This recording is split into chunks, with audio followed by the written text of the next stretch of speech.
Alright guys, BLM here, back with a new live stream, and yeah, Big Brother finale, Survivor, the Circle, the Challenge, also got some other stuff to talk about, quite a bit's going on. So yeah, just checking up on stream real quick. Alright, we're good.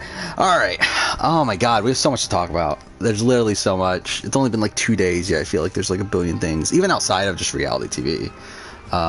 There's a few things I've watched, a whole bunch of videos I've worked on, got PS5 news, I guess. Got a lot to talk about, but yeah, we will be playing AC Origins, I guess. I think we're just gonna rush through the game. Not all in one stream, but we'll stream on Friday probably, and we should be able to wrap it up in 2 streams. Oh my fucking god, look at that. 199 hours into that one save. What the fuck? It adds up, by the way, New Game Plus, but still. Okay, what should... So we're gonna do New Game Plus. I guess I delete that one, because that's my original save. I don't want to do that. Well, dang it, I could just delete one of these. Yeah, I could just delete one of these. Alright, let's do that. Then, let's do that. Should we do easy? Yeah, I mean, I guess if we're rushing through it. Thoughts on the finale? A weird one. I thought the finale format was a bit strange this time with the 2 hours where they put all of it into the reunion, it seems like. But, yeah, I mean, it was solid. Like, it was a solid finale for what it was. But to be honest, I mean, like, very predictable what was going on. Yeah, Xavier winning 9-0 is something. I mean, like, I expected it to happen by the time Kylan went out. And people were saying that they thought Kylan wasn't voting for Xavier. I thought it was pretty clear by his speech and stuff. Like, at the time that he says, Big D, I hope you live forever or whatever, I felt like at that point, I think it was, and also with the fact that the jury was laughing at Big D. But, yeah, at that point, like, I felt like that was just, like, kind of a like a... Whatever. That was like him. I forgot what word I was trying to say. But either way, that was like a him just trying to say like I'm sorry or whatever for not voting for you. But again, like I thought it was pretty clear. Yeah, every black winner is won unanimously. So, yeah, that's something. Yeah, really big day for reality TV. I did also watch the challenge somehow in all this. I guess I should mention that, but who really cares? Yeah, got a winner pick in Xavier. That's something. Yeah, I just finished writing my review, which I will be recording the end of tomorrow. I recorded a lot of it already.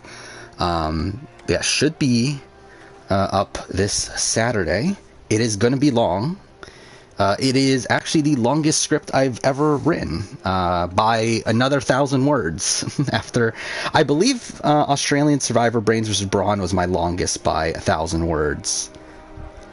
Right? So, yeah, by I think like 800 words.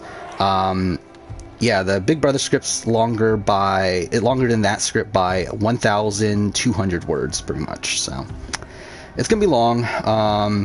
It's really bizarre, actually, looking back on it, that I can write scripts this long. It's like, how the fuck did I write 15,630 words on Big Brother 23?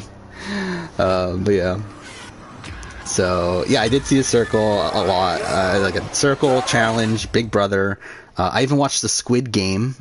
I watched 2 episodes of the Squid Game. Or 3 episodes? I think it was 3 episodes. Since the last time I streamed. Also bought a PS5 since the last time I streamed. So that's also something. So yeah, quite a bit of stuff. Also worked. I spent all day yesterday recording videos. And I lost my mind by the end of it, but that's also something. But yeah. So, okay, again, I'm obviously really far behind on chat. Where's Xavier rank as a winner? I think what I'm going to do, like, I think if I were to redo my winner ranking at this point, I think what I would do is move up Casey and then have Xavier right below Casey. Because I do think Xavier is a mid-tier winner. But I do think he's worse than Casey. Like, I think his winning game is worse than Casey's. In the fact that I think Casey was more integral to how the game actually played out.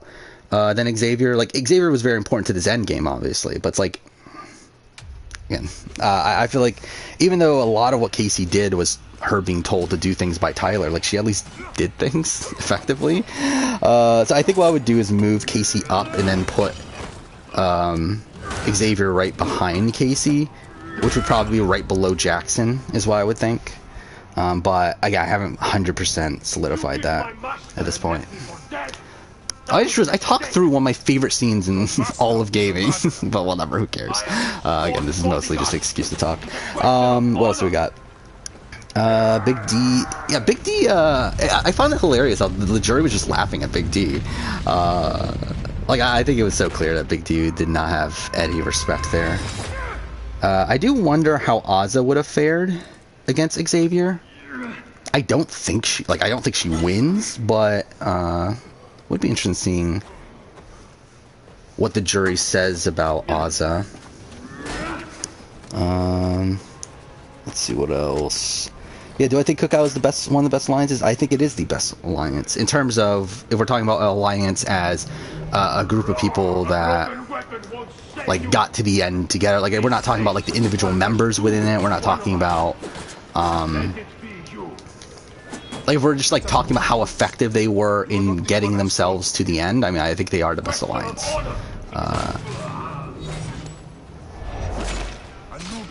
But obviously a lot of factors played into that, but I still think they are the best. Yeah, Circle was great. Very satisfied with the Circle outcome, even though, like, again, not the outcome I wanted, like, from a holistic standpoint, but good enough ending. Satisfying ending from a character standpoint, at least. Yeah, I mean, like, I was surprised a bit at Nick coming in last out of the people that made it to the end, out of the people in the finals, but still, I mean, again, I think a James win is satisfying. Again, I felt like it was, like, coming out of last batch of episodes, I felt like it was very foreshown that James was winning. I just didn't know how it was going to happen, and to be honest, I still don't know how it happened. Like, when just looking at like how the ratings played out, like I don't fully get it. Like, did everyone just put him high? Like, I really don't, because, like, from a logic standpoint, it doesn't really make sense for him to win outside of certain people playing strategically, and like being misguided in their strategy. Considering, like, James was the top influencer in the last two, or was an influencer in the last 2 rounds. So I don't 100% get how he won, but I felt like the edit was there. Again, the edit was very favorable to him in the last few episodes. So not a surprise, personally. No, I did not see Marvel's What If. I haven't watched anything of the Disney Plus Marvel stuff because I'm so far behind. And I don't have Disney Plus at this point.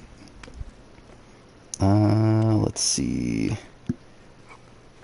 Yeah, actually, yeah, I forgot about that. Yeah, a lot of black winners just in general on reality TV this year.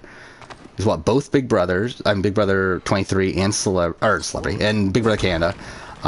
You got 2 seasons of the Circle, right? Yeah, both of them this year, from the U.S. at least, and then Sequester, for counting that. Yeah, I'm in the bang, like, should I put Sequester in my reality TV ranking that I do at the end of the year? I've been debating on that. I probably won't, just because I didn't actually cover it on the channel, but I have thought about it.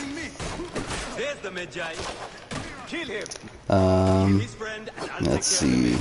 Oh, yeah, wait, I haven't even talked about Survivor. It was fine. I mean, it was a pretty standard episode. Like, we did see some new twists and everything. We did see what the Beware advantage was, which was not what I was expecting, and a bit unsure about how I feel about it, but yeah, a solid episode of Survivor. Disappointing to see Voce go home. Definitely wanted to see him go further, especially once we realized that he wasn't a bad player. Alyssa, Whitney, Hannah looked pretty tonight. For me personally, I thought Sarah Beth looked really good tonight. Let's see. Yeah, Xander's interesting. I I think Xander at this point is... Okay, so I did my my power rankings after the episode, and everything's jumbled up at this point. Like, what the fuck? Like, my power... Again, I had Tiffany at number 1 last week. I don't think that's the case anymore. I think this was a pretty bad episode for Tiffany.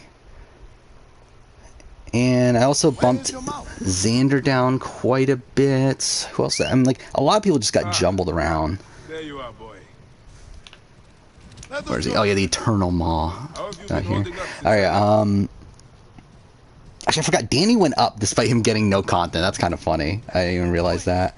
The Sean went up. Erica say, oh yeah, Heather, like, I was holding out a little bit of hope of, like, Heather possibly getting, like, a Tina Weston-esque at it. I think that's pretty much dead at this point. She got no content this episode, so I think she's, pretty much done edit-wise. Nasir went up quite a bit. Yeah, a lot of people got jumbled around. Yeah, Voce didn't really have a shot. I really do, I really don't like 3 tribes, for... this format here. Like, I feel like at this point I would have preferred 2 tribes. I feel like it gives people obviously a lot more of a chance. Like, if we're sticking, like, I don't know when the merge is, like, we don't know, but we know there's no swap, so it's like, how much further can we stick with these tribes? I mean, especially if it continues to be Yase, it's like, or Yasa, whatever they're called. It's like, I feel like it's going to get stale. Mind you, I don't think it's going to happen. Again, I would be very surprised if we if we lose any of those 4. At this point, I feel like they have so many storylines moving forward that I would be surprised if we lose any of Evie, Liana, Tiffany, or Xander.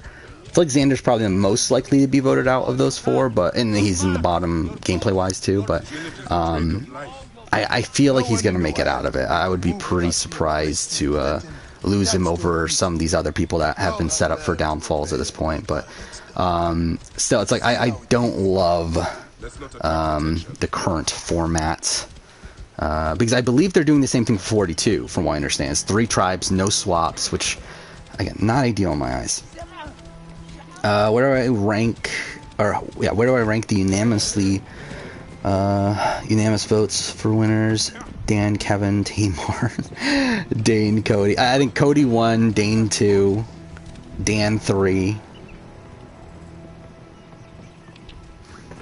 Probably Xavier, Kevin, Tamar, but you could swap Xavier and Kevin. I think it matters how much credit you give Kevin for breaking the game. But yeah, I mean, like, Cody and Dane are top 2 for sure, and then Dan.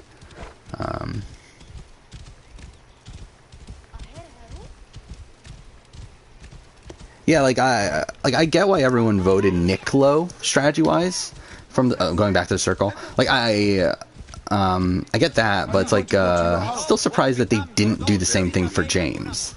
Like, obviously, Kay was always going to rate him high. But, yeah, surprised to see Isabella and Ashley not do that. Yeah, would be interested in figuring out the what the ratings were there. People have been saying getting rid of Voce was a bad move. I think it's very debatable. For me, it's not clear cut like it's a bad move, it's a good move. If we're talking about the debate between Voce and Xander, at least. I think for Tiffany, it's a bad move to get rid of Voce. Like, I really don't get what Tiffany was doing this episode. Like, I feel like Tiffany just, like, didn't understand the rules. Like, if you're Tiffany and you know Xander doesn't have an idol at this point, then this is the perfect time to get rid of him. Because, like, what if he gets the idol next round and you go to tribal again? That's when he's gonna idol you out. Like, that, you're in more danger next round than you are this round. Like, I don't get what she was doing there. Like, I think it's, like, for Evie and Liana, it's probably not the worst move to keep Xander around. But I do feel like for Tiffany, I do feel like it was a bit of a misstep. Yeah, the advantage was garbage. Oh yeah, I did love that Jeff lost his voice during Tribal. That was hilarious. Like, I wonder why. Like, did he get sick, or did he, like, was it from the challenge? Did he scream so much at the challenge? Like, yeah, I didn't lose my voice, and I fucking recorded, what, like, how many videos? Actually, again, like, this is insane. I literally spent all day yesterday recording videos. I think I recorded, was it 9 videos? 9 fucking videos. That's how fucking insane it was yesterday. But yeah. Yeah, Yasa, again, like, they could be going for downfall, but I do feel like edit-wise, I don't see it. Like, I feel like logically, from just seeing Yasa right now, it does feel like they're probably gonna go to Tribal multiple times, but I do feel like there's enough storylines there that I would be surprised if, like Brad isn't taken out relatively soon. And let's see. I don't even know who's going home at Luvu at this point. To be honest, I think Sydney or Erica is the next boot at Luvu at this point. And like, if we're going through like each of the tribes, who's most likely to go home next? I think obviously Xander or Tiffany for Yasa. I think Brad at this point for me is like the pretty clear next boot for Ua based on the edit. Though it could be a Ricard boot still. I don't think it's out of the realm possibility, but I would go with Brad, and then you got I think probably Erica or Sydney for Luvu.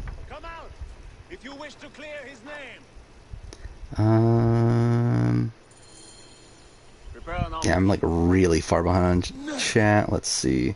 Felt like a good episode for Deshaun. It was a fine episode. Like, he did go up on my my power rankings, but I feel like it's so situational.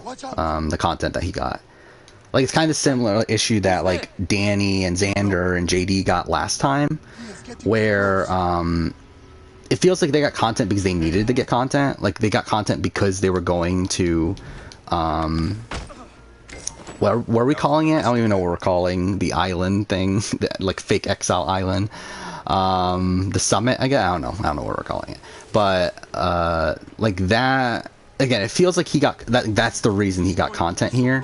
I think it'll be more interesting to see how his edit is beyond this. But again, I feel like he didn't have the greatest first episode. So I'm not really having him as like a top contender. But we'll see.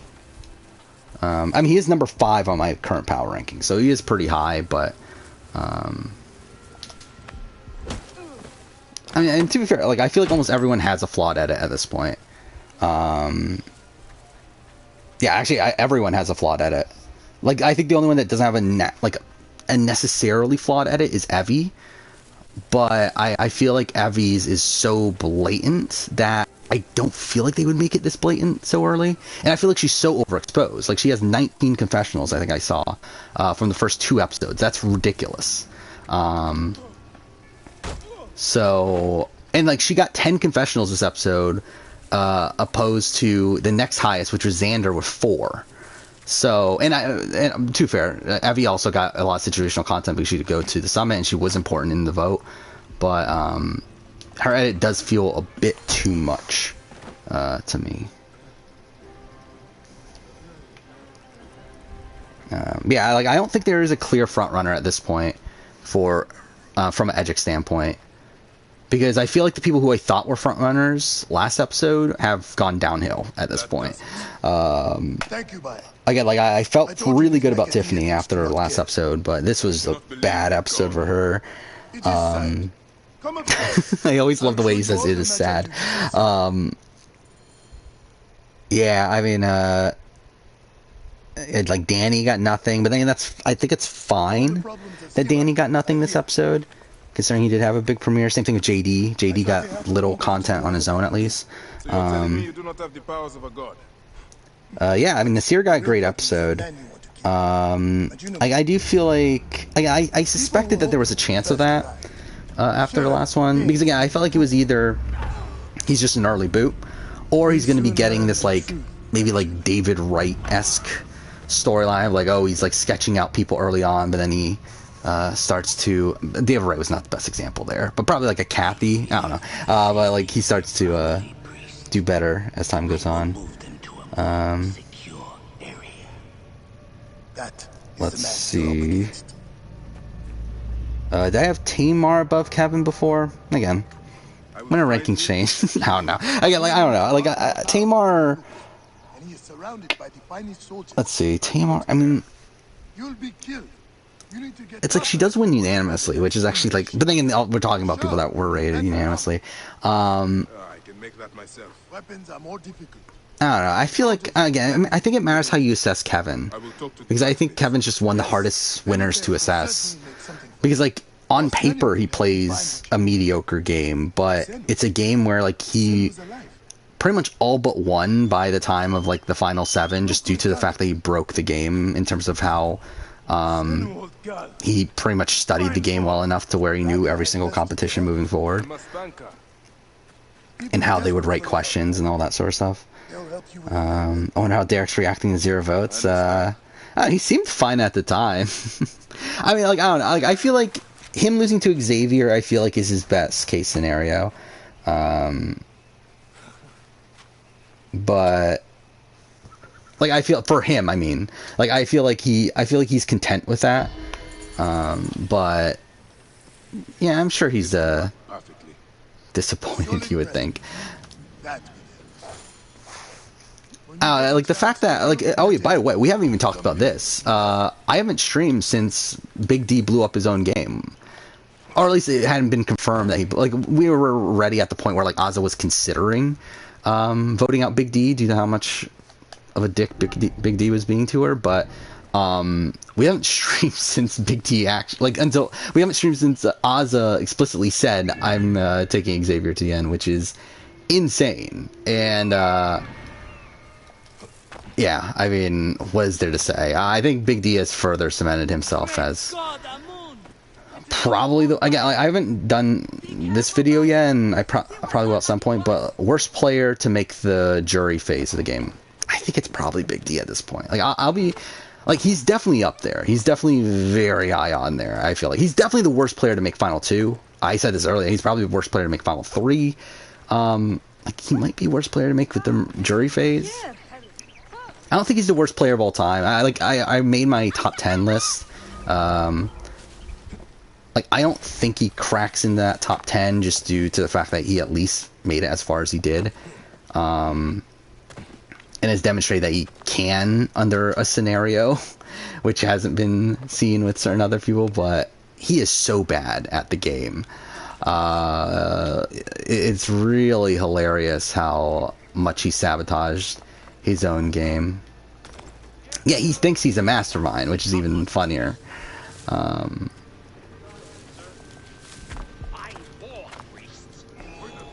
don't know what I was doing there. That was just me being an idiot. I don't remember the control. Okay. Like, this is my most played game on PS4, yet I don't remember the controls. Whatever. Alright. Oh, did I? Okay. I don't even know what I just did there. Let's look at this. Could you see Xander being a confrontational person? Not really. I feel like he would if it, like, would save his game, but I don't think he would be, just outright confrontational. Xavier or Mickey? I think I would have Mickey. Oh, fuck off. Like, I feel like Mickey did more... Like, to be honest, I think Mickey is a more flawed player. Like, I think when it comes to a player ranking, I think I would have Xavier above Mickey. But in terms of their winning games, I would have Mickey above Xavier.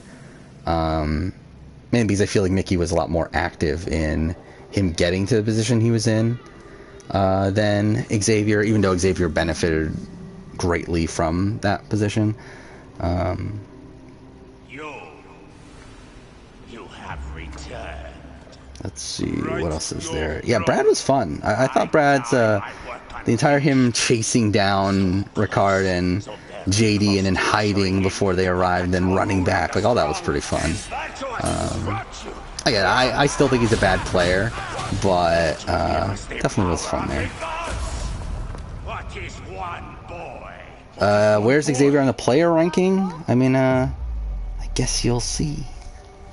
That video should come out probably a week from Saturday. I mean, obviously I'll just talk about it. It doesn't really matter.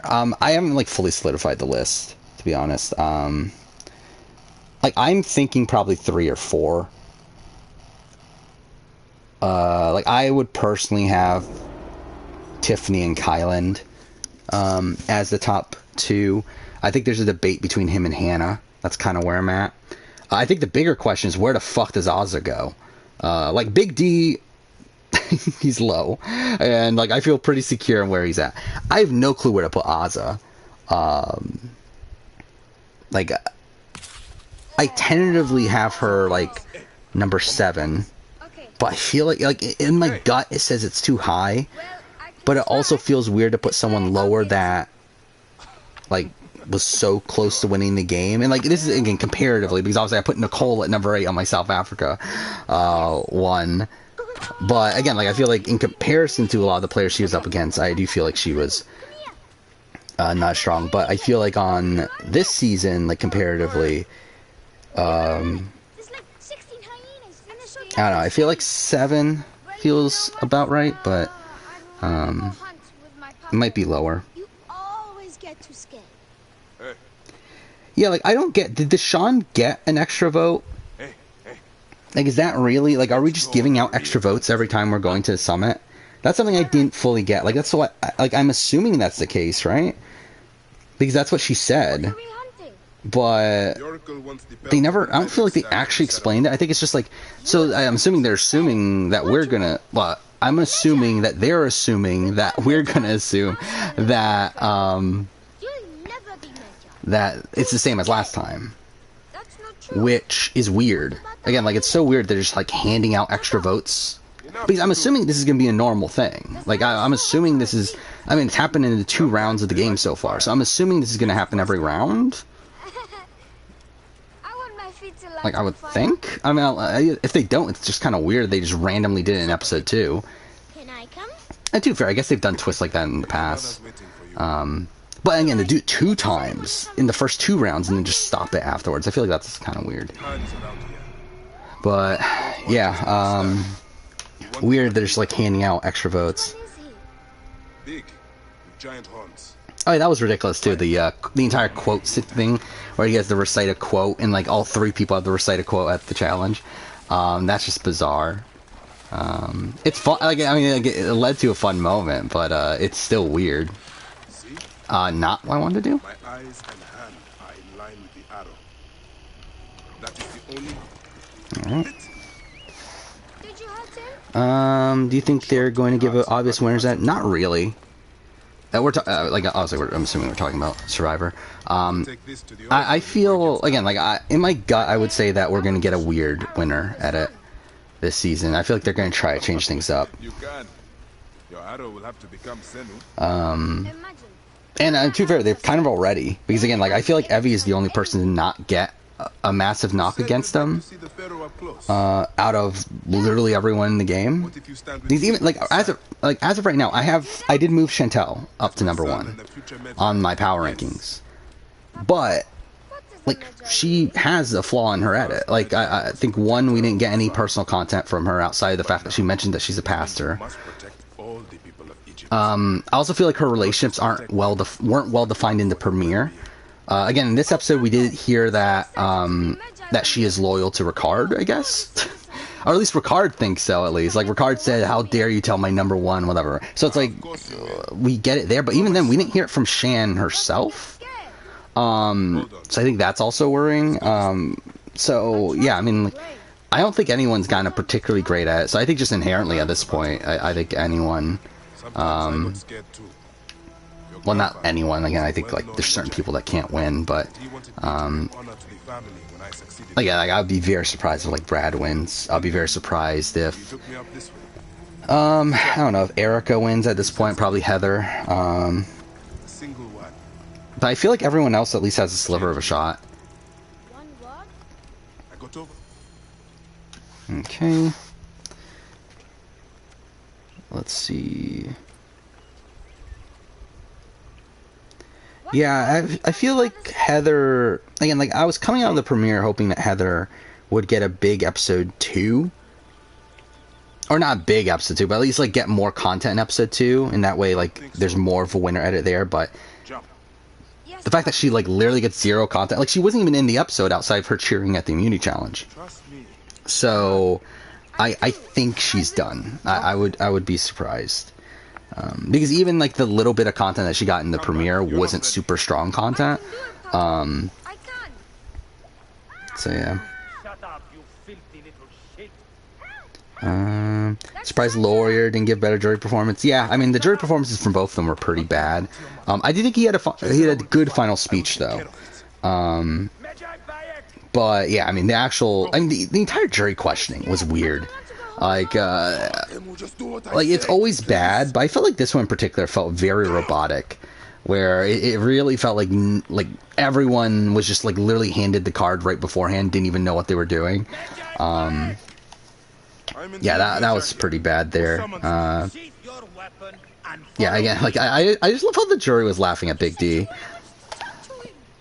Like to be honest, I came into the finale not expecting my like review of the finale part of it like to be that long, but again it ended up being ridiculously long. I'm trying to open up the script real quick, but yeah, like I was expecting, because like typically with the finale, like it's like who cares, it's pretty boring typically, like nothing of note really happens, so usually it's like, I don't know, like a small paragraph and just move on to talking about the players and all that stuff. But like, yeah, my review of the finale is over 2 pages long, so I had quite a bit to say. I mean that's including like my me talking about the individual players as well. Oh yeah, we have to die here. Forgot about that.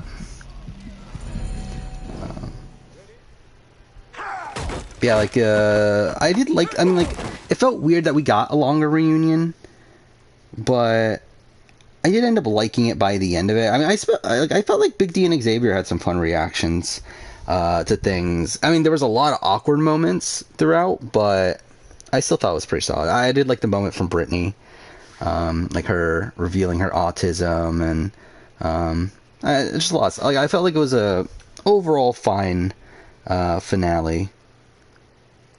Just, again, have a lot of awkwardness there.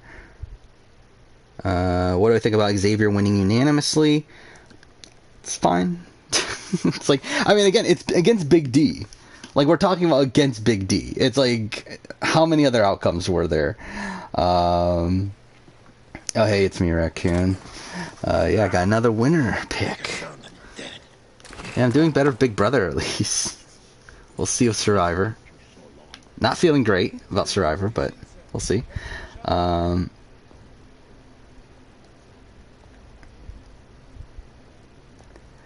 You're surprised that Xavier isn't in the dominant tier? It's because he wasn't dominant. I mean, he was essentially handed an alliance that protected him throughout the game in a position where he probably goes home, I don't know, like final 11, final 10, final 9, somewhere in that range. If it wasn't for the fact that the cookout existed, where Tiffany and Kylan and Hannah at points had to actively try to save him, because people like Derek X and Claire were targeting him. And I mean, again, like he was just essentially handed like a lot of things. Like again, like my assessment of Xavier's game, again, the brief one that's in the review, not the actual player ranking, which we'll see how long that goes, but it's 500 words on just my like overall view of Xavier's game. Because again, like it's a game that's like riddled with him getting lucked out by either other people like making major mistakes while he's only making like minor mistakes, and like obviously the cookout existing, which helped him significantly. You also have, like, Kylan's ego, which massively helped him, which had absolutely nothing to do with what Xavier was actually... Actually, I didn't even write that in the script. I forgot to even fucking mention that. The fact that the reason... Like, again, it's Kylan's ego that keeps Xavier in the game, but the reason why Kylan assumed that Xavier was the best player was not even because of anything Xavier actually did. It's because people were targeting... Or because people were trying to get Kylan to target Xavier.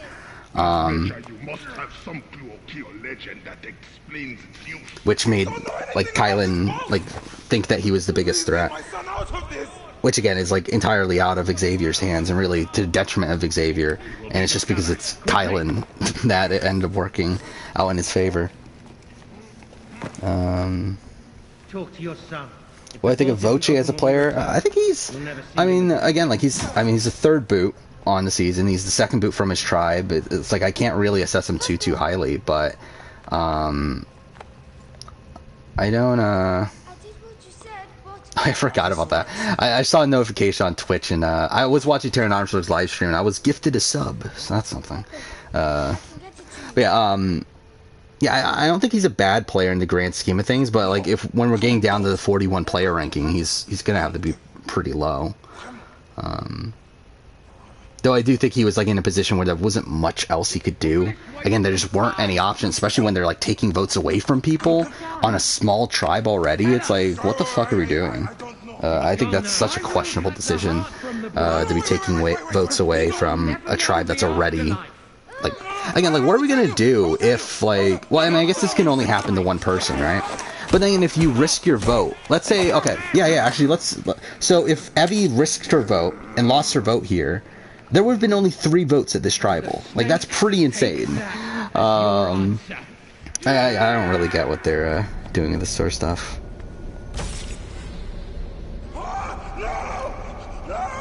You hate how Survivor pulls the all of a sudden these people are close since day one. I mean, doesn't all these shows do that? I feel like Big Brother does that a lot more than Survivor. But then again, you have the feeds to, like, counteract that, but... there's a lot of points in Big Brother, I feel like, where they just randomly mention certain people are close all of a sudden. What do I rank Big D as runner-up? I mean, it matters, like, if we're talking about runner-up as a player, he's the worst. Runner-up game,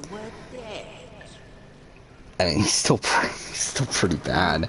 Again, like, the one redeeming factor is that he was in the majority, but again, a lot of that was due to the fact that he was carried by the cookout, and then it got to a point where he was just the biggest goat and was pretty much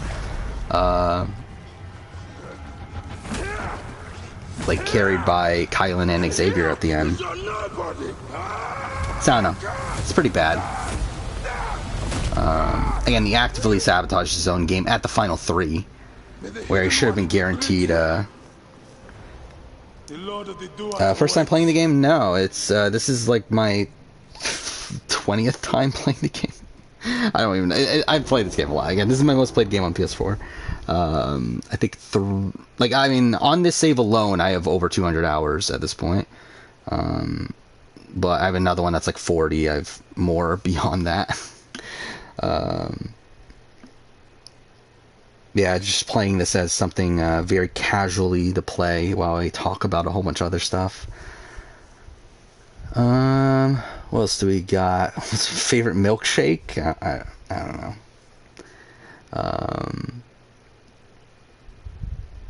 Where's Xavier placed on the win? Oh yeah, I'm like, I just got caught up to where It's Me Raccoon joined the chat. Oh, fuck me. Alright, yeah, Xavier's... I don't know exactly the exact placement, but I would say right below Casey.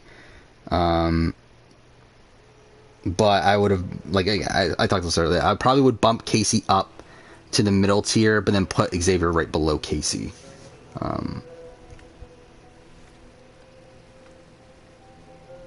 Let's see. Yeah, not voting out Tiffany. I don't know if it was a bad move. Again, like, it's... I think they're assuming that they're getting a swap soon, right? Because, like, obviously we know that they're not getting a swap, but they don't know that. So I think from that standpoint, it's not the worst move. Siwa will always need its magic. Oh, which, by the way, I might as well mention this, that I feel like Evie and Deshawn should be pretty much guaranteed to make merge at this point, right? Come see me when you are. The fact that they got this storyline set up of them working together, and we know that there's not a swap, so I feel like they're locked in for the merge. So that's happening. Yeah, like, it's... I feel like for Evie, under, like, what they currently know, I do think it was the better move to get rid of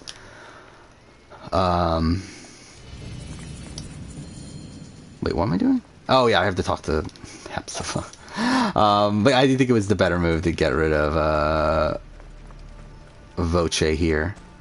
I think for Tiffany it was probably the better move to get rid of Xander, but again it seemed like she didn't understand how the idol worked, so whatever.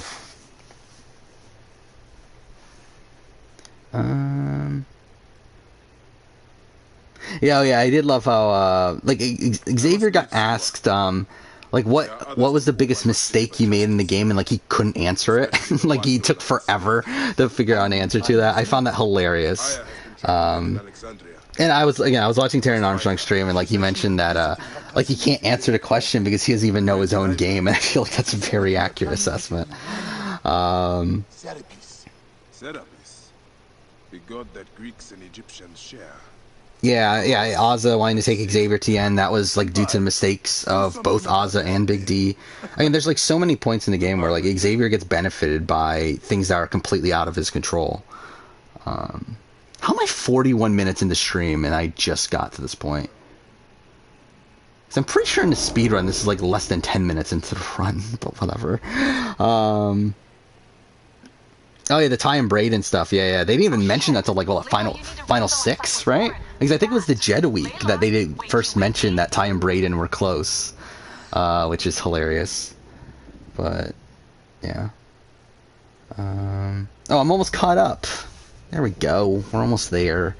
What do I think of Xander sharing these advantages? He probably didn't. Well, I mean, then again, like, it would have been revealed anyway, right? Like, it would have been revealed that he didn't have a vote, at least. So, him trying to use it to, like, build social capital is probably not the worst thing in the world. I do think him having also revealed the extra vote earlier, though, makes it... Again, it does feel like a bit much. I mean... Even though I back in Australian Survivor, with, like, Simon revealing he had 2 idols,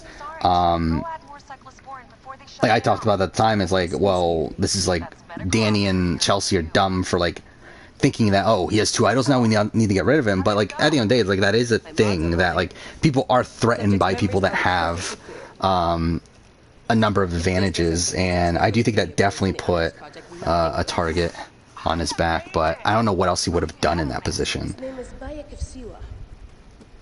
What do you think of Scoopin as a player? Mediocre.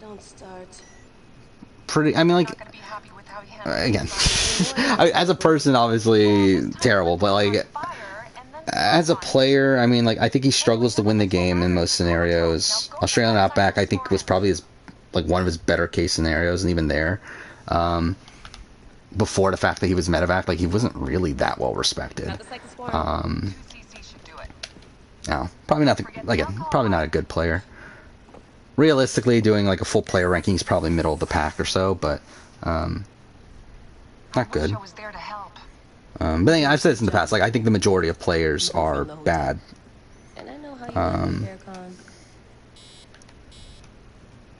Wait, what am I doing here? Oh. Going back in. This is so yeah, I think like when it comes to Big Brother and Survivor, I think probably like 80% of the people that play the game are bad at it. So yeah, I mean, again, like Scoop would probably be like somewhere in the middle, but like doesn't necessarily mean he's good. Do I think Ryan's game is underrated? Yeah.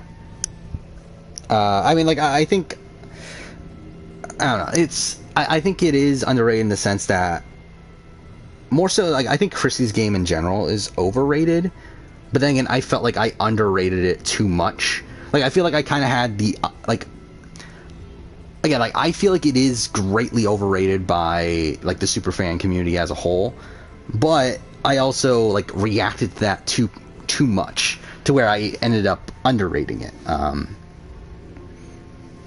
But yeah, I think, like, again, in comparison to Ryan, like, I personally would have voted for Ryan between the two.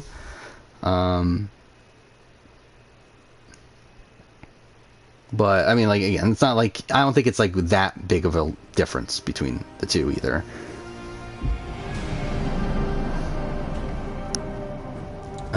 Yeah, I mean, Xander definitely got a bad advantage there. But then again, like, how are idols going to be handled throughout the season, though? I mean, like, at the end of the day, it is bad, obviously, but it's like, if this is the only way idols are going to be handed out throughout the season, then, like, it's going to be interesting. Like, we know that they've been talking about how they're going to, for every, like, advantage you get, you're going to have to sacrifice something or risk something, and, yeah, that's, I feel like that's too big of a risk. Again, but then again, like, once he opened it, he had to do it, so I guess, I must protect this great land. it wasn't really a risk, it was more so, him getting kind of screwed over. Why are we on a camel? I must find them both. Where's the Eternal Maw? There we go. Home to my old friend Menehet. Oh, should I play the In the DLCs? temple. I probably will. Are Evie and Liana running Yase? Pretty much. Seems like it, at least from the edit. Where's BB23 rank on season rankings? Pretty low. Again, it's a season that had so much potential, but I don't think it lives up to it.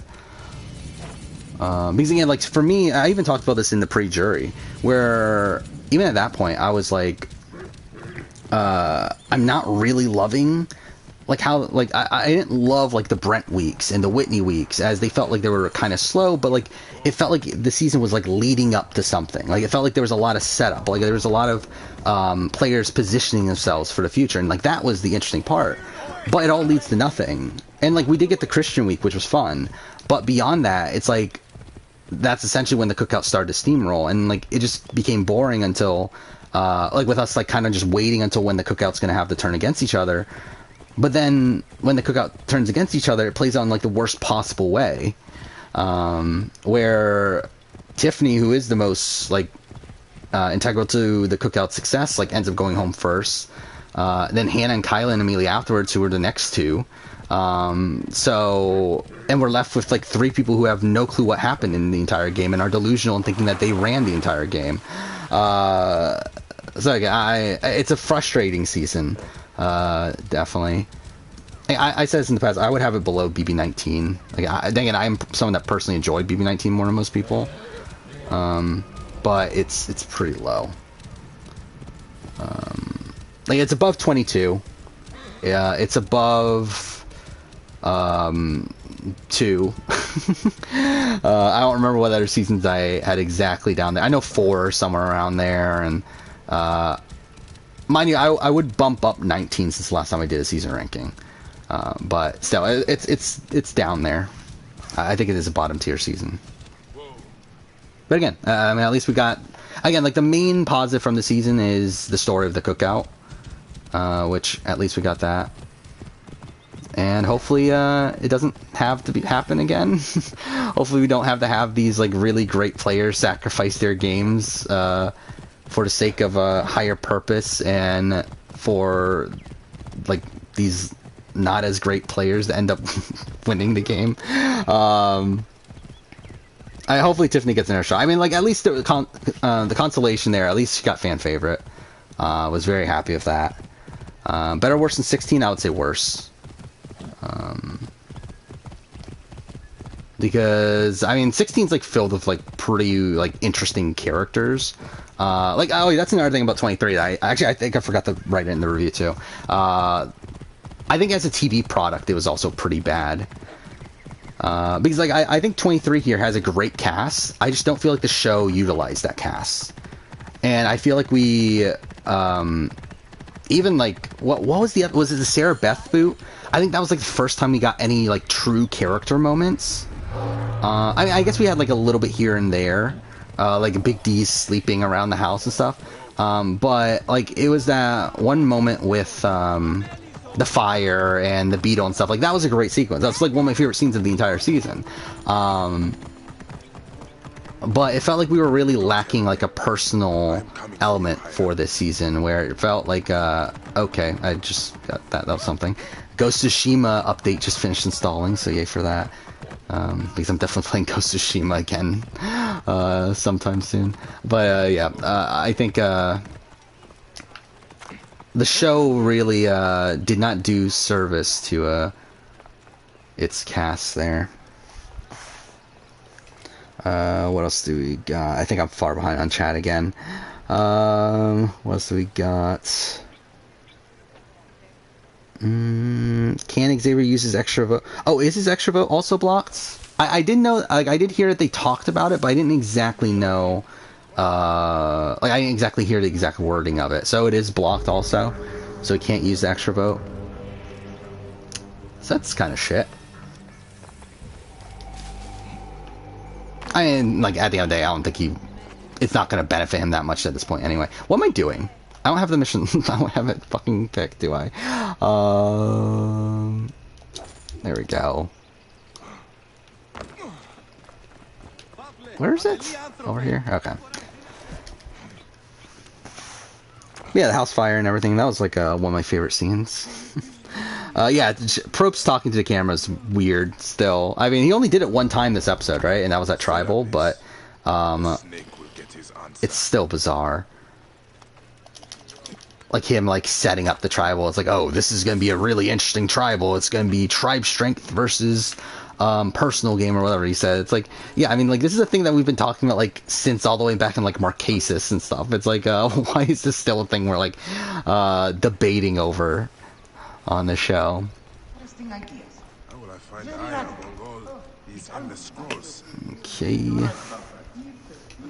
What else do we got? Yeah, also, it's gonna be weird, too, because, like, with the idols, like, isn't it, like, guaranteed that at least 2 other people are gonna know you have an idol? If, like, this is the way that idols are gonna be added to the game, is that you have to have 3 people say the phrase at a challenge. Does that mean that the other 2 people know that you also have an idol? Because, like, you're gonna get the, like, confirmation that your idol is valid. So, like, couldn't you just, like, look back and say, oh, these other people said these really weird fucking phrases? And then you're like, oh, yeah, those guys have idols. So it is gonna be interesting how this twist plays out. Oh yeah, yeah, the triangle puzzle from last week did have 51 triangles in it, which again, like, no one's ever getting that, right? Like, I think at first I would have probably thought about going for it, but I think in retrospect, yeah, like, there's no way anyone's getting that. Ah, yes, Vanos. Nice to meet you in person. You think Yellow's getting oolonged? Again, like, I feel like on paper it seems like that, but I don't see the edit going that way, though. Like, I'll be very surprised. And torture them for information. Typical of the system we live under. Gennadios. A monster. You know, like, I'll be surprised if we, like, I mean, I guess Tiffany has enough content there to where, like, she could definitely go home. Yeah, actually, now I'm thinking about it, yeah, there's definitely enough there for Tiffany to go home. But I feel like for sure Evie and Liana are in it for a long haul. Yeah, I feel like Evie for sure. Like, I think Evie's getting merged through this episode. Do you think Xander may have a chance for 0 votes at Tribal? I mean, it matters how he gets there. Really, anyone has possibility of getting 0 votes.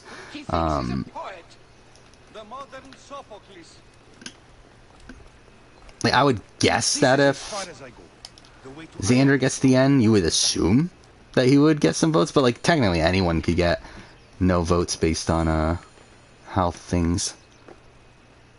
Okay, climb up? What the fuck? Climb up? What the fuck is this?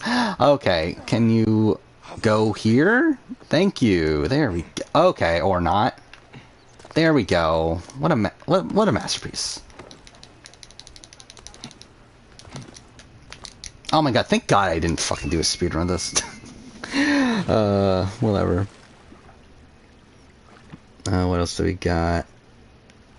Oh, yeah, the BB songs thing. That was also weird. Kylan smells things. That was like at the very, very end. That was literally what the final. That was his. Was that his boot episode? I guess Brent got some stuff early on too, but then that was like right when he went home too. And that's the thing with like Modern Big Brother I've talked about too. That I feel like Modern Big Brother like wastes so much like really great content because they're trying to not like create this like downfall edit unless they're like really confident they're going home. So like with people like Kylan and Brent, like we didn't see a lot of their bad content until it was like pretty clear they were going home, when they really could have been showing that the entire time because they've been doing stuff like that the entire time. And Big D's a really bad player. I think Big D potentially worst player to make the jury phase. I bludgeoned Bedunamun with this. I hate that we have to do these things. Let's see. Will they get rid of Xander over Tiffany? If I were to guess, I would say probably not at this point. I feel like for me, Xander's edit has more longevity than Tiffany's. I think if Tiffany gets far, I still think she can win. But I feel like this episode really opened it up for her potentially being one of the next few boots. Killed as well. Let's see. Did you like when Tom Schwartz was a very confrontational character? I guess. I mean, he was kind of like, I don't remember exactly the arguments he got in. I remember like he was like kind of I felt like it got a little bit icky. I don't remember. But Tom as a character as a whole is great. Thoughts on Assassin's Creed Odyssey? I mean, I have like numerous videos on that. I hate it. It's one of the worst games. I shouldn't say it's one of the worst games I've ever played, because like on a technical level it's not, but like realistically it's like there's obviously worse games out there, but I hate it.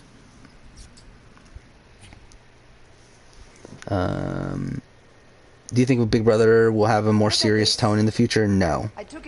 Not at all. I think it opposite. I think it'll get more and more silly as time goes on. I mean, we're seeing that. Like, the fucking, what was it? The, part 1 of the HOH, that was just ridiculous. Part 3 of the HOH was ridiculous. It's like, I feel like the show doesn't take itself seriously at all at this point. I don't think they're going for a serious tone. I don't think they're trying to. She wants this snake dead as much as we do.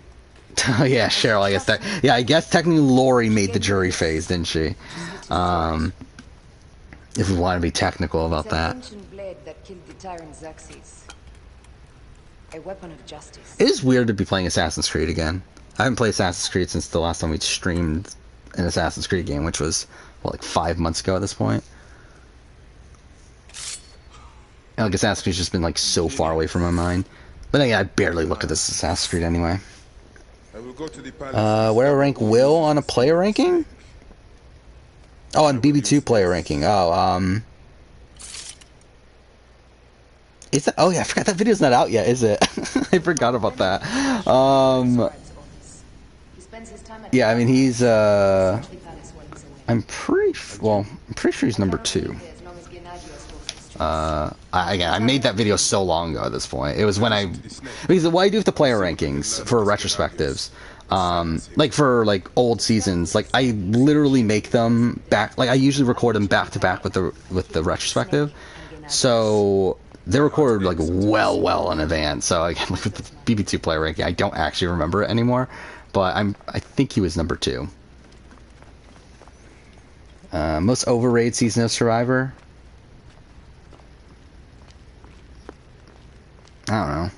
Champions vs. Contenders 2, Australian Survivor, probably.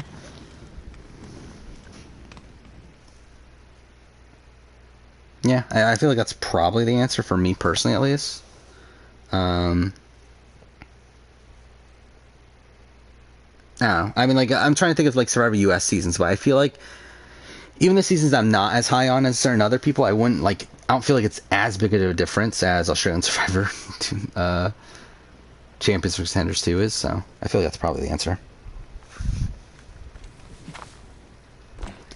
101D. Yeah, that was weird too. Like the DX like being photoshopped on all these like these like muscly photos and everything. That was bizarre.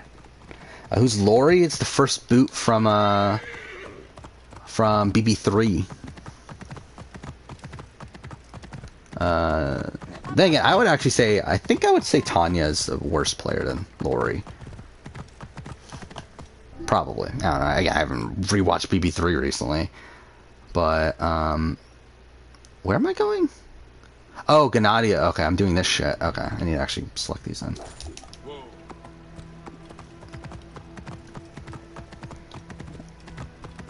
How much further do I think Julie Chen will fall?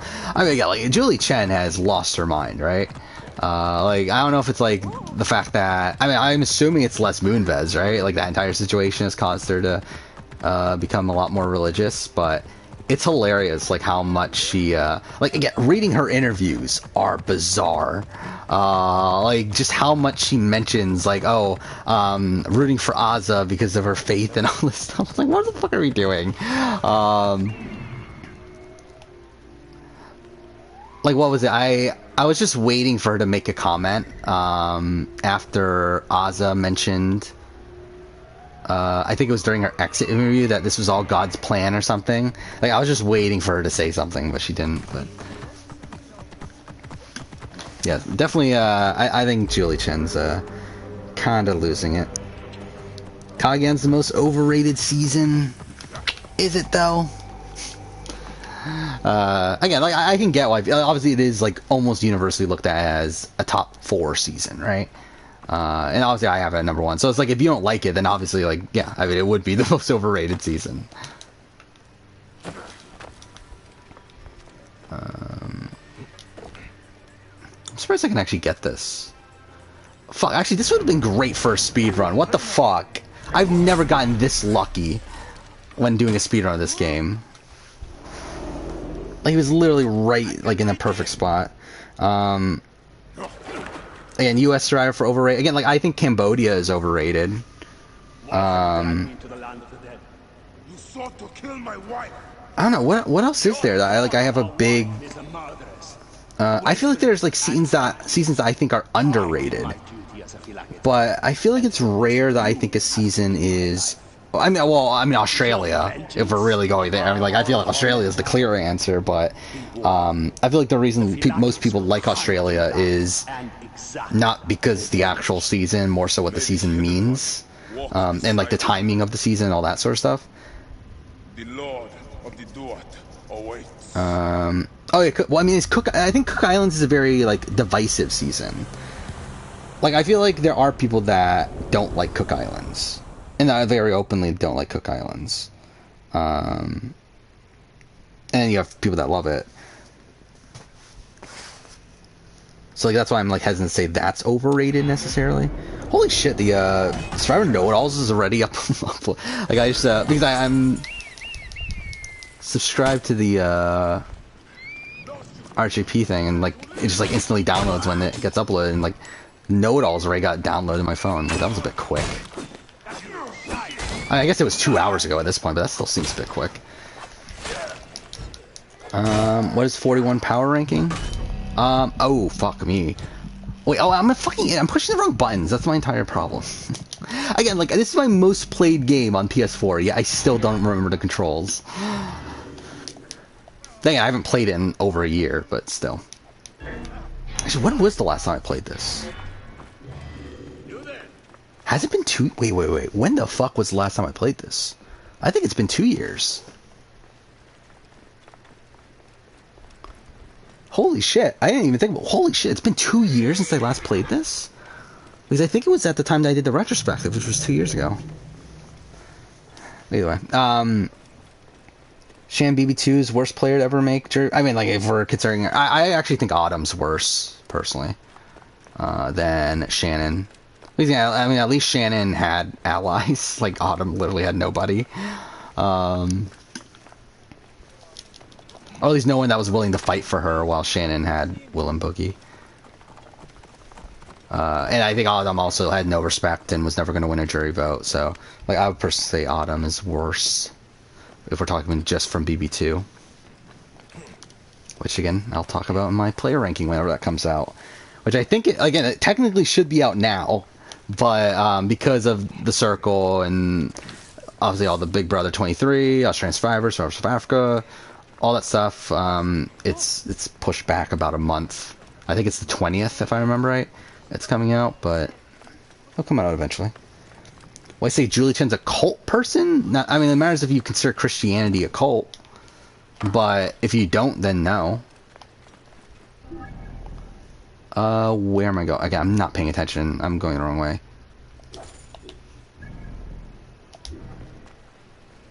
But I think, like, outside of that, I would say no. What made Julie lose her mind? The Les Moonves situation. Her husband's Les Moonves, who was the... what was his title? Was it CEO of CBS? Or was it president? I don't remember exactly. But, yeah, he got... Essentially, he's Harvey Weinstein, where supposedly he sexually assaulted a whole bunch of women, and she decided to stick by him, and that's why she goes by Julie Chen Moonves at this point. But I feel like through that entire situation, she's kind of lost her mind.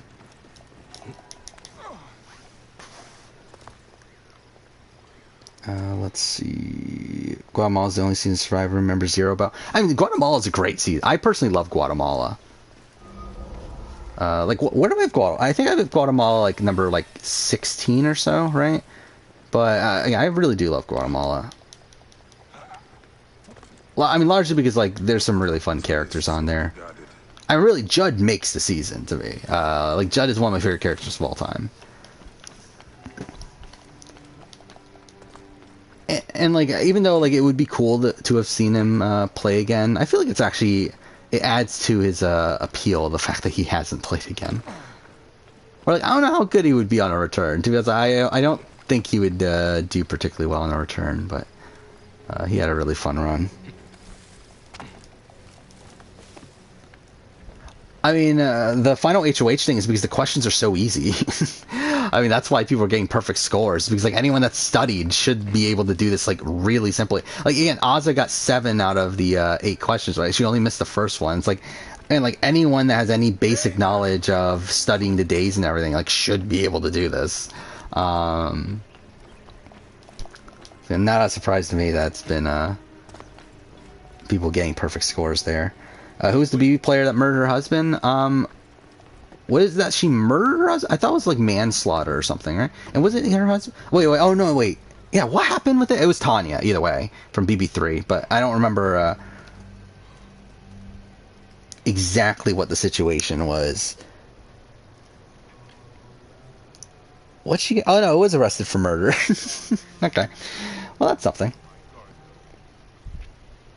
Yeah, Tanya Paoni. Everyone's favorite player. For reckless homicide. So that's something.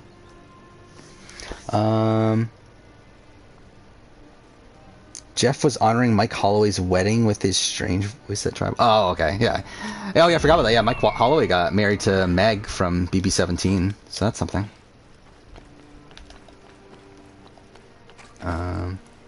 It's kind of like, that's such a weird relationship to have gotten together. Like, especially the fact that, like, Meg essentially, like, changed up her entire life to end up being with Mike Holloway. Where, like, again, she used to live in New York and all that sort of stuff. Now she's, like, living in Texas. Okay,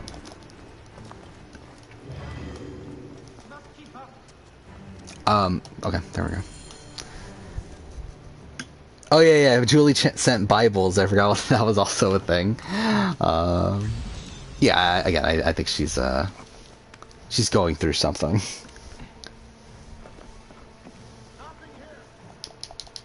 Ah, a key. Oh. Wait, enemies can... Okay. I didn't even know enemies could even come here. There we go. Revealed Jamie and Nora dated at one point? Okay. Back-to-back finales with the woman voted out. Official papers. Won unanimously. I mean, yeah. I mean, I actually just looked this up. Because I've been working on the final juror ranking. So yeah, I mean, 3 women in a row have been the final jurors. It's been the 2 Nicoles and then Aza. A letter. Esteemed Ivers. So yeah, I did put together a tentative final juror ranking, which is weird. Again, I've never done this before for, does anyone care about the game within the game? I don't think so, right? Like, I don't, at least. However, the situation is under control. It's so weird, too, how, like, he's propping it up as, actively questioning the public. like, oh, it's, for the child, like, kid Survivor players or whatever. It's like, what's that anything to do with Survivor? Zingbot should be a player on Celebrity Big Brother? Why not? I mean, good enough.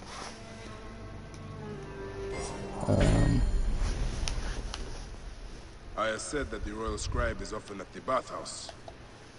I will kill that naked ear that you brought us there. Oh, wait, wait, what am I doing? What am I doing? I can just fast travel. I'm a fucking idiot. It'd be nice to play this game on PS5, considering the loading screens in this game are ridiculous. Yeah, junior future Survivor players, those people that definitely need to solve, what are they called? I know it starts with an R, but either way, those sort of puzzles. Because that's definitely very important to the game Survivor.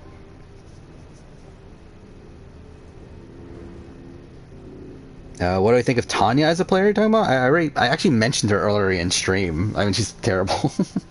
I think she's probably the worst player from BB3, in my opinion. To be fair, I don't think anyone from BB3 is, like, outright terrible. Like, no one from BB3 made my, like, worst play. I mean, to be fair, no one from the actual old school season made my worst players of all time list. But I don't think anyone from BB3 made honorable mention either. But yeah, Tanya, I think, is the worst player from BB3 probably. Again, I haven't rewatched BB3 recently, but just off of gut, I would say it's the case. Even though Lori was also pretty bad, but Tanya literally has her own alliance turn against her in week 2. So, how many of Boss Rob's daughters went up playing Survivor? Why not all of them? Why not? It is funny though how many, like, he has like what, 4 daughters? Oh my god, this game's this is gonna be like, I feel like again, like I mentioned this earlier in stream, I did buy a PS5 yesterday, so hopefully these games will be running better on stream moving forward. I really wanted to arrive before Sunday. Again, Sunday I will be the plan is to stream Miles Morales all the way through, and it would be cool if we can play the PS5 version of it. But again, who knows if it'll arrive on time. It's supposed to. Like, again, I ordered it yesterday, and it's supposed to be 3-day shipping, but it hasn't shipped yet. And it's already been, it's already been 1 day, so not looking great.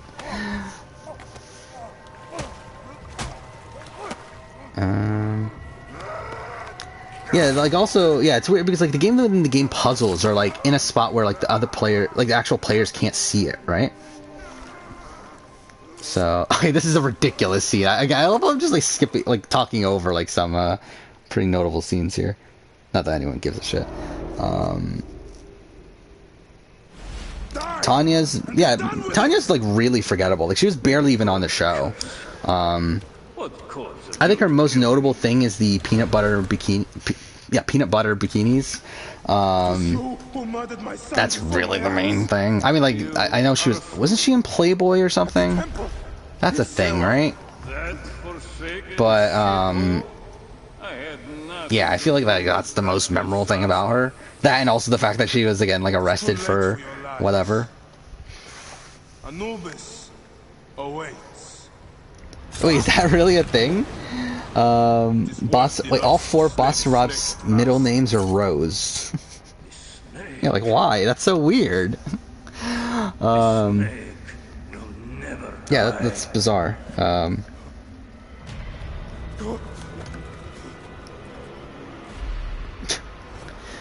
Yeah, had yours since March. Yeah, I wish I got the opportunity. Like, this is my 5th invite, I think, from PlayStation to buy a fucking PS5. Yeah, it just, like, one time I actively, like, said no. Like, one time I actively, like, just didn't want it. Then I regretted not doing it, and I've been waiting for a while to get another invite, and then I've literally gotten 4 in the last, like, 2 weeks. But I kept on missing it until... It was actually, like, I saw it after the last stream, and it actually was... turned out to be pretty convenient where... Wait, how do they know he's killed when I'm, like, literally right here next to his body?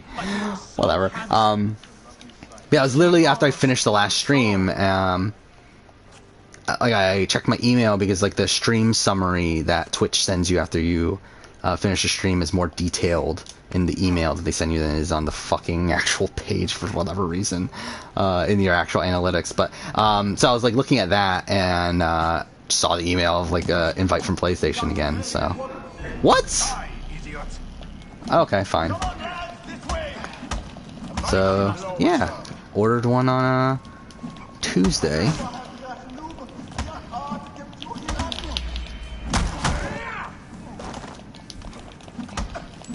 And to be honest, I don't know exactly what I want to do with it. Like, obviously, it's going to be my main console from this point.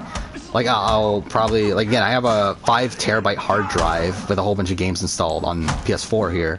I'll probably move that over to PS5. But I don't know exactly what I want. Actually, I guess more so what... Oh, fuck off. What the fuck was that? I guess more so what I should say is... what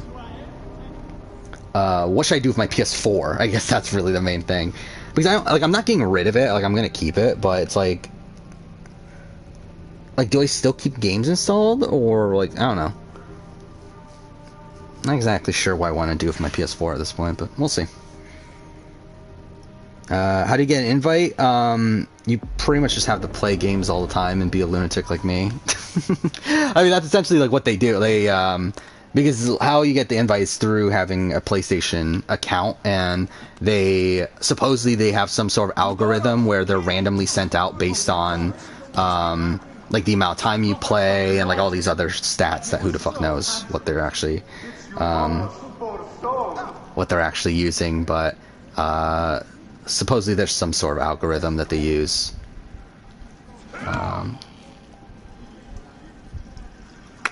There we go. That time it worked out. Oh, you're still playing Tales of Arise?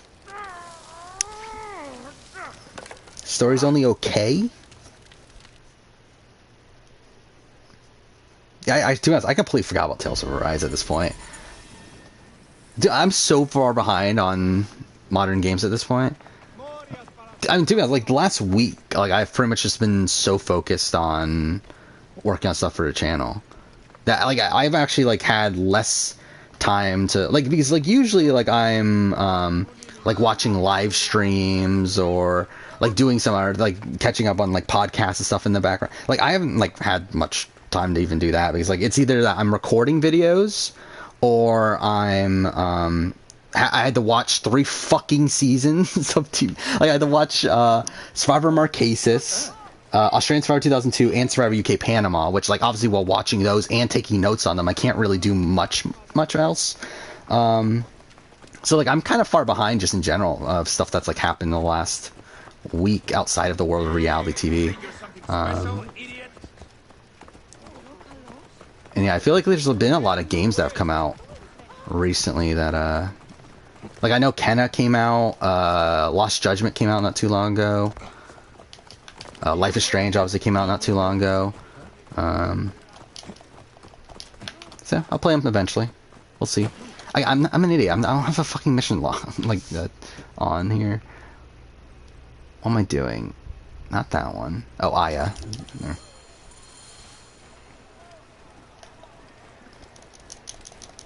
Can't avoid bug snacks forever. Or bug. Is it bug snack? Is that really what's called? Like, for some reason that just sounded weird when I said it. But I guess it is called that, isn't it? Yeah. Yeah, I mean, I think it's actually on PS4, if I remember right. It's like, I technically could have played it already. I just was like, do I need it? Oh, overall opinions on this Circle season, I think it's the best season of the Circle. Possibly ever. I think it's definitely the best season of the US, like, by a lot. Like, it's not even close. I think it's a better version of the Circle France. And at that point, it's like... So, it's like, UK Series 1 is, like, the only one that, like, could be up for debate. But... And, like, I think UK Series 1 has, like, more iconic moments within it. But I do feel like it... Like, I probably would have this season at number 1. Mind you, again, this is, like, very fresh off the season. We literally just saw the finale, but...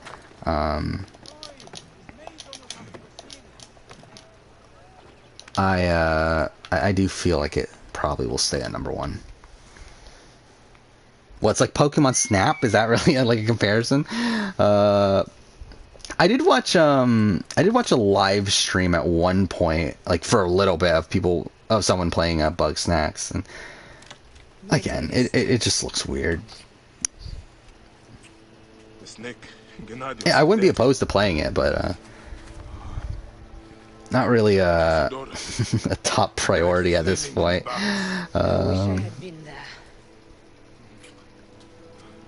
That'd be bizarre if they made a Mario game with all the voice actors from the movie. Oh, that'd be so weird. You playing as Chris Pratt Mario. My wife.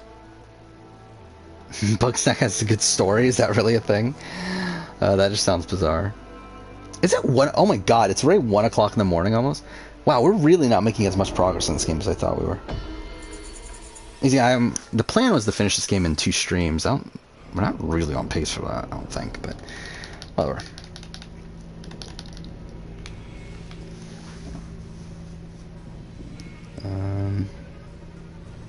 But I'm trying to think, like, what PS5 exclusives are. I know there's definitely... Oh yeah, Ratchet and Clank. So I need to play Ratchet and Clank at some point. I need to play Returnal at some point. And Deathloop, right? I think those are like the big 3 at this point. Are PS5 exclusives. Is Death Stranding Director's Cut PS5 exclusive? Or is that also on PS4? Not that it really matters. I'm not going to go not play it, but... Oh, Intergrade. I was wondering if I should pull you out. Which I already watched a Let's Play of it, but whatever. And it's affecting your heart rate and hormonal markings. Serotonin and oxytocin. Yeah, Ratchet and Clank, Returnal. Oh, Astro's Playroom I actually want to play. It seems like fun. Aya's here. And Demon Souls. Yeah. My ex-wife. I could feel her near. Do I think Nick is the best player in Circle history? Yes. In terms of, like, getting to the end. And with how high variance the end game of the Circle is, then I feel like it's tough to really gauge the best player from how they get to the end, considering how random it is. So I think just getting to the end is usually enough. So yeah, I would say Nick is probably the best player. Okay. I don't even know, like, who would be the next one What is it? at this point? Like, I mean, I'm trying to think. So you got Circle France, you got Maxime, who was a pretty good player, but like never really had a chance at winning, which was a problem. But he did pretty much dominate the game. Yeah, Joey's good. I think he was benefited by the cast he was given, with it being a very game savvy cast, because like they all genuinely voted him number 1. Like I feel like if Joey was on this season of the Circle, I feel like he would be the Nick. But also I feel like he's not as strategically savvy as Nick was. But yeah, I mean, I think he's good though. I would say like Nick 1. I don't think I could do a full rank. I barely remember certain seasons at this point. But like, I mean, like just like looking at it more generally, like season 1, I don't think there's that good of a player.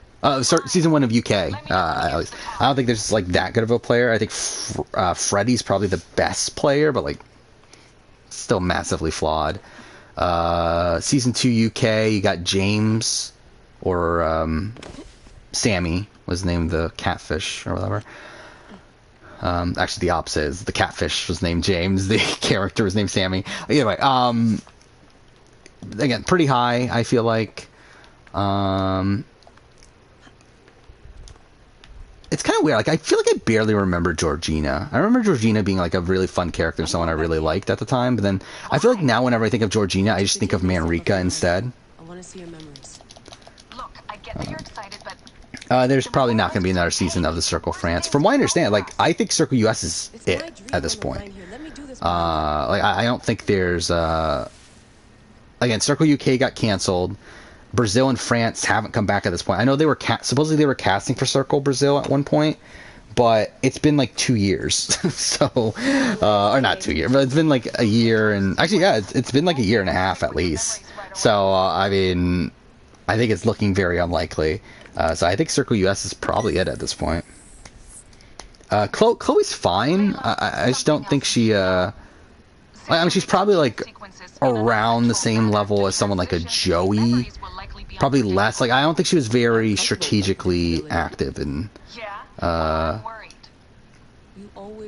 in the game. But like in terms of like, yeah, she was very well liked and got to the end pretty easily.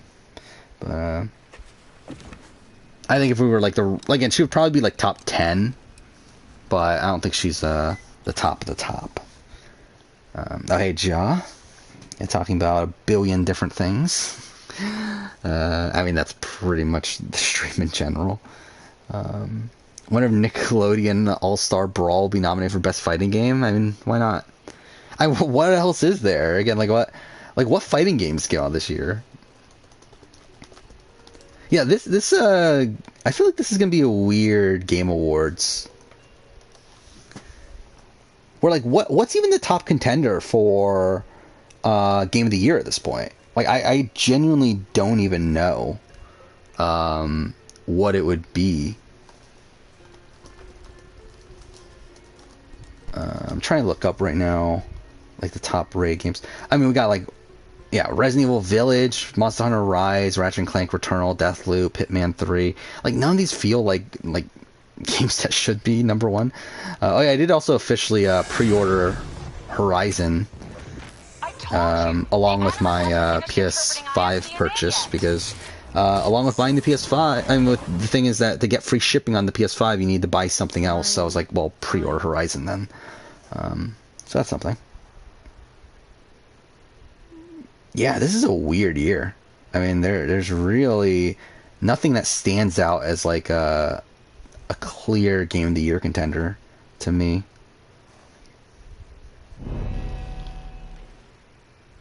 What just happened? Wait, why did it make the sound as if I just died? Whatever. Is Chloe more entertaining than she was on Two Out the Handle? I never watched Two Out the Handle, but I thought she was pretty entertaining on The Circle. What is it? Am I getting Nick Brawl? Are you talking about the Nickelodeon game? Probably not. Of course he was the last. I mean, like, if it turns out to be like okay, and it's like on sale for like $10 or something, then maybe, but not a massive priority for me. Oh, you're watching Champs vs. Pros? Again, like, I never watched Champs vs. Pros or any of the Champs vs. Series. I actually don't even know like how they're received. Like, are they supposed to be good seasons?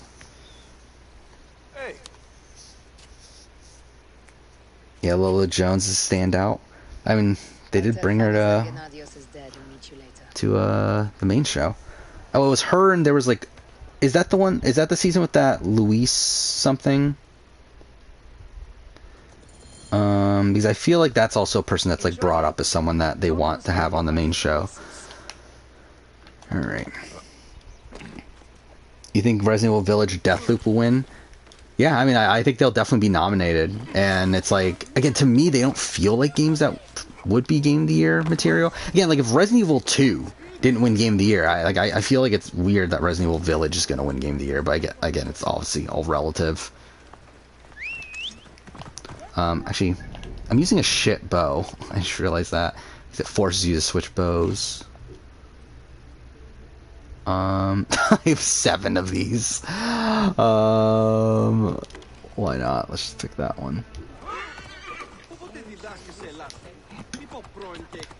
Yeah, Luis Hazel? Yeah, she's like a track and field person or something, right? She's like an Olympian. Yeah. Oh, is she British? Oh, I didn't even realize she was British. I mean, not that it really matters, but I assumed she was American. Oh, is that Nickelodeon game? I'm looking at. I also looked up the Nickelodeon game. It's coming out next week.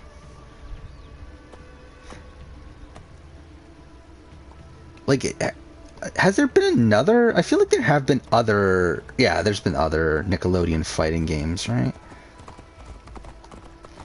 Oh, there hasn't been like a main console in a while, though. Okay. Oh yeah, if it turns out to be fun, like if it turns out to be a good game, then like if it's cheap enough, I'll probably go ahead and try it eventually. But again, not really something I'm eagerly anticipating. Do I think Jamar will go in the challenge? I think there's definitely a chance. I mean, he was in what was it, X on the Beach, right? I'm doing this again, where I'm just like riding around without having an actual thing picked.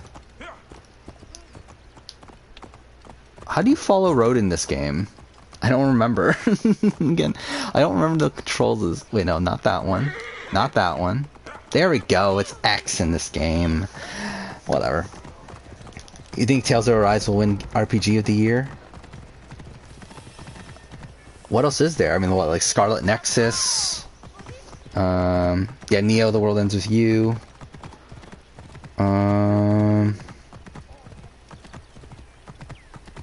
Monster Hunter Rise. That's an RPG, right? I think that could win.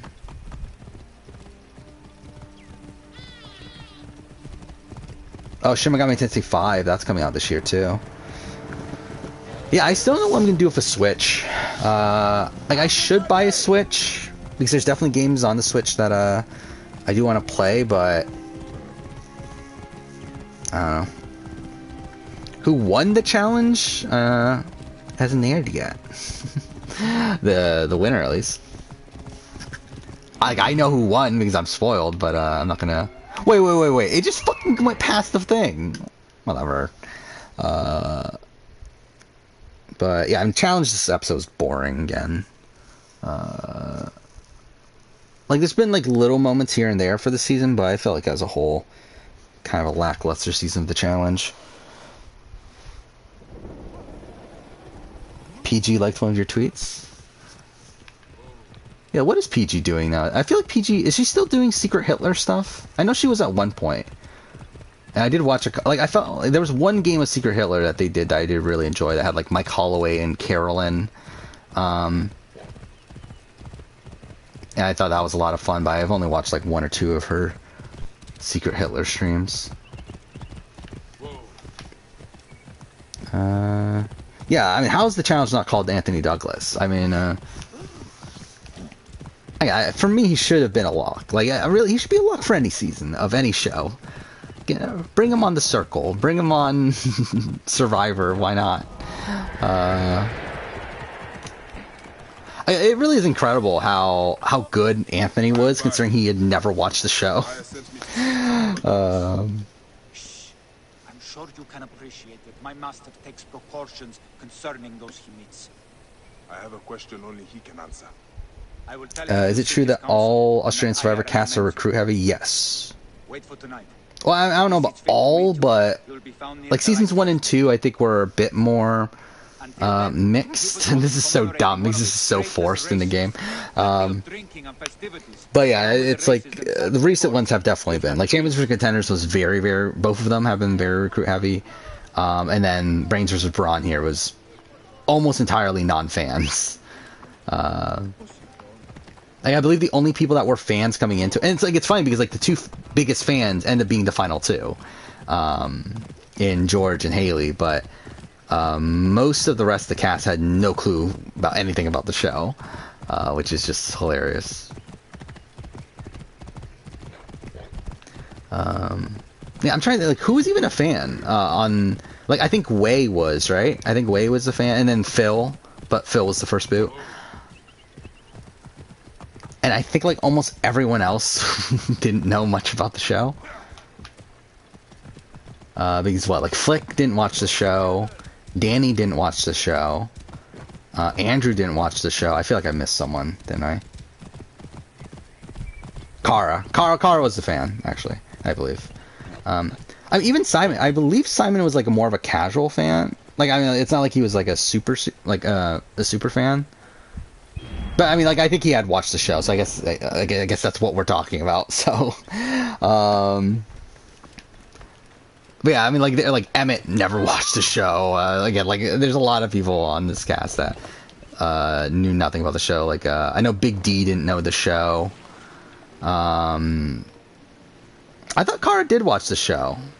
I'm pretty sure they talked about. Oh, I'm a fucking idiot. I'm still supposed to do this. But yeah, I'm pretty sure Kara was a fan. Again, not a super fan, but like I'm pretty sure she had at least watched the show, which most people didn't. Yeah, Kara was a terrible player, but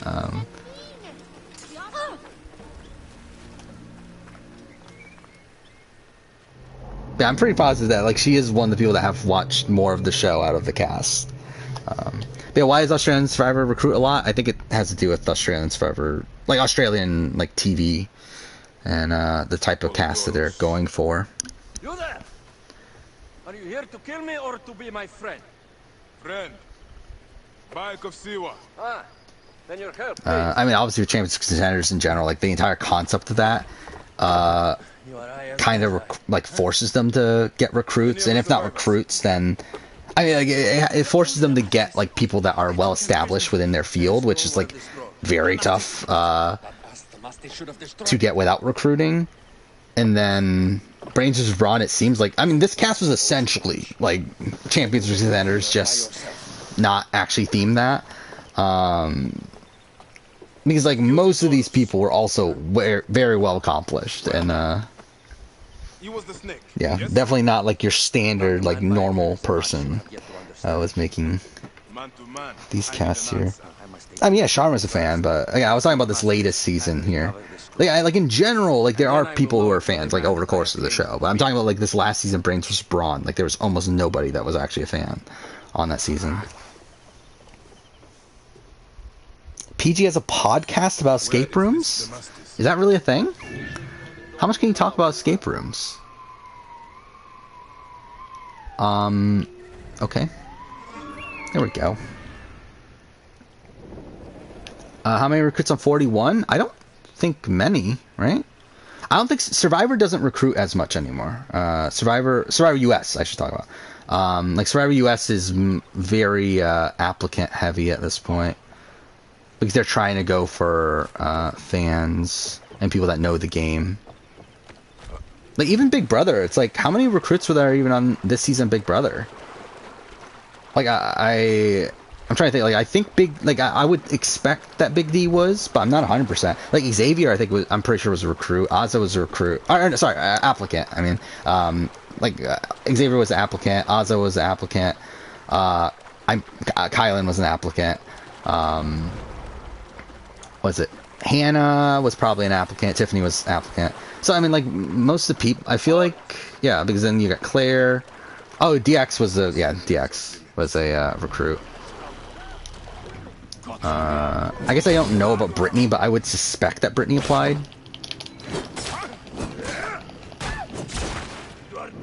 Oh, are we? I didn't even realize we were using Heps of a Sword. Again, thank God, Assassin's Creed, a series that went for historical accuracy at first, is now having flame swords in it. And to be fair, this is like, it gets worse, but still.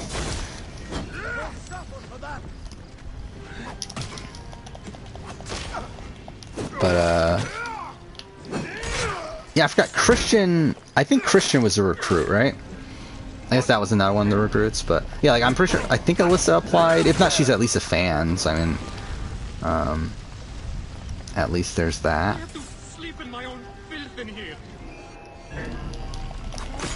I forgot, was Whitney a recruit? I don't think Frenchie, was Frenchie a recruit?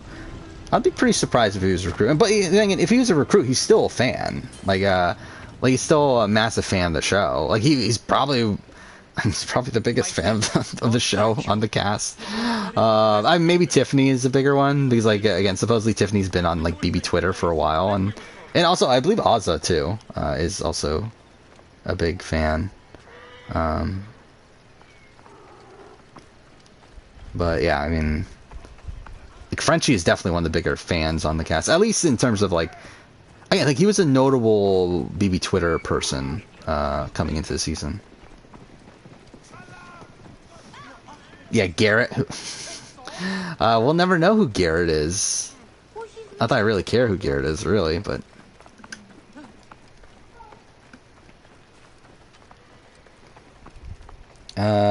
Oh yeah, I haven't. I talked about Xavier earlier, obviously. I would say, I think he's below Casey, but I would move Casey up. Like essentially, I think what I would do with my winner ranking currently, I don't know the exact where everyone exactly lands, but I think I would move Casey to right below Jackson, and then I would have Xavier right below Casey. Because I think Casey and Xavier have very similar games, but I think Casey was actually probably more active. Slightly, but I think that's probably around where he would land. Big D, I think, is again one. I think Big D is the worst player to make the end game in the history of the show. In terms of a runner-up ranking, it's like. I mean, like, because again, in that situation, we're ranking the game that they played. Like, technically, again, like, it's better than. I mean, is it better than Danny Donato? I don't know. It's tough with Big D because, like, again, like the entire cookout situation really messes with things. Where, again, like for me, it's like. Xavier, Big D, and Ozza. I mean, really, mainly Xavier and Big D. I think are the two people that were benefited the most from the cookout. To where I think they don't get anywhere close to the placement that they got had it not been for the cookout. Well, I think Ozza. Like, I actually think Ozza would have made it far in the season either way. I just don't think she would have ever won. And I don't think she was poised to make Final 3 unless she was like kind of dragged there. She was more so poised to get like probably 6 or 7. But yeah, I mean, like I just feel like the cookout existing and like being the reason why these people get to the end, in like with Xavier and Big D really messes with things. Where like if it had been Kyland or Hannah or Tiffany, I feel like it would have been a lot easier because I feel like they were more integral in getting the cookout to where they were. But again, Xavier and Big D didn't do much to help the cookout. And more so just benefited off of its existence.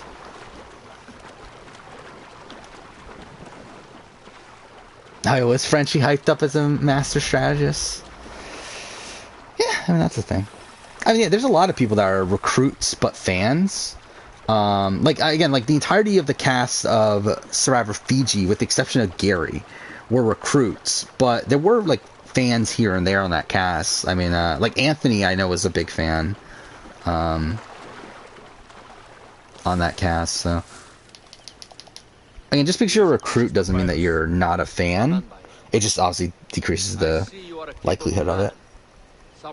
And more than likely, if you're an applicant, then you would assume you're a fan. Though there's actually people that applied that weren't fans. Like Coach is someone that applied to the show, but never watched the show. like he didn't know what the fuck he was doing. So again, like it's not a clear-cut thing. Want to talk about Christy? Not really. Where is she actually? I haven't seen anything about Christy in a while. Is she still doing things? People will be mad that I had Casey over Will. I mean, yeah. I don't know when I'm redoing my winner ranking anyway. But yeah, I think at this point I would have Casey higher than Will. Because again, I'm pretty sure I had it lower, right? Because I'm pretty sure I had Casey at the top of the bottom tier last time. Well, again, if I were to redo it, I would probably put Casey like middle tier, right? I think that's where Jackson is. It's tough. Like again, like maybe I'm like getting too far removed from it. But like I remember at the time I was so angry that Casey had won. But I think it was more so. I think the thing is, like again, like with Casey and Xavier, like my instant gut reaction is that Xavier's better. But I think a lot of that comes down to the competition that they faced at the very end, which both of them had. Well, I mean, actually, Casey had more agency in picking who got to the end than Xavier. But still, it's because obviously Casey got to the end against Tyler, who is an extremely dominant player, one of the best players we've ever seen, and the fact that she beats him in a 5-4 vote is like, again, it's like kind of underwhelming when you had Tyler right there. But it's like with Xavier, he wins unanimously, but he wins unanimously against Big D, who's Big D. So it's like, yeah, I don't know. I feel like it's weird because like I think like the fact that Xavier beats Big D, and that he has Big D to face off against at the end, and also Ozza being the other person, and like I think it makes it look like he's better than what he actually is. Even though, again, I don't look at Xavier particularly highly. I just have a skill point. I might as well use that. I have 100 fucking things put into Warrior. Whatever, let's go. Oh, fuck off. Let's go here, then. Will the other Kyle Moore be cast on BB10? BB 10? Probably not. That would be funny if they did, but again, it's such a niche thing that I doubt they're going to. I know. Bayek, before I can disclose all yeah, I feel like Christy, like, for sure would have done terribly, right, if she got on the show. Like, based on, like, what we know of her and, like, how she, would have been positioned coming into it. Like, if she takes the place of Claire. Like, I mean, I could see her and, like, Whitney getting along, but, like, for 100% for sure, she's getting, like, outplayed by the Cookout. I feel like she's like less apt. Obviously, she's like not. I doubt she's as good of a player as Claire. I think she's definitely someone that could have been booted pretty early. Apparently, on Wikipedia, the Cookout was accused for racism. Yeah, I mean, yeah, people have been accusing them of racism all the time on like Twitter and stuff, and Facebook. I know, but yeah, that's a thing.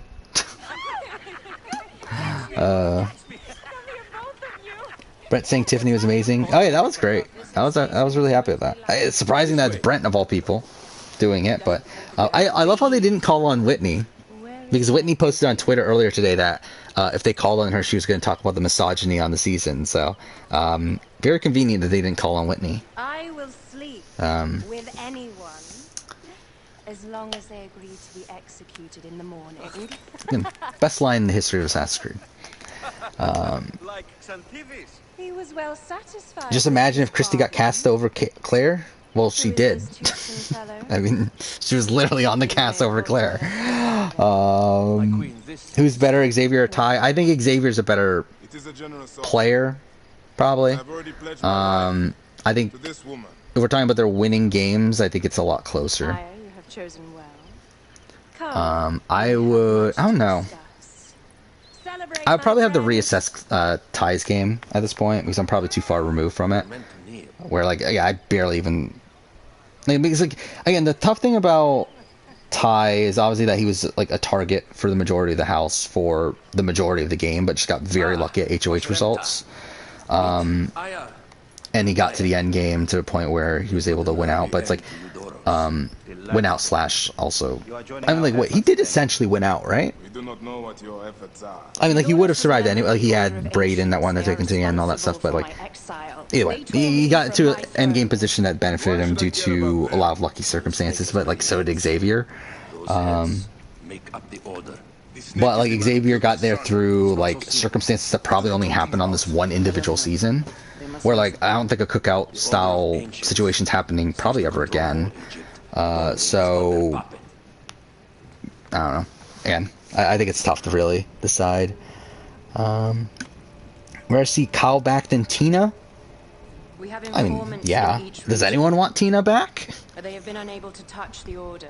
Across Egypt, mysterious forces work against us. For instance, here, in the Nile Delta, the endless sands swallow up whole villages. Yeah, Travis, Frenchie. Yeah, I was surprised they didn't go to Frenchie. I wonder if they were like they just didn't want to give him time to talk. Like, he would probably like go overboard or something. Yeah, that was kind of surprising. They also, that was another thing, jury questioning. Tiffany and Claire didn't get to ask a question. It's like, how are the two like most game savvy people on this cast not being the people that ask a question at the end? Like, that's so weird. Obviously, like, it doesn't matter because they're like forced questions anyway, but it's literally like the two biggest fans, like two of the biggest fans. Oh, I forgot to mention Claire in the fans thing. But yeah, two of the biggest fans on the cast don't get to ask a jury question. Yes. You're watching Celebrity Big Brother UK 22. You were right, If you see the N word on Celebrity Big Brother, wouldn't you get kicked off? Celebrity Big Brother UK? As in Siwa. Which one's Celebrity Big Brother UK 22? Is that like that must be one of the last ones, right? So I think they stopped around there, right? 2018? Yeah, so that's the last one. Kirstie Alley was on there. The fate that awaits all Egypt if we fail to stop. Who are most of these people? Yeah, I don't know who any of these people are outside of Kirstie Alley, and it's not like I know Kirstie Alley that well. We need decisive action. It is time for assassinations. That line's so fucking dumb. Main squeeze. Yeah, I maybe had my, I was maybe watching CBS. I mean, I was watching a lot today. Obviously, I watched Circle, The Challenge, Big Brother, Survivor. Also watched 3 episodes of the Squid Game, or of Squid Game, whatever, on Netflix, which was interesting. I really liked the premiere. I did feel like kind of slowed down a little bit, but it's still fun. Drink. Celebrate. I do plan on continuing to watch it, but don't know when. You think Ty's a better player and winner? Like, I think Ty is more naturally gifted, but I feel like X is probably... Like, X is a bigger fan. I feel like X knows the game better. Like, I think with X, I think we'll probably have to see how he responds to the criticism after the fact.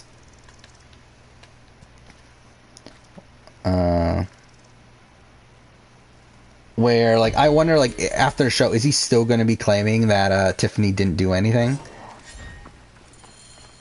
Like, I really wish we got a reaction to Tiffany winning fan favorite. That would have been amazing from Big D and Xavier, because even yesterday they were still talking about how Tiffany did nothing in the game and how she would have done terrible if she were to play again and all that sort of stuff. So it would be pretty funny if to see their reactions, but obviously they didn't cut to it.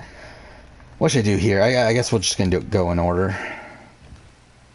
So technically, okay, I'm an idiot. What are the controls here? There we go. Yeah, I don't watch Love Island either. Nor do I really have much interest in watching Love Island.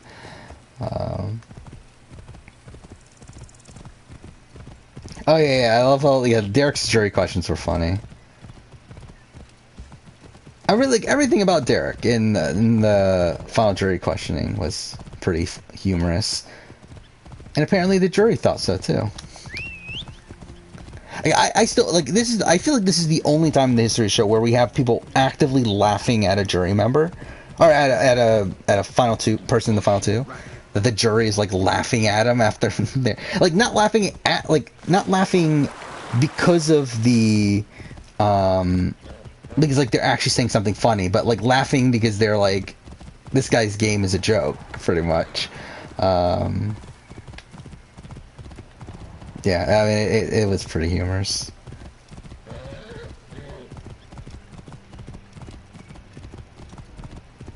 Oh wait, Gabby Allen?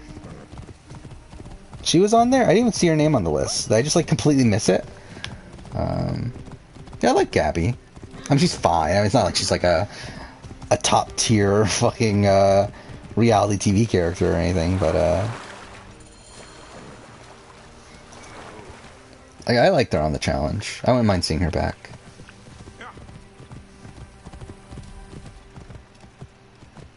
Oh yeah, I just like completely skipped through. Yeah, she is there in 6th place.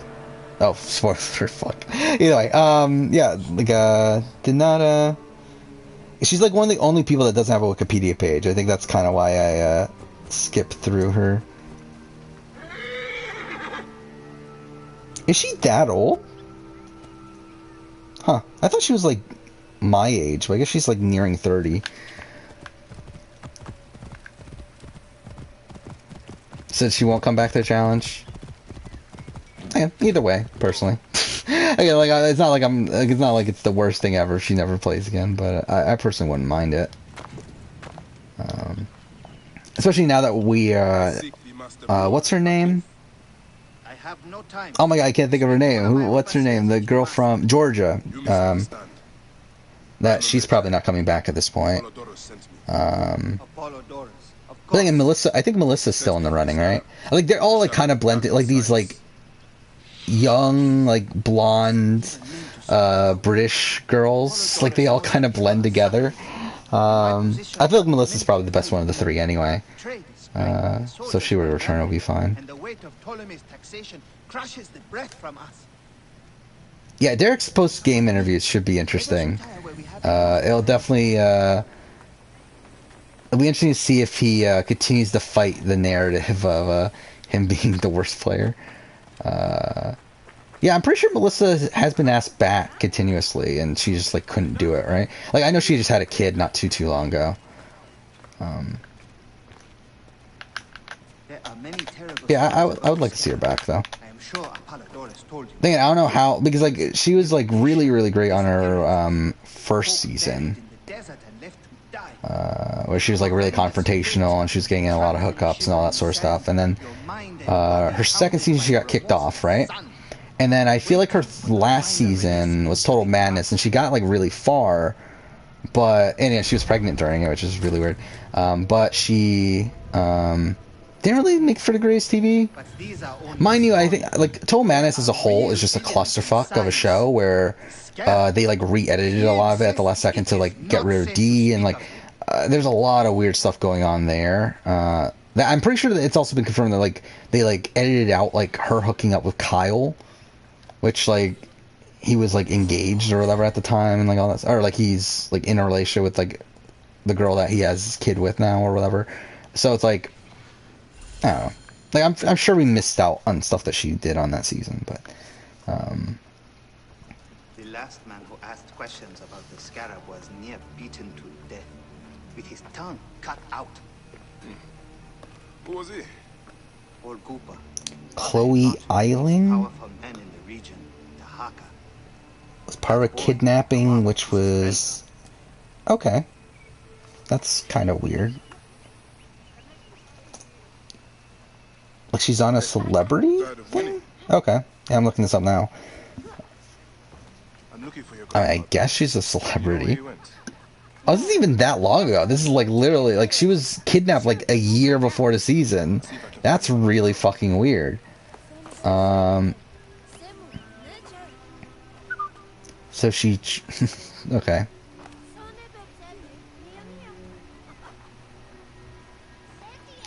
Oh, she's like really young too. She's only 20 at the time.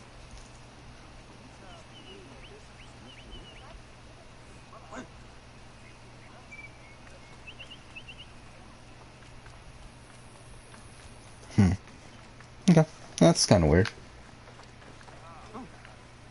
Oh, that'd be so fucking weird if they put fucking Carol Baskin on Celebrity Big Brother. I really hope they don't. Like, I know she was on Dancing with the Stars, right? Yeah, hopefully she's not on Celebrity Big Brother.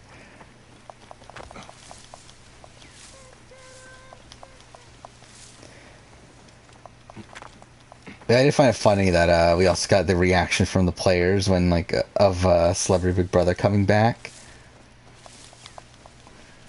Or, like, she announced that, then you see, like, Tiffany and Hannah being excited. Yeah, I've never watched Married at First Sight. There we go. trying to think, how far into the game do I want to get here? Yeah, I want to probably get around halfway, and then we'll finish the game on Friday. So I'll probably stream again on Friday. Why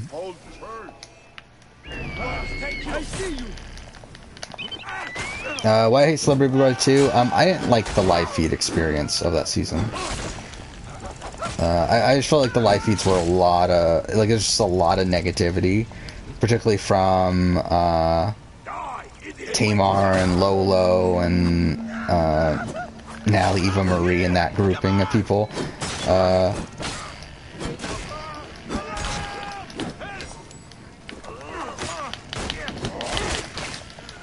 And again, I was someone that was rooting for Tom Green at that point. And again, Tom Green's not perfect. Like, Tom Green definitely is an awkward guy, but I feel like they were misreading his awkwardness and kind of using it against him to, like, kind of villainize him in the house. And I just felt like it just felt very icky to me. I feel like in retrospect, I'm definitely higher on the season than I have been in the past, but I just did not enjoy the experience watching the season at the time. Because I feel like now, when I look back at Tamar, I look at her as like a fun character and stuff. Well, at the time, I really just didn't like her. Because, like, I didn't like what she, how she acted in the house, I should say. I know the scarab took your tongue, but we can help each other. Akuf told me that you are investigating the scarab. Help me. It's so weird that this game's like almost 5 years old at this point. Actually, I guess it's not really almost 5 years old. It's really not even 4 years old, but still. I was so hyped for this game. Like, this was like a... Like, outside of like The Last of Us 2 and probably Assassin's Creed 3, this was like my most hyped game.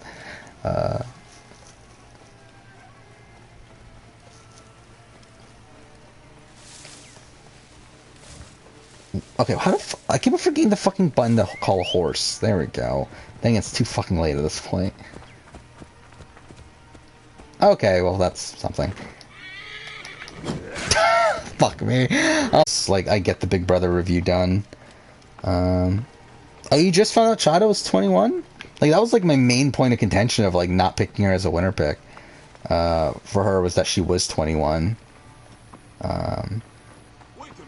And I do feel like she turned out much better than I was expecting. Because I was definitely thinking she... I don't know, like, it felt like she was very... Like, and it was a similar thing with Liana from Survivor. Where, like, I felt like they were just so much into... like, they talked so much about their school life that I felt like they didn't know if they had that much life experience. And wouldn't be able to bond with the majority of the house. But I feel like Tiffany did turn out to do pretty well. I still think it's a bit up in the air with Liana at this point, but we'll see. Did Alyssa count? Yes. On the mandate. Again, like, with Big Brother 23 here, they barely hit it. Like, they literally got exactly 50%. Because it's the cookout, which is 6. Because there's 16 people, so it's the cookout plus Alyssa plus Derek X. Like, that's the 8. The other 8 are white. So, yeah. Because you got, what, the first 5 boots, right? I can protect your family. Oh no, first 6. Is it first 6 boots all white? Everyone knows this. Yeah, right? Because you got Travis, Frenchie, yeah, Travis, Frenchie, Brent, Whitney, Christian, It looks like the scarab is summoning warriors to the city of Letopolis. Brittany, That is where my husband... then Sarah Bethan and Claire. So It is father's destiny to rebuild it. We're going to join him soon. the best relationships in BB history? Like, in terms of what? Are you talking about, like, showmances? I'm sure he can help you. He knows everyone there. If you go... BB had the same number of white contestants as Survivor 41. Of course I will go up. Actually, I didn't even think about how many were on Survivor 41. I just, like, obviously I knew they hit the mandate, but yeah, I didn't actually pay attention to how many they got. I feel like 42 has a decent amount of diversity in it, right? Not that I haven't actually counted or anything, but I feel like just from what I remember of looking at the cast, it feel very diverse. Do I know him? Yeah, I did see that they named the Celebrity Big Brother season was Eye of the Storm.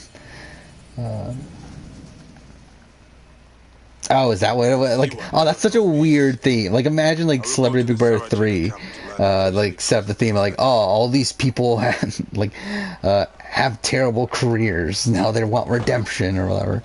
That'd be funny. Scared Lies. This game actually does kind of feel dated. Oh, fuck, again, I'm pushing the wrong fucking button. There we go.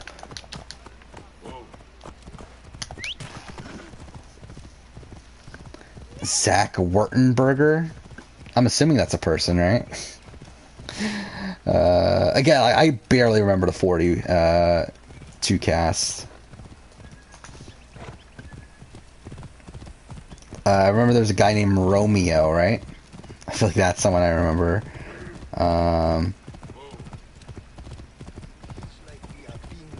Hi or Hey. Oh, Tori from Sequester's on there. We still don't have a picture for Rockstroy. Or Rocksroy? I thought it was Rockstroy. Okay, I guess it's Rocksroy. Whatever. Omar seems like someone that I'll be interested in picking as a possible winner pick. Yeah, like first gut reaction just seeing these random pictures is that I feel like Omar seems like someone I would pick, but we'll see. Yeah, Zach Wurtenberger, Communications and Media Studies student, 21. Are we back? Maybe. I think we're back. Fuck me. Whatever. Haven't had that happen in a while. We're streamed a couple weeks, but whatever. It doesn't seem... Oh, okay. Well, that's lovely. I'm pretty sure, right? Yeah, because I believe she's... I know there's at least one transgender person this next season. I think it's Jenny.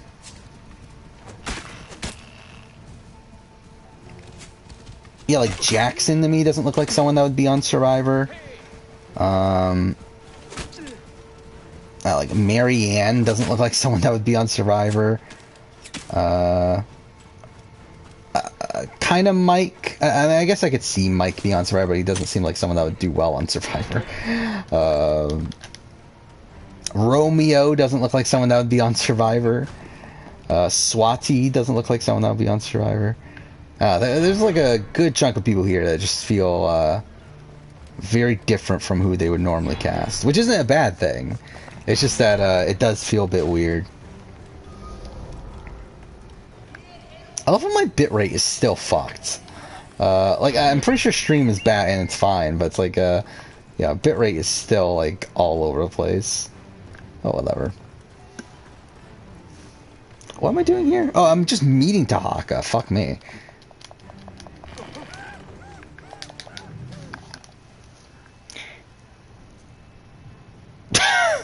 It's not loaded in. What a masterpiece. Like, what a great game this is. There we go. My name is Bayek from Siwa. I am indeed Tahaka, Grand Planner of Sais and Steward of Metropolis. I met your family. Your wife sent me here. She said you might know about the one called the Scarab. Now, it'll be interesting to see the cast. Like, I'm sure once we see cast photos and stuff, though, it'll look a bit more normal. But yeah, like, just from seeing this, like, random assortment of pictures, it does feel weird. I mean, like Zach seems like someone they would cast. Tori seems like someone they would cast. Omar seems like someone they would cast. Lindsay definitely feels like so. Like, Lindsay screams out to me as an early boot. I feel like Lindsay reminds me of like a Molly or like a. I guess kind of like Ashley Nolan, even though Ashley Nolan made it further, but. Yeah, it doesn't like scream out to me as someone that would make it far. Your son. Let's see, Drea. He misses you. Yeah, I feel like Chanel, Dre, I feel like they would typically get cast nowadays. His sons following in my steps. I feel like Kai is someone that they're like probably gonna end up like I feel like he's definitely the type of person that they're definitely telling him to say Yule is the person that he's the most like, right? In their in his bio, like what they did with James Lim. There's no threat to me. Are you not afraid of the Scarab, Tahak? That was the thing, right? With James Lim is that they told him like he wanted to put that the player he's most like is Parvati, but then they forced him to put Yule. Whatever my life's work, whatsoever I did to bring that down upon him. UK21 had a theme of Year of the Woman. They're attacking the ruins again. Okay. That's just kind of weird. Bayek, come fight with me. Like, why even add men at all then? Like, why? I don't know. Whatever. Jonathan Young looks like Vince. Oh yeah, Voce look like someone posted that Voce looks like John. What was his name? The guy from Big Bang Theory and I think Roseanne. I think he was also in. But like he looks just like it. Like I didn't even notice it though until someone posted it.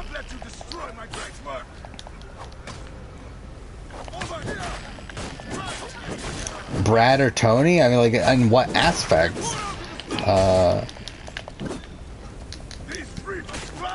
In terms of the games they played, I mean, like, Brad has now made it further than Tony did.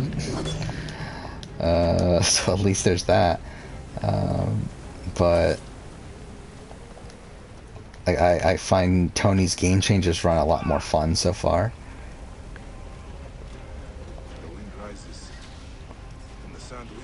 Is 21 the one with Tiffany Pollard, or which season is that?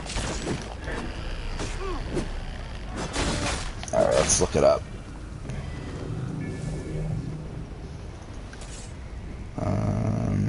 And who's on that season? That's the one that Courtney Act won. I do remember seeing, like, I didn't watch the season, but I do remember seeing stuff about it. Yeah, I don't know who any of these people are, I'm pretty sure. Genuine. Yeah, I have no clue who any of these people are.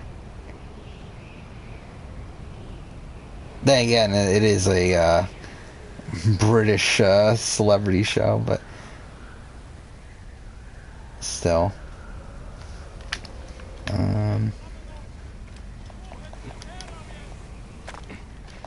Is Chada and Brent best showmans ever? I mean, obviously. It's gonna last.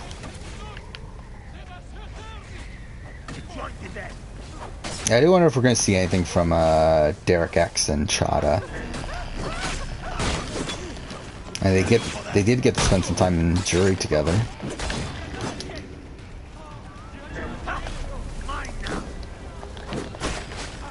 You think Danny McRae is making Jimmy Johnson proud? I mean, I can already assure you that he's going to be a better Survivor player than Jimmy Johnson.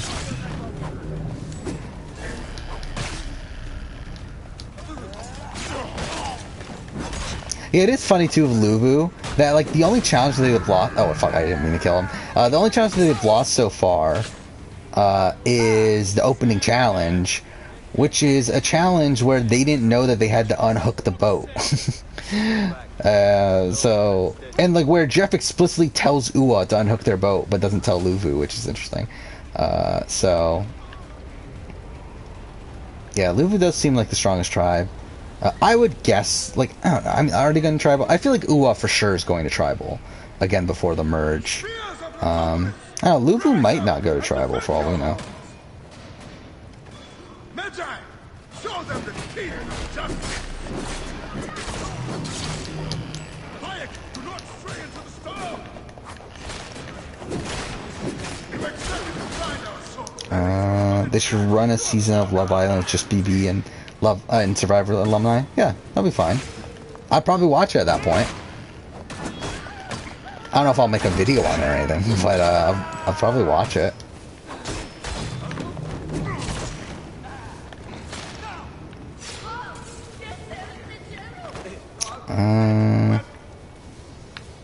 This section's really annoying for speedruns.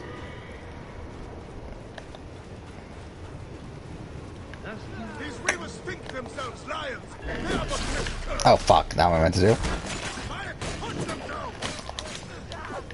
Stay with me, Bayek. Yeah, what haven't we talked about? I feel like I remember I had like a lot to talk about coming in the stream, but I don't even remember if I talked about everything.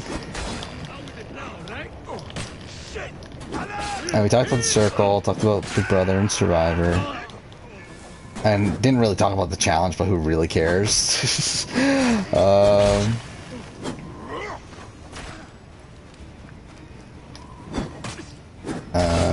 Again, did a lot of recording yesterday for a lot of videos that aren't coming out anytime soon.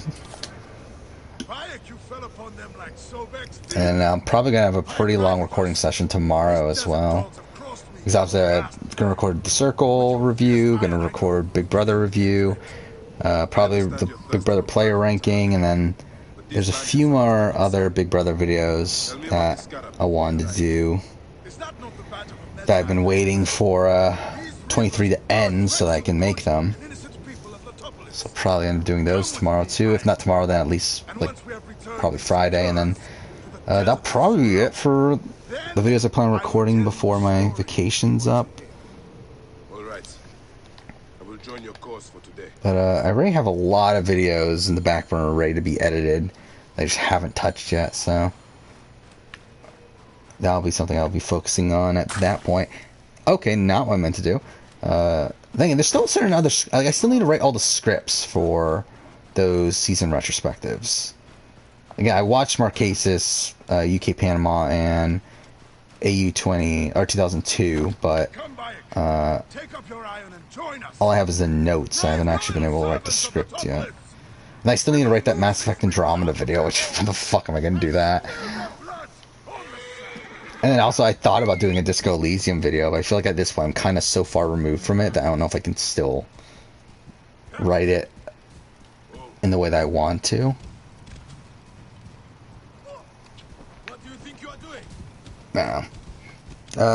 What's Witness? I mean, Whitney wanted to, again, she said on Twitter that she wanted to talk about the misogyny on this season. Again, the misogyny by Xavier and Big D, like, against Tiffany and Hannah and all that stuff. And Kylan. I mean, Kylan being one of the misogynistic people. Metropolis was a wonder once, before the desert overtook it. I mean, to show the world, to show the gods, that men can conquer anything if they put their minds. Again, it's funny. Again, I did listen to the live feed update this morning with Taryn, where he recaps Big D's game. And it's funny how, like, again, like with Azza in the last few days, he's been talking a lot about how he's very pro-woman, and how, like, taking him to the end is a very pro-woman move. When it's like he'd been trying to get the women out the entire fucking time. Like, I remember, like, back in, like, even week one, like, his big thing was that he wanted to make sure that there weren't more women in the jury. And then, like, again, obviously, as you expect from Big D, he fails at that, and the majority of the jury is women. Oh yeah, I can definitely see Whitney being on the challenge. The question is, do they want her? But I feel like she's definitely saying yes.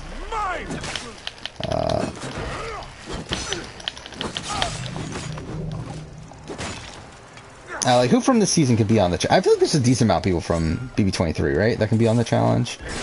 I mean, you got Whitney, Christian, Alyssa, DX, you got Kylan.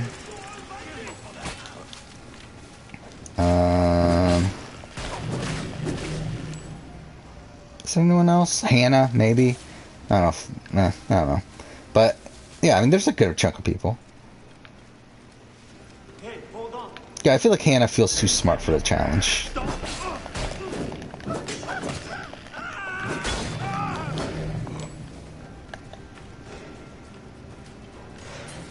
Like, essentially, I feel like she's too good for the challenge. To where, like, I feel like if you're on the challenge, you more than likely have almost nothing else going on.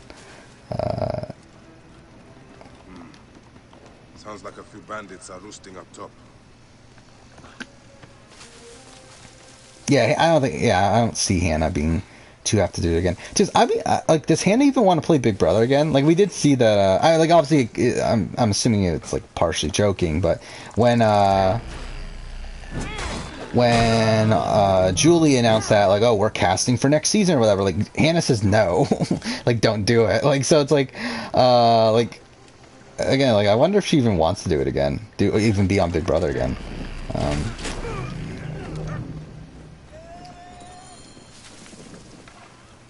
This would have been, oh, wait, no, never mind. This is bad. I was gonna say, this would have been pretty decent positioning if I was in a speedrun, but no, never mind. I forgot he has to go all the way back into the things. Never mind.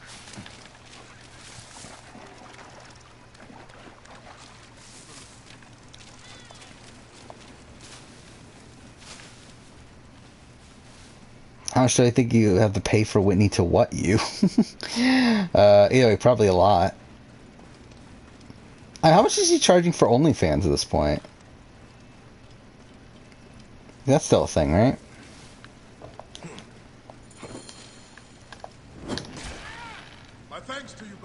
Would DF become the new Josh on challenge? I mean, DF's not getting on the challenge. I mean, again, like, he couldn't even do Big Brother challenges, let alone challenges. Are they connected to this Scarab? Yeah, Devin should have been on the challenge. I mean, if, like, what, they didn't cast Big Brother people for the challenge until 18, right? Until BB18, I mean. So, yeah, it would have been cool if they, went back and brought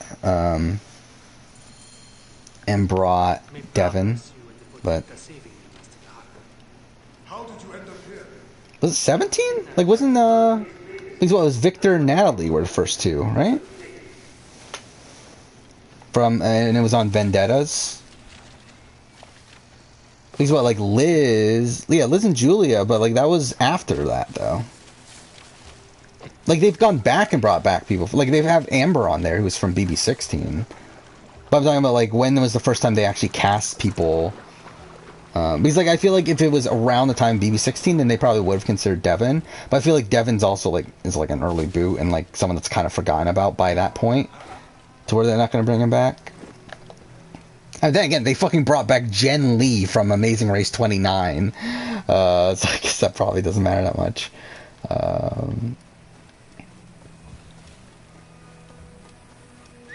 And actually, now I think about it, Amber is the early boot too, isn't she? So I don't know. I mean, I don't know if they contacted Devin or what.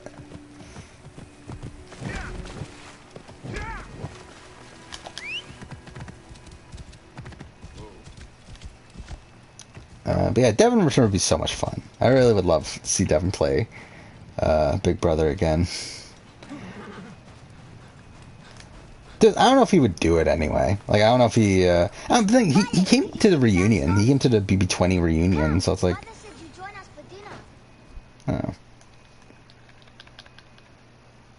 Oh. You know why Victoria from BB16 is such a bad player? I mean, I feel like I do. By the way, Victoria is not at the bottom of Final Juror ranking, which is kind of funny. I'm glad you made it safely, Maharet. Yes, the gods blessed our passage. We saw vultures and a hyena and so much sand. Enough sand to fill a lifetime. That is why we need so many to help us with our great work. But yeah, the Final Juror ranking was a bit of a surprise. Again, I did put together the initial draft of that list. Was a bit of a surprise at how it turned out. It is no simple task. We must all pitch in. Where, like, I feel like really, there's only like five, like there's six like good, like really good final jurors, and there's like a tier below, like a few more like okay ones, but like most of the final jurors are not that good on Big Brother. And like there's some that are like, obviously Janelle is a runner-up, or is a final juror twice, and like she's a big character and everything, but like in terms of actual gameplay, like I don't feel like there's that many great final jurors in Big Brother US, at least.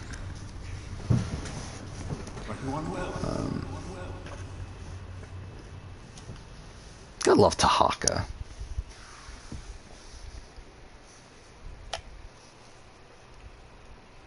I'm pretty sure that's not why Victoria is a bad player. By the way, Victoria, like, she's actually, like, engaged now, right? I think I saw that.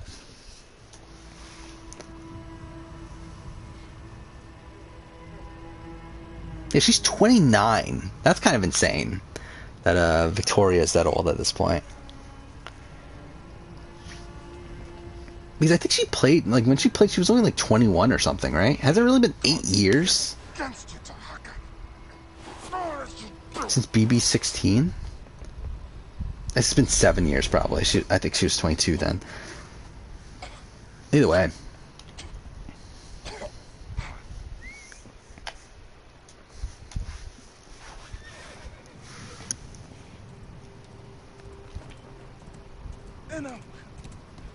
It's only been 2.5 hours. Why does it feel like this stream's gone on for way too long? Like, it definitely feels like we're later in stream than only 2.5 hours.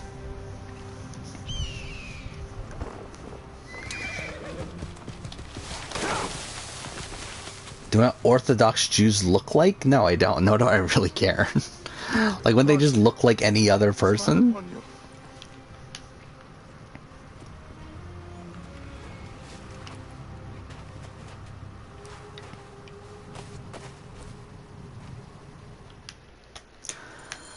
Alright. Oh yeah, fuck, I'm an idiot. We don't have Now, not what I meant to do. Fuck me.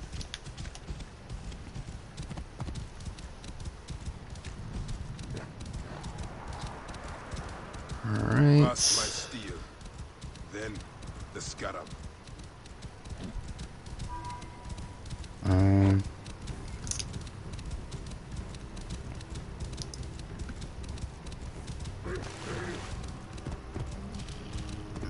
let's go. It does. I don't even know exactly what I'm even gonna stream after Origins here. I don't even I don't even really know why I'm playing Origins really. Like, I have no real reason to be playing Origins here. I just decided, well, fuck it. This is like an easy enough game for me to play. Like, we're gonna do Miles. So again, so I'll play this obviously now, and then I'm probably gonna try to finish it up on Friday. And then we'll stream Sunday. We'll stream all of Miles Morales, hopefully. Oh, that would have been decent for a speedrun. That was pretty good RNG. They should have stayed in the shadows. And then, yeah, I don't know what I'm gonna play after that. Like, I kind of want to play Judgment, but I also feel like it's a bit early.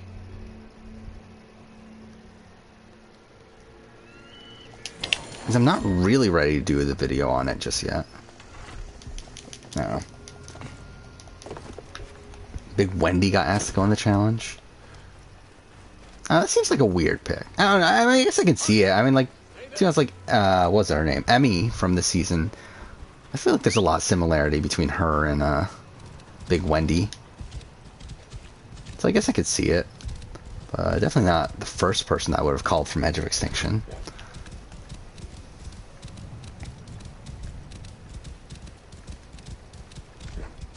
Gonna wait until next year for get PS5. Yeah, I definitely have enough. Like, to be honest, I bought a PS5, but like I don't really have anything that I need to play on PS5. Like, I could have waited. It's more so like I have the opportunity, and like, again, like, I just might as well get it. It's like, I'm gonna buy it anyway, and like, more like, it's not dropping in price anytime soon. I don't think they're bringing out a new model anytime soon, so it's like, fuck it, I'll just get it now. And it's a better, like, it's a quality of life change. Again, a minuscule one, especially because I don't have a 4K TV, so it's like not even that like helpful right now. I probably will buy one. I'll probably wait until Black Friday or so, but I'll probably get a 4K TV at that point. But yeah, I mean, it'll be a quality of life change. So obviously, games will load quicker, even if it's not the PS5 versions. Like, just the entire console's quicker, and just, I don't even, like, are there even any great, like, new features on PS5? I don't really feel like there are, right? Oh, I'm an idiot. I forgot we were doing the assassination. Whatever. Alright, that was easy.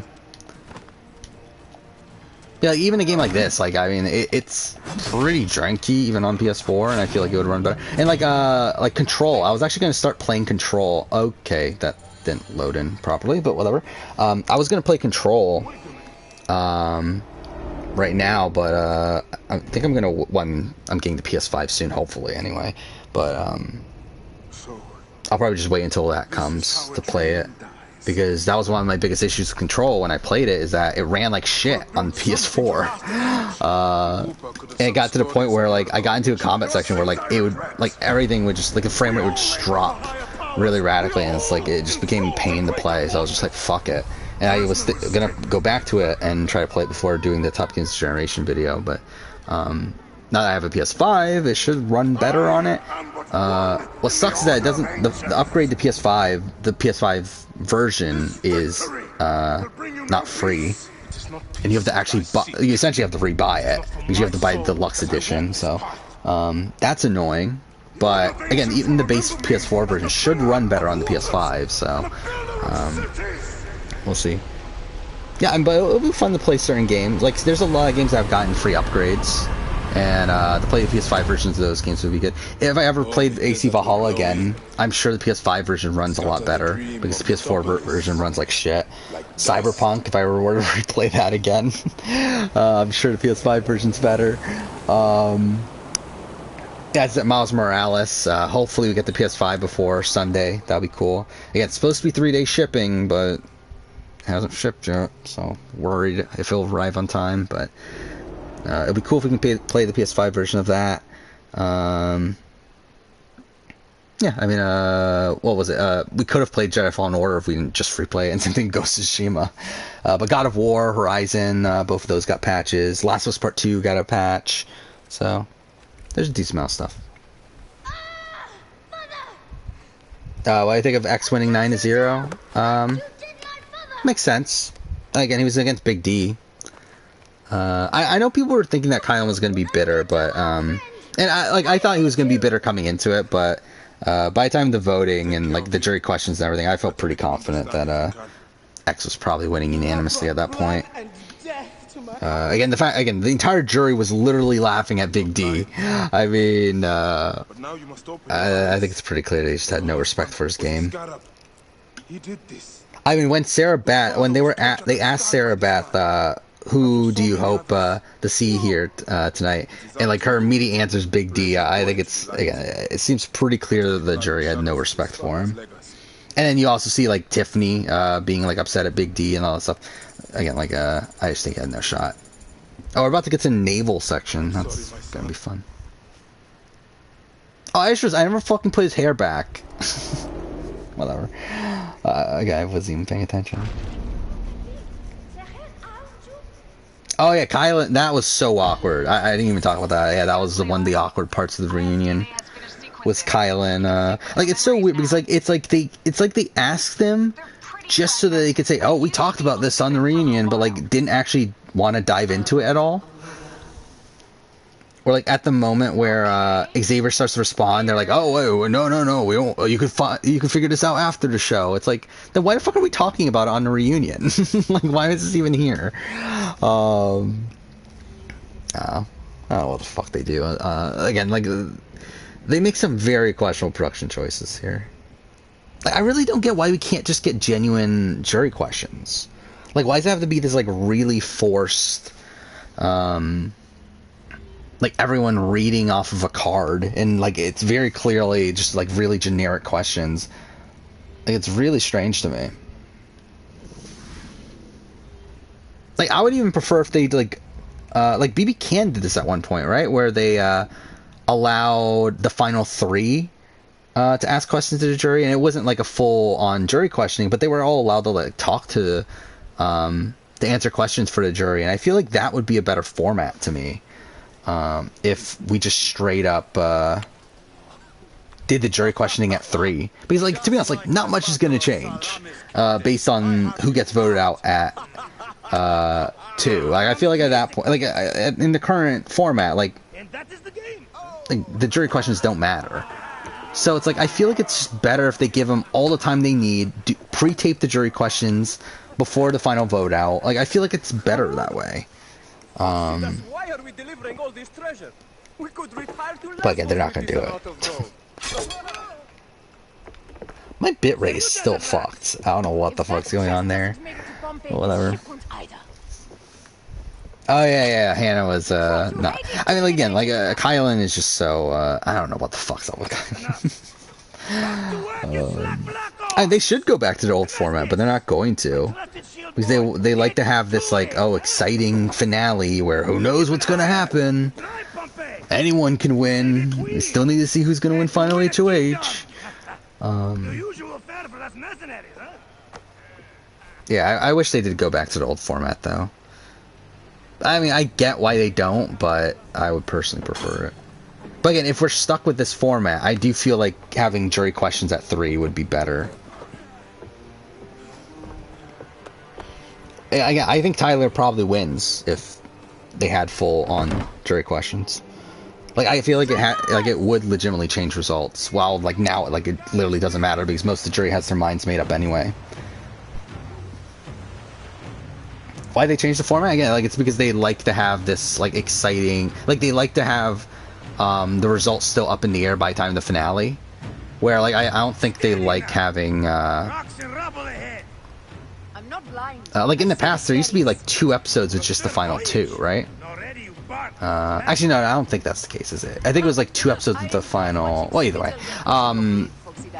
it's like I don't think they want like the finale to start with just the final 2, where all they have to show is the jury questioning and the eventual vote and reunion.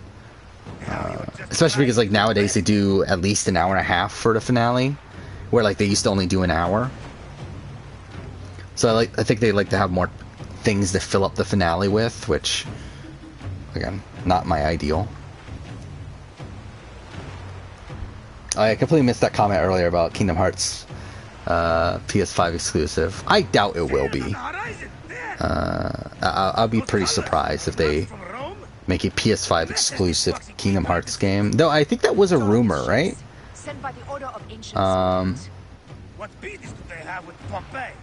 That it is next gen only. I mean, which I guess actually in that case, I guess it does make sense. I was thinking like only PS5, but yeah, I guess in terms of like next gen exclusive, I think that probably will be the case actually. So you better get on that PS5. And that was another reason I wanted to get the PS5 now too, because I wanted to play Horizon Forbidden West on PS5, which that comes out in February. So it's like that would mean I probably had to get it around this, like by the end of this year probably. So it's like, again, I have the opportunity now. Might as well do it. Ready ourselves. Let's show these traitors they trust their own pharaoh. Realistically, I should have bought it at launch because I had the opportunity, but whatever. Got it within a year. Close enough, I guess.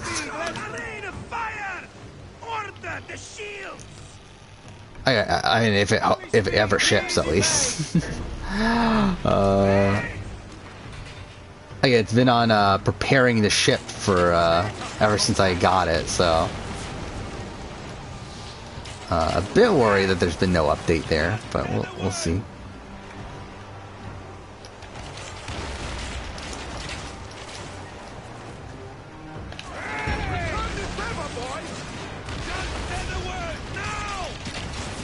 There we go.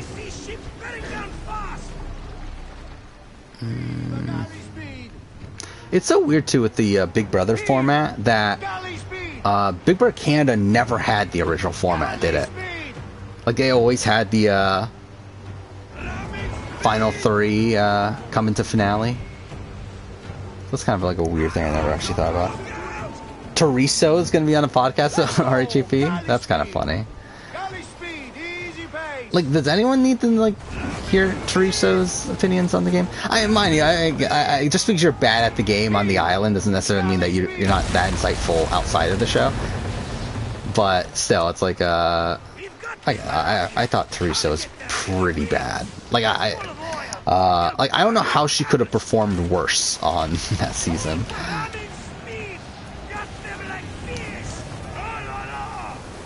Yeah, I never did listen to the podcast with Dino. I'm super far behind on podcasts in general, where, like, I tried to get caught up on Big Brother, which I think I did, right? But I didn't end up getting caught up on Survivor, though. Even the Circle, like, I didn't even finish the RTP Circle podcast. Yeah, I'm just looking at right now, like, the podcast that I haven't listened to. I didn't listen to the challenge one. Actually, I still haven't finished listening to Survivor South Africa, the finale one.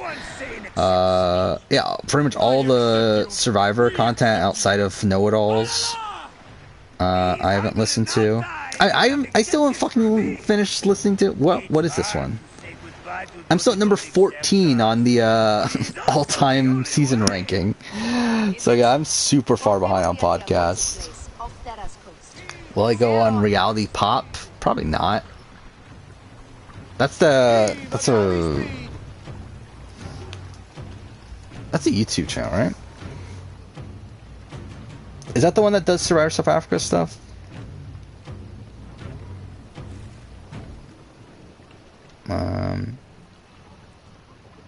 Yeah.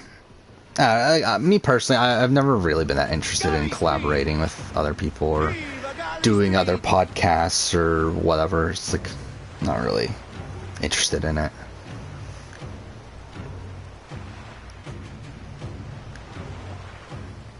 I kind of like doing my own thing here. Galley speed, easy pace. Rapid speed, galley speed, let's go. Rapid speed. I see you later, Bryce. I don't know how much longer we're gonna go for. I mean, like, I do want to get further into the game, but I am definitely starting to get a bit tired.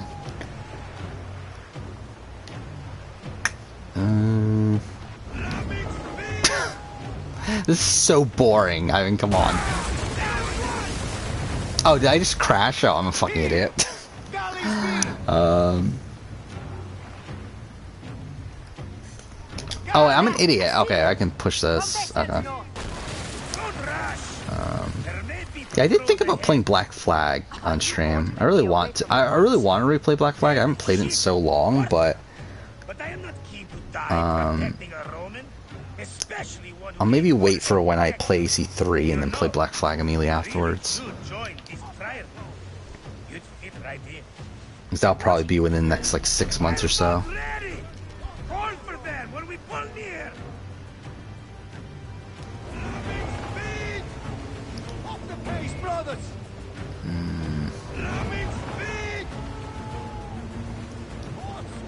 But yeah, like, to be honest, even if people, like, asked to collaborate and stuff, like, I probably wouldn't even see it. Like, I mentioned this before, that Russell Hantz did want to collaborate and stuff and post a comment and stuff. I didn't see it until way afterwards. Like, I just in general, like, won't see it more than likely, because, like, I don't really have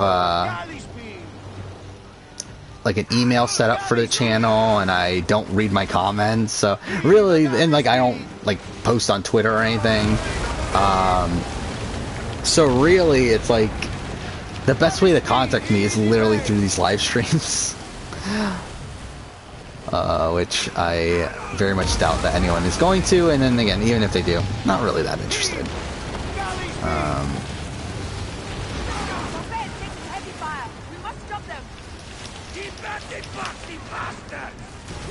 Okay.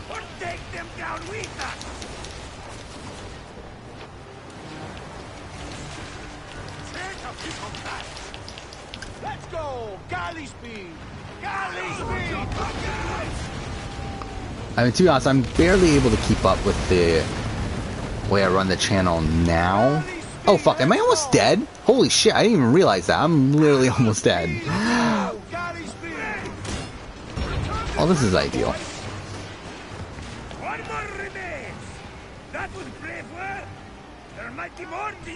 Oh fuck, there's another one there. Mind your tongue, old man, or you'll discover a legend son. Fuck. Fuck this. I wasn't paying attention to health. Why is this thing... Okay, there we go. Like, why it takes so long for that to load?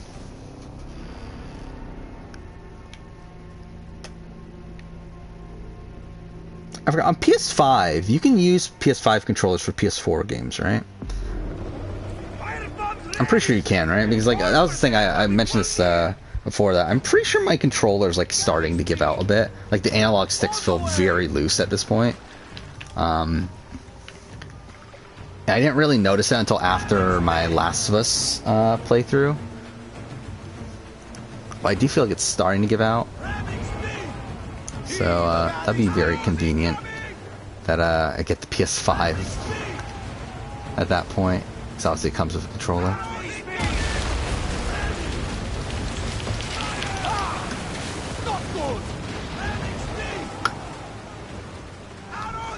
So, I'm trying to think, like, what's the halfway point in this game? Like, we'll definitely finish the hyena mission, which is the next one after this. I think probably should have to do the lizard one, too, to get halfway.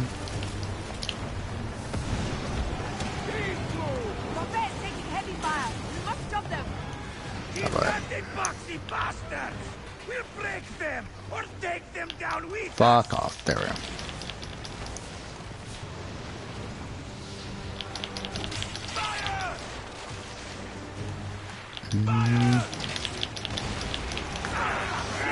Yeah, like, I'm kind of in a weird spot right now for Assassin's Creed, where, like, I really don't want to think about Assassin's Creed at all, but I also have this, like, itch to play all the games again.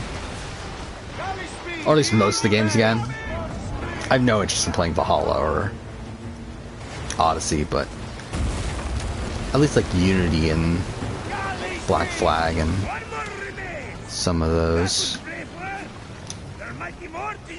Oh yeah, I do have. I think I have it, don't I? Oh yeah, I can't do it right now. Yeah, I think I do have the Chocobo.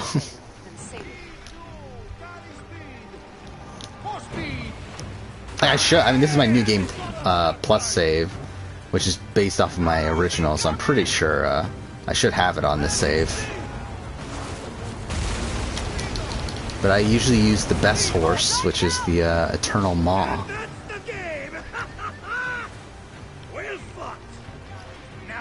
Yeah, I can definitely equip it in a second, once we're done with this mission that takes forever. Yeah, it's such a weird thing, isn't it? They had the crossover between Final Fantasy 15 and Assassin's Creed Origins. And it's so funny how half-assed it is in this game. Where again, like Final Fantasy 15, like has this like massive event, this massive like story mode and everything. It's like a 2-hour campaign or whatever. But it's like this, like it's literally like a 10-minute mission, and like most of it has like nothing to do with Final Fantasy. It's literally like the final cutscene is the only thing, and it's like pretty much nothing. So I found that kind of funny. Cleopatra offers gold to win my favor once I've won Rome. Is that what friendship means to your queen? Whose face graces that coin? Do Roman women receive the same honor? An alliance with Cleopatra is a union of true power. She wants more than an ally. Dude, so I'm kind of at the point where like I don't even know if I even care enough to watch the cutscenes. Friendship indeed.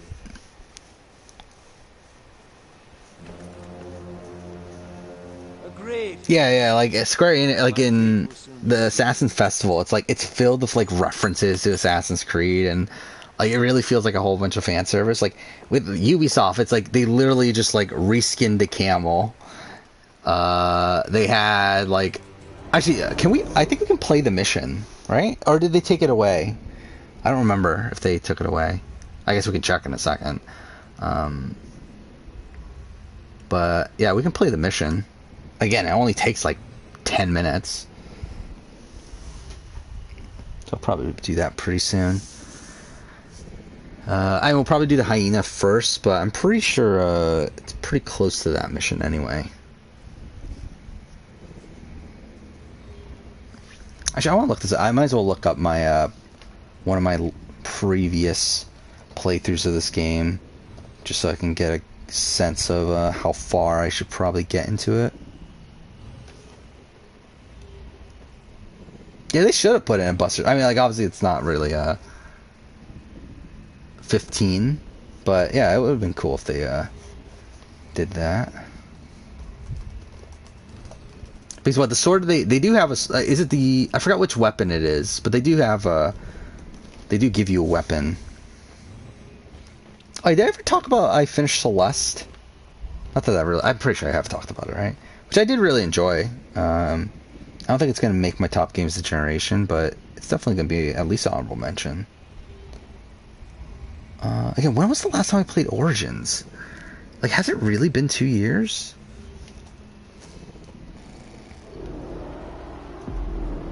Oh, I did do a speed run of it right before Valhalla came out.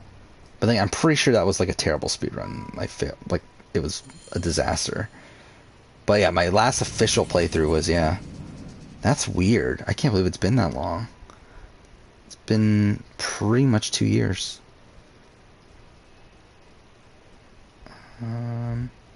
Why can't I find like a normal playthrough? Yeah, I'm looking through all my game footage and I can't find a fucking normal playthrough of Origins despite me playing it like a billion fucking times. Like a normal one as in I just rushed through the main game. There we go. There's one.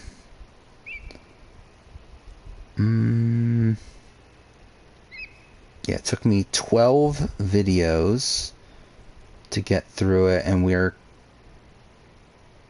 not that far. Okay, this one's actually a bad one. These are examples.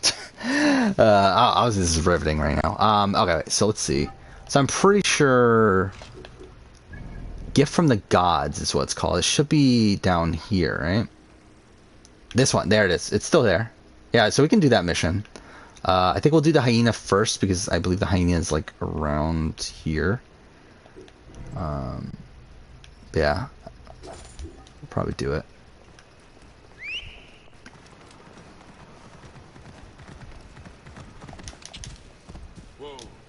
Follow road. Let's see. I'm trying to find a good playthrough of Origins where I'm not like completely fucking up with the order of things. Fuck, I did it in that one too. God damn it. It's like every playthrough I'm finding of me playing Origins, I do it out of order. Yeah, I'm doing it in order this time, so it's like it's tough to gauge where I should be. Here we go. Yeah, we kind of do need to make it further if I want to finish it next stream. Yeah, I definitely need to at least start the lizard. Probably should finish it, really. Alright, let's just actually ride there. I think either way, we'll probably go another hour and just see where we're at that point.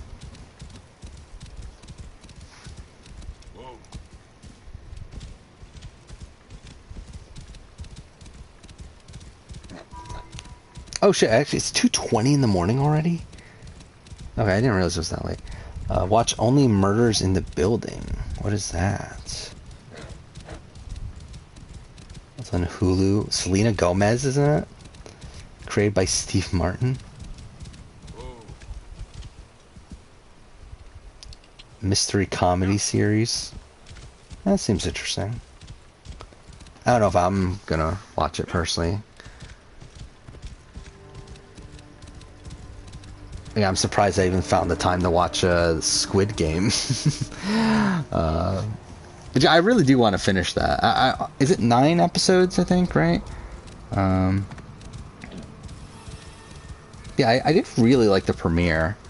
Like, episode 2 is kind of like... eh.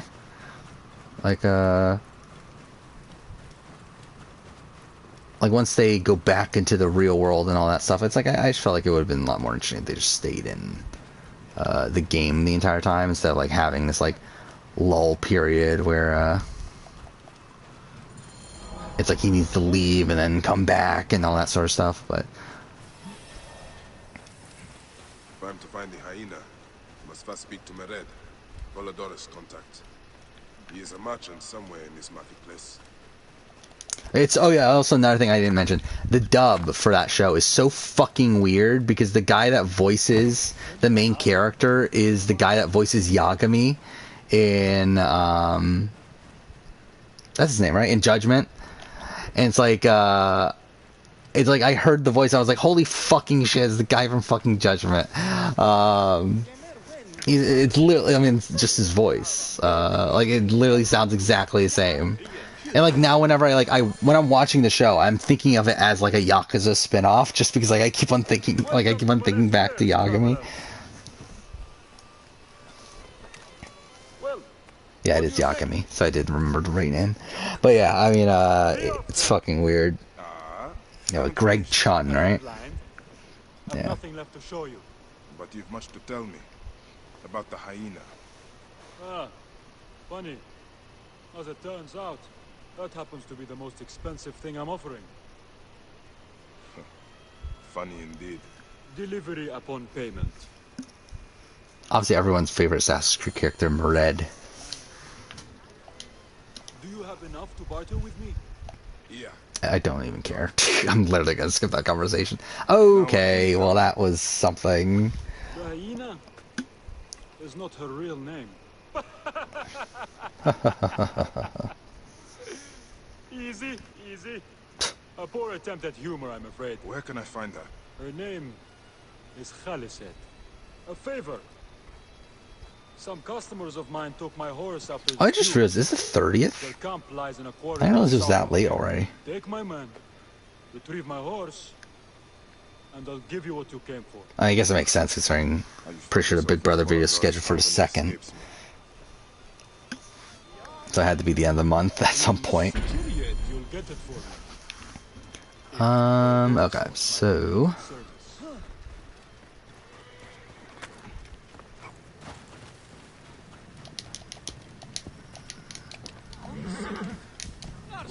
what the fuck is going on? Again, there's like, oh, I don't know what it is. Like, maybe it's because I'm streaming and like the PS4 can't take it, but there's a lot of points in games like this, and like I remember Jedi Fallen Order did the same thing, where there's like so much poppin'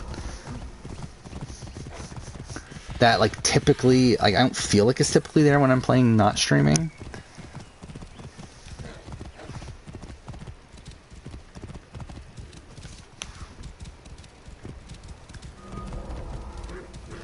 My butterflies are, yeah, that was again, it is funny that the entire situation of them being forced to say these lines. What the fuck just happened there? I talked through the twists and stuff. It's like, it's so weird where like, is it even worth it to get an idol at this point? Like the fact that you have to give up your vote until like everyone, like a person on every one of the tribes finds the idol. Like, that is quite a risk there. I mean, obviously, like, they don't know it until they open the thing, but yeah, definitely not worth it. Like, if they're really gonna make them sacrifice that much just to get an idol on this season, then I mean, it is funny actually that they're making them sacrifice their vote that much for just an idol, yet they're like handing out fucking extra votes left and right. So I do find that kind of funny. I mean, obviously an idol is more powerful than an extra vote, but still.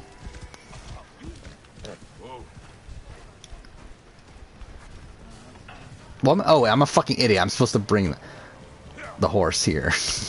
There we go. Well, look at this. You failed to mention it was in the possession of bandits. Slipped my mind. Yeah, I mean, dubbed for like real shows, like real like live action stuff is weird.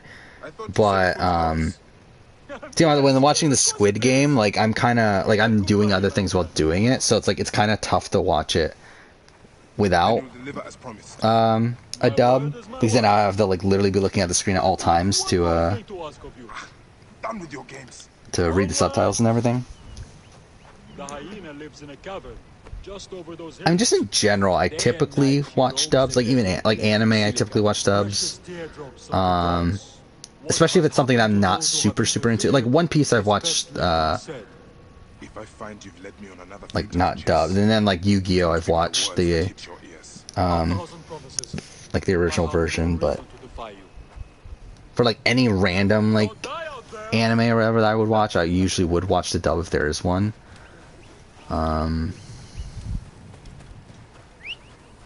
Video games, like obviously like most games I use the dub, though Yakuza is an exception. Though I mean, like to be fair, Yakuza for the most part doesn't have one, but it feels weird at this point. Like again, for Like a Dragon, I couldn't do it. Like I couldn't like listen to the dub. It just felt so weird to me. But then again, like for some reason, Judgment I'm fine with. Then again, I played Judgment before I played the other Yakuza games. So, but like now, like if I were to play like when I'm playing Judgment again, like I'm pretty sure I'm gonna use the dub. I thought about using the sub, and then like again, just from hearing Greg Chun's voice, like it's like to me that is Yagami. Like it would feel weird to me at this point to not play it with his voice as Yagami. So, yeah, I mean typically I am a dub person, but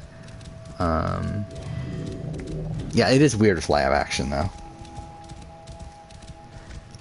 Yeah, then I grew up with watching like Jackie Chan movies with dubs there too. Then to be fair, I mean Jackie Chan movies are dubbed usually by him, so I guess it kind of makes a bit more sense at least. But yeah, it is still weird. Like I watched Dark with the dub, and that's weird. I only watched like the first season, but still that was kind of a weird thing too. Do I think BB Can 10 will have returning players? Probably not. I think if you're really like forcing me to say like what it's gonna be, I think it's just gonna be a newbie season. I don't think it's gonna be full blown All Stars. I would want it, like I want it to. I would hope it is, but I don't think it's going to be because again I don't think it does well ratings wise, and considering I don't know why it got off the horse. Considering like where BB Can is right now, where it's still not really solid.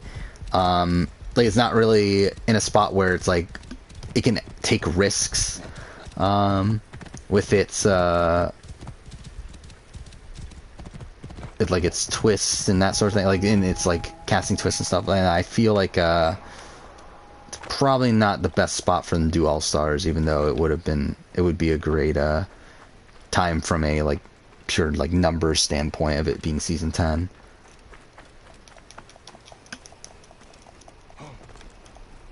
Oh, you just finished 41. Yeah, I mean, I think Yas is like just hoping that there's a swap, right? Because again, like we know that there's no swap, but they don't know that. And I think you would assume that there's going to be a swap if you were on there. So yeah, I feel like they're thinking there's probably something coming soon, but they're just wrong.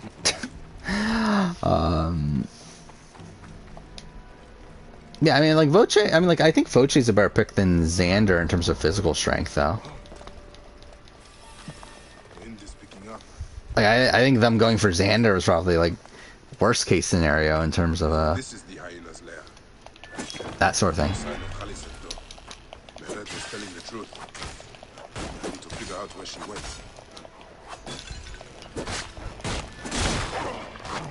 Yeah, they definitely have like for Liana and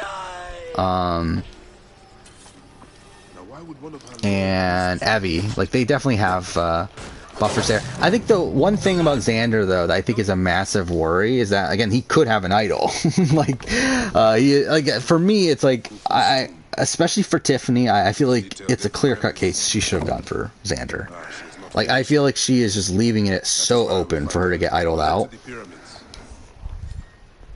Where again, like, and again, I also think like the sense I get is that I don't think Tiffany understood the rules of the idol, because she kept on talking about how that he could have it, which like makes no sense based on like Again, like unless like I guess it must mean that like Jeff's questions went on for longer than what was shown, and like they just didn't like know exactly. They didn't know exactly what the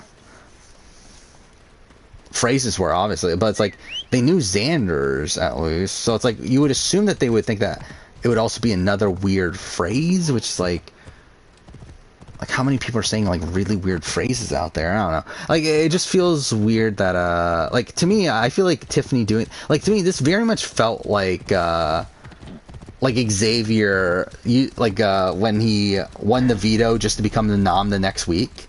Like it feels like a similar thing to that. It's like why not just get rid of it now? Like why are we like opening it up for you to be in a worse position next week?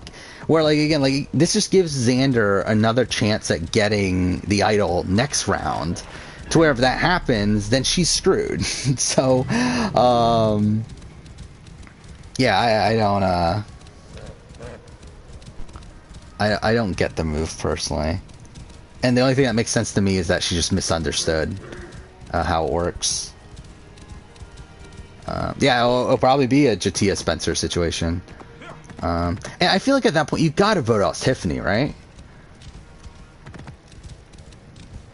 Like, I mean, like, and obviously that's how it worked out in Kagyan. Mind you, supposedly there was some like influence from Jeff as well, but I do think that is the way you gotta go at that point. I think you gotta cut loose with Tiffany. Especially because, like, again, like, Xander could have an idol by that point and also has, like, an extra vote that can benefit you come into a swap or merge or whatever. It's like, to me, it's like, at that point, you really do gotta keep Xander around. Though, if you do keep Spencer, if you do keep Xander around, and you go to Tribal again, then that's not a good spot, obviously, because then, and if he has an idol, again, you're pretty much guaranteeing that you're going home next if you go to Tribal again. But again, I don't expect Yase to go to Tribal again, personally. Like, even though, again, it makes sense from a logical standpoint, from like a realistic standpoint, I just feel like the edit isn't pointing towards that. I do feel like I feel like for sure Liana and Evie have longevity. I do think Tiffany could potentially go home, but also I think Xander has longevity too. I don't think Xander's going home. So like maybe they can go one more time and get rid of Tiffany, but even then Tiffany had a great premiere, and it feels weird for her to have that great a premiere just for her to not make it far. So I personally don't think they're going to Tribal again. But then, like, how many rounds are we going to have till emerge? Are they really going to be able to win, like, 3 more immunity challenges? That seems pretty unlikely. But then again, they could do the double Tribal thing, like I was saying, which I did, or the joint Tribal. And maybe they could survive one through that, but I don't know. I do feel like for sure Uwa is going to Tribal soon. I don't know if it'll be next episode or the episode after, but like I feel like within the next couple episodes, for sure they're going to Tribal based on how the edit's portraying Brad and Ricard. Where I feel like one of them has got to go pretty soon. I could see Levu never going to Tribal. But then again, like if that also means that Yase never goes to Tribal, then it either means that we're getting a merge very soon, or maybe I could just be wrong. Like, I'm starting to feel really bad about about Sydney's edit too. Where again, in that first episode, like literally the main point of her content was to be anti-Nasir, and then also and like that gets counteracted in this episode where she talks about how much she loves Nasir and she wants to keep Nasir around nowadays. But then also within the premiere, and this has been pointed out in other things, that they're like, again, obviously the entire season is like talking about how you have to take risks in the game and everything. But then they clearly spend the time to show Sydney and Deshawn, both of them, actively not take a risk. Which I think is a bad sign for both their edits. So, but with also Sydney getting the stuff with, again, I think Deshaun is there for at least the merge with the content he got this episode with Evie. I feel like it would be so weird if they don't make the merge together. But and Sydney, I don't think it's looking great for edit-wise, though. Again, gameplay-wise, over the course, like in terms of how the dynamics are seemingly set up, she doesn't necessarily look like she's going home soon. Danny needs more footage, yeah. I mean, again, had a big premiere. I do think this is actually probably not the worst thing in the world for him, though. They got nothing here. Again, same thing with JD, where, again, they had such big premieres that, getting no content here is not necessarily the worst thing. I mean, technically JD was in the episode, but he didn't get any confessionals. But, like, Danny was pretty much not even in the episode, right? Like, what did Danny even get outside of the immunity challenge? Oh, is there a trailer for Big Brother VIP? I didn't see it. I did see that they said November, but I haven't seen a trailer.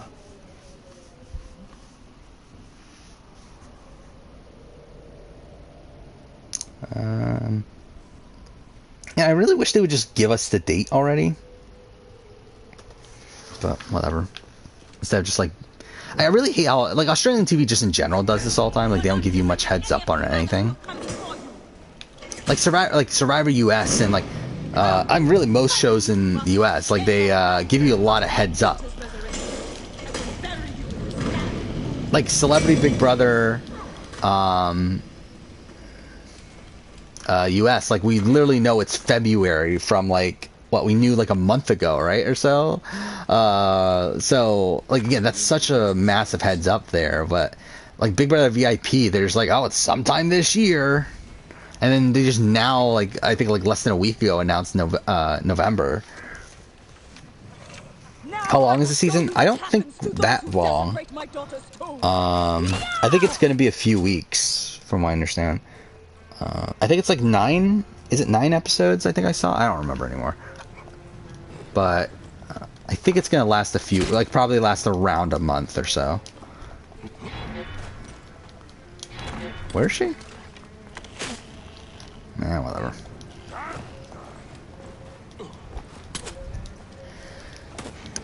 But yeah, I mean, I'm excited to watch it. It's probably gonna be a clusterfuck, but it should be fun. Again, there's Danny Hayes is on it. You got Luke. You got Omarosa. I mean, that's enough already.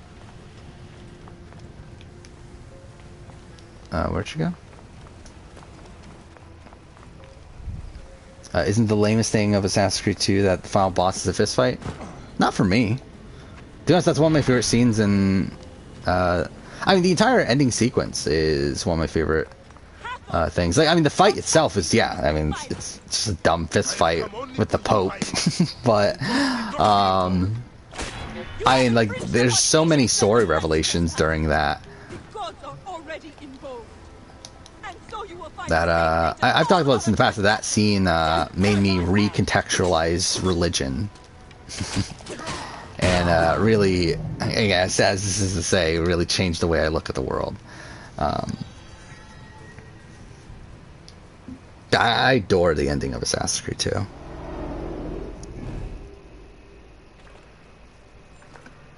Yeah, it's a Pope beat 'em up at the end there. You defiled the dead and enabled the people who killed my son, all on a selfish whim. No, I gathered this. Oh, Danny was a guest on a podcast. Those who came before. You saw it. Oh, is that like that's after season then, right? So. These symbols only needed to be learned. It is not meant for us. It makes no difference now. It's so weird that you can't skip these. I wanted to protect I mean, these are like the best scenes in the game for the most part, but it is weird that they don't let you skip them. Osiris, please grant me reunion. She walks alone in the field of reeds. Yeah, like Danny, like I still think Danny is a top contender for me. I do worry, like, I think if he goes on another episode without any content, I think that's starting to get to the point where it's a bad sign. But I still have Dan. I think I have him at number 4 on my power rankings, despite him not getting any content here, because I feel like at least at this point it's excusable. Well, again, if he has 2 episodes in a row of him being invisible, then that's just a straight bad sign. Alright, so that's the hyena. Alright, let's do the, I said I was going to do the Final Fantasy 15 mission, so let's just do that. Where is it? It's like over here. Should I do that now, or should I do... Where's Memphis? I think it's here, right? Yeah, it's there. Yeah, so let's just do it. May you find your daughter in the afterlife, Khaliset. Yeah, it literally takes, like, not even 10 minutes, so...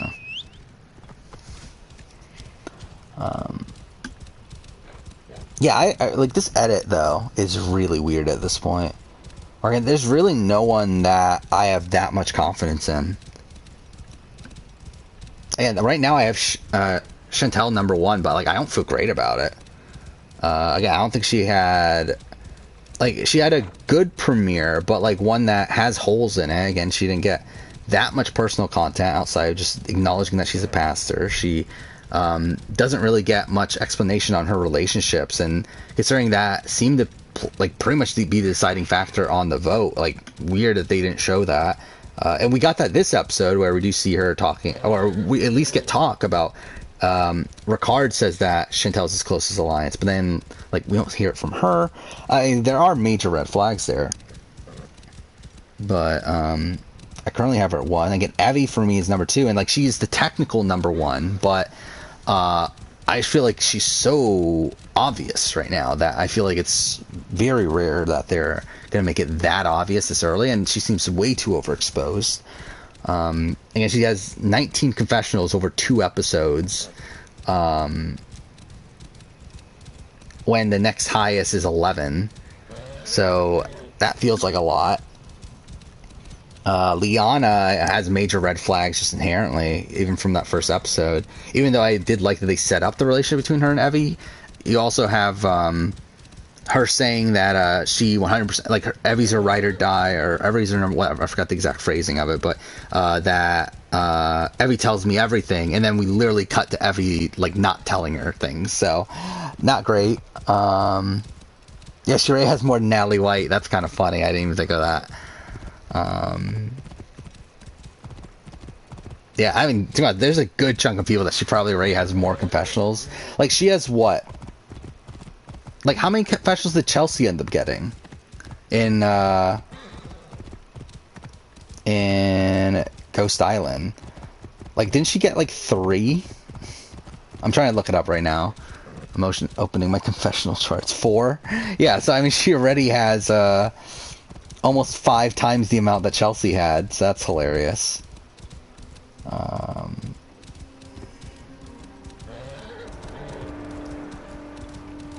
Yeah, she already has 6 more confessionals than Wendell got the entirety of Winners at War. Wendell came out of Winners at War with the least amount of confessionals? I didn't realize that, actually.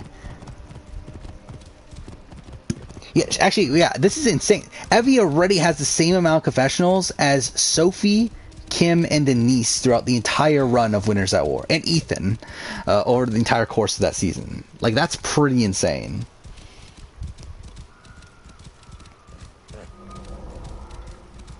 Actually, this confessional chart, again, this last episode is so fucked, where like Evie gets 10, she has the most at 10. Number 2 is Xander at 4, and then there's 5 people that have 0.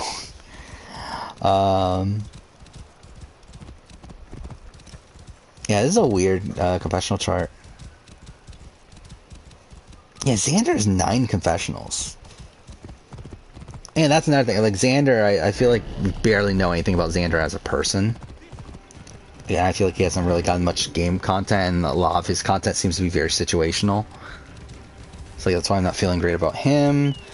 And JD obviously had a very mixed premiere, and then... yeah, I mean, he just gets kind of undermined right away in the edit, which is not great. But then again, it's not really a death sentence, but not great. Again, Danny had a good premiere, but seemed like it could be situational. Same thing with JD, could be situational due to them going to the summit. Then yeah, Tiffany had a good first episode, but then very bad episode here. I already talked about the Sean's red flags. Ricard obviously had a mixed first episode. And, I mean, he still has a chance. Like, purely Edgic-wise, I think Ricard is still in it. Yeah, already talked about Shan. Already talked about Liana. Sydney, again, major red flags. Brad, I mean, what is there to say? Nasir probably still has a chance. Again, he had a good second episode. There we go. I think Jeannie has a sliver of a chance due to her getting her package in the premiere, like her intro thing. But if she's quiet again next episode, I think she's probably not in it anymore. Can they stop chasing me? Same thing with Erica. But even that, I feel like even less with Erica, because Erica didn't even get an intro. Yeah, what a great cutscene that was. Yeah, this is the Final Fantasy 15 mission. It's as if Ra has descended upon us. Then Heather, again, I think Heather's pretty dead after having a minimal premiere and then nothing episode 2. Again, I think if she got content this episode, I think she would have still been in the running, but her being completely quiet, I think she's probably not winning.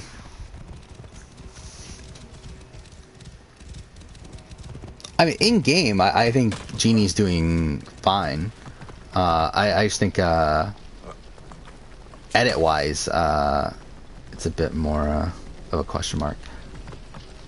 The fireball has revealed an entrance to this tomb. This is a sign from the gods. Whoa, they put a 15 there! Again, look at all that work. She could beat Russell's record. What did Russell have by episode 2? Ah, fuck, I closed it. God damn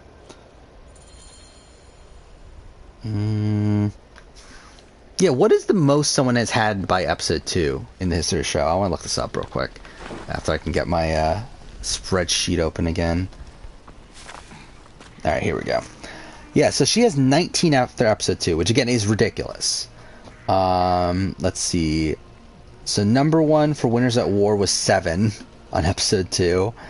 12 for Kelly in Island of the Idols. 7 for Keith in Edge of Extinction. That's kind of funny. Keith had the most. 10 for Christian in Dave vs. Goliath. 15 for Jacob. Jacob had 15.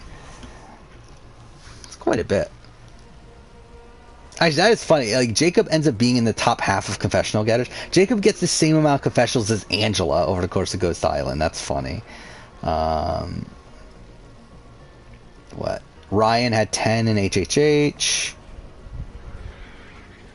Who is that? Oh, Tony had 12. David had 11. Ty had 13. Abby Maria had 11. Carolyn had 13. Carolyn had 13. I forgot about that. Carolyn had 13 in the premiere of Worlds Apart. Like, that's pretty insane. But then got 0 next episode. This must be the sundial that was depicted in the tomb. How do you do this again? I think you have to wait until daytime, right? 9 for Josh and San Juan del Sur. 11 for Garrett and Cagayan. 13 for Brad Culpepper in Blood vs. Water. What? It is reacting.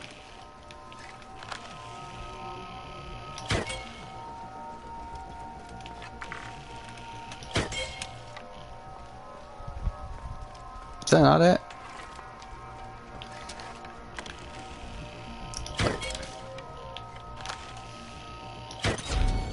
There we go.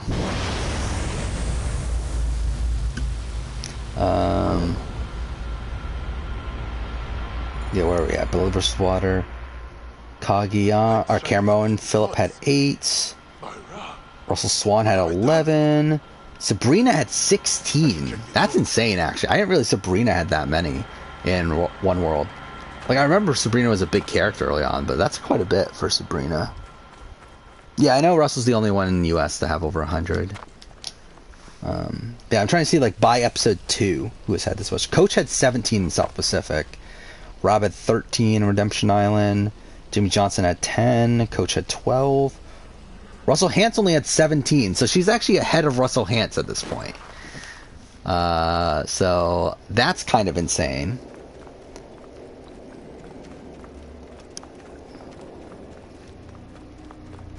All you doorkeepers who guard your portals, who swallow souls and who gulp down the corpses of the dead.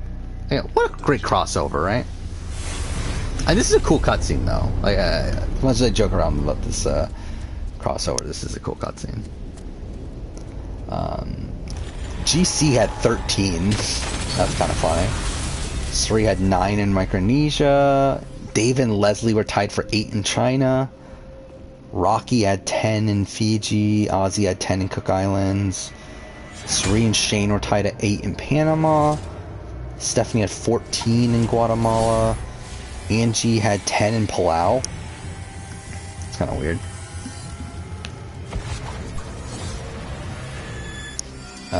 Eliza had 8 in Vanuatu.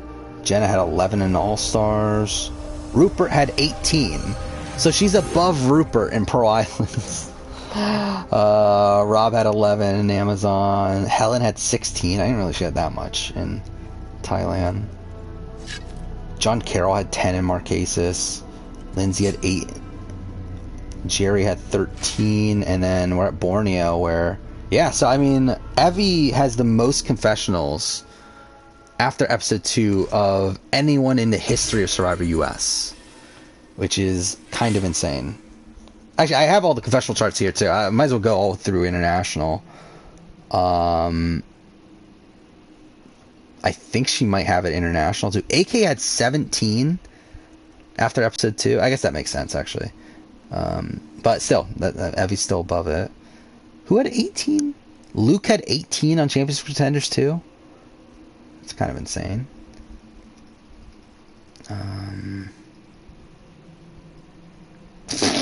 That's funny. What the fuck? Fucking Tony from Survivor New Zealand Nicaragua had 18.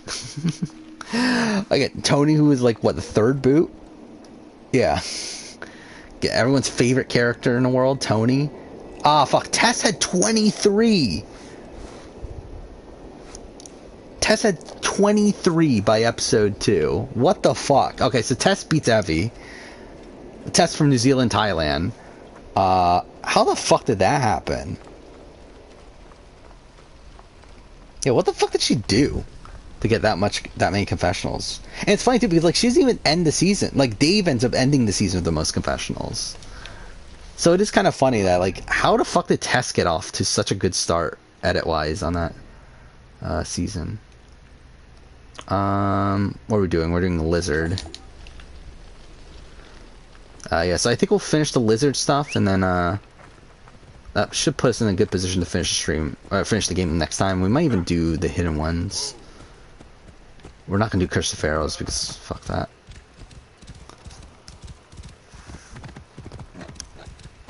I don't think Phoebe got more by episode 2. Yeah, because episode 2, the highest confessional getter was Kat at 11. Yeah, Phoebe actually only had 2 confessionals by episode 2. Her edit doesn't pick up until episode 3, where she gets 10, and in episode 4 she gets 11.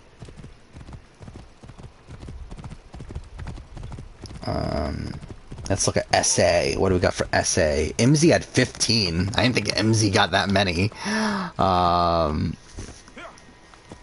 It's like that's kind of insane in its own right. Hein had 8. Jub had 10. That's funny. Jub had the most confessionals after episode 2 on Santa Carolina. If you don't know who Jub is, he's a guy who quit the game because he had an infection on his balls or something, and then complains about it at a challenge and ends up quitting. Simon had 12 on Maldives. Cornet had 19, but he's not even a player. So she has as many confessionals as Cornet on fucking South Africa Champions after episode 2. I should speak to Pasha Rempta right away. He's likely at the Great Temple. Then, what, Tevin and Tom had 16. Cobus had fucking 11 confessionals? How'd Cobus get that many? Carla had 12. And I'm pretty sure UK doesn't beat it, yeah. So that's insane that Evie has that many confessionals after episode 2. Again, record for US. Only one person in the history of English language Survivor beats her. And that being Tess on New Zealand, New Zealand, Thailand. Oh yeah, link to VIP trailer.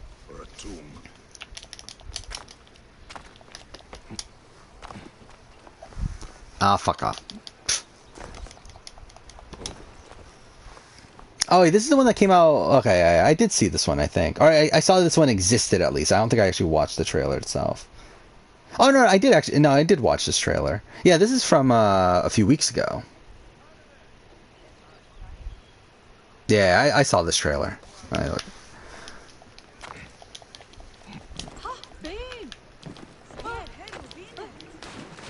Yeah, that was before they even announced the date. That was before they even announced November, which is not even a date. It's like a. I'm assuming it's gonna be early November, right? Like that's what I would guess. To me, like for me personally, I would ideally want it to run. Like I want my review to come out in December. Like that would be my personal ideal. Like it doesn't necessarily need to end in December, but it would be cool if it like ends like at the end of November. Because this is such an arbitrary thing, but something I did want to make was that my my top games of generation video, I did want to make that my 300th video, which it's currently on pace for, as long as there's no other video that comes out. No other extra video comes out between now and then, which that comes out December 1st as of right now. Which again, I would like to keep it that way, but I mean, if things happen, things happen. These goddamn days, it's an arbitrary thing anyway. Hey, do I have a 500th video scheduled? How'd that line up? The 500th video would end up being the Red Dead 2 retrospective if it comes out at the right time. High Priest. It's not even a good 500th video. I feel like I gotta make an actual, like, good 500th video. Thinking this is 2 years down the road, but still. What 400th? Do I have a 400th? Oh, it's not gonna happen. 400th I currently have scheduled as AC1 retrospective, which I'm pretty sure I'm gonna cancel. Disease, pestilence, poison stink of the air. Yeah, why does it end up being on Wednesdays? Then again, I mean, there's definitely gonna be extra videos in between now and then. So I'm pretty sure Big Red VIP, I'm probably gonna end up making an extra video. I don't think I'm gonna even bother try to work it into the schedule. Not entirely sure what I'm gonna do about Challenge All Stars 2, because supposedly that's coming soon.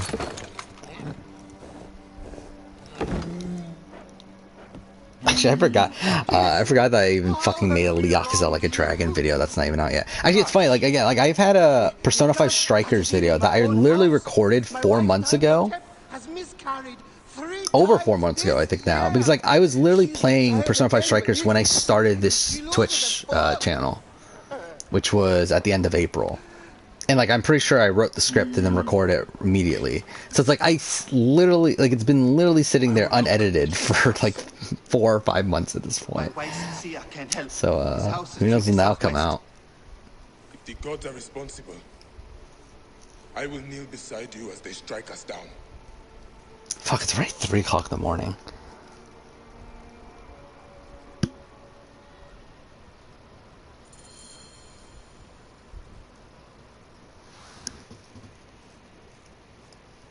Wait, there's a video of what? There's actually a short video of someone using a drone spying on the house guest.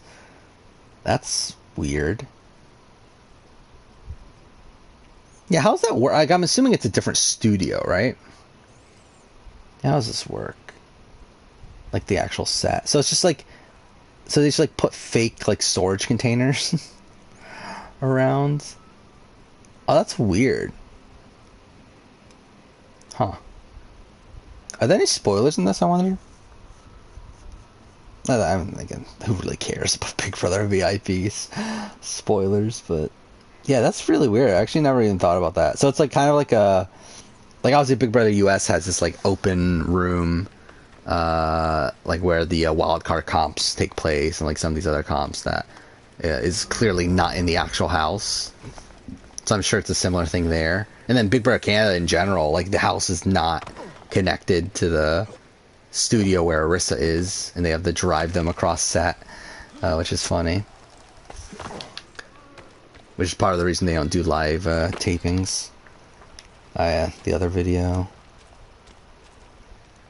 It's like literally right next to the road. That's kind of funny.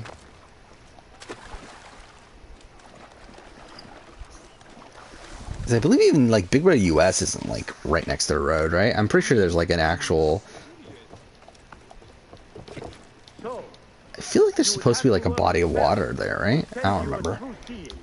And we do have wall yellers, but if I remember, I'm pretty sure like Rob has talked about this on RGP about how Are you ready to travel to the Moist Land? how it's like not the easiest area to get into. Oh, that's cool. That's lovely. So I like yeah, the next video that's starting immediately after the that video is my fucking runner-up ranking, which I find it weird. Something I didn't even know that YouTube did is that they do automated chapters nowadays, which I kind of find annoying because like sometimes they don't work particularly well. So like yeah, like here my runner-up ranking has like automated chapters built into it, and like it's not fully accurate.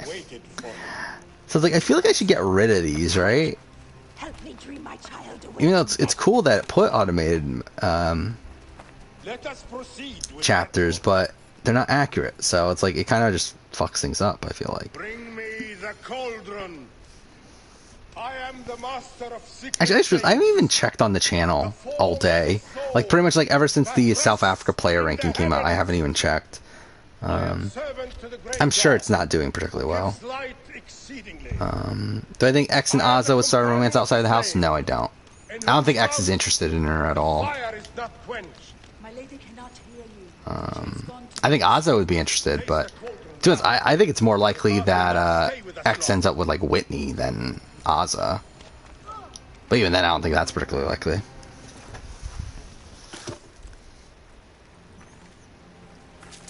Oof. I'm looking at it now. It's not forming particularly well, but whatever. Who cares? 669 views, which is only 49 views ahead of my Amazing Race retrospective.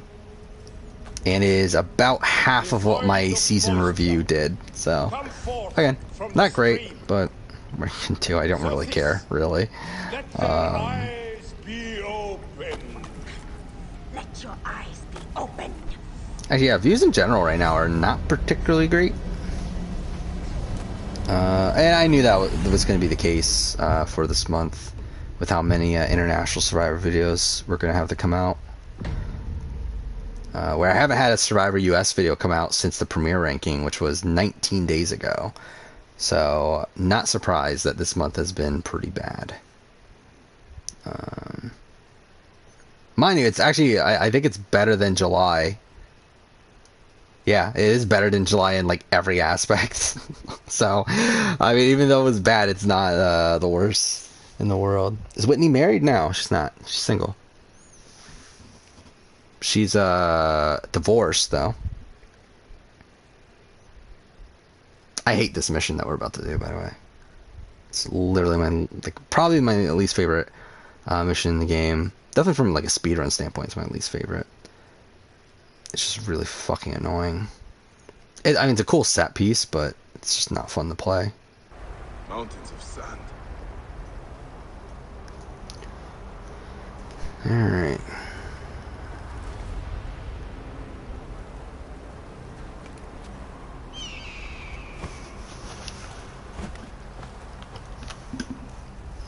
But yeah, I think out of the season, I think like Christian and Alyssa, I think are going to try. Who knows if it'll last, but I think they're going to at least try. Oh yeah, Big Brother VIP, it's a hotel, definitely not a house. Yeah, and then again, who knows about DX and Hannah? I think probably not, but I wouldn't also be like that surprised they also at least give it a shot. I think outside of that, probably nothing else. I don't think Tiffany and Kylan are gonna last for X or anyone else. That shadow, that is the Soul Eater.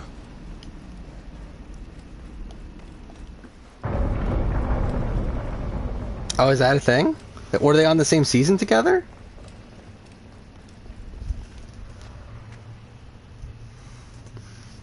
Let's look this up. Oh, fuck, I'm an idiot. I'm not even looking at the screen.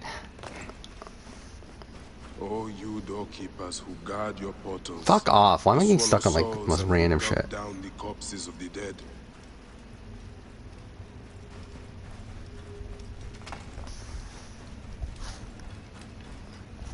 What a journey I have made.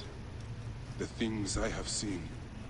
Oh, is Sonia Kruger, oh, she's co-host of, Dancing with the Stars Australia? I didn't know that.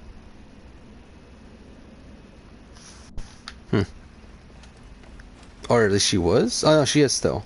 Or at least she came back or something? I don't know. There we go. Only took me forever to run there because I wasn't even looking at the screen.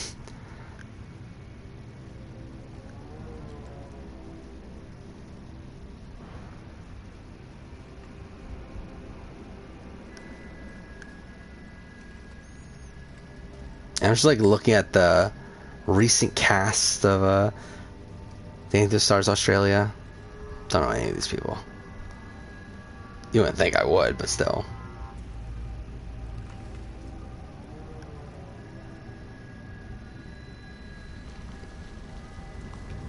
What's my opinion on reality TV in general this year?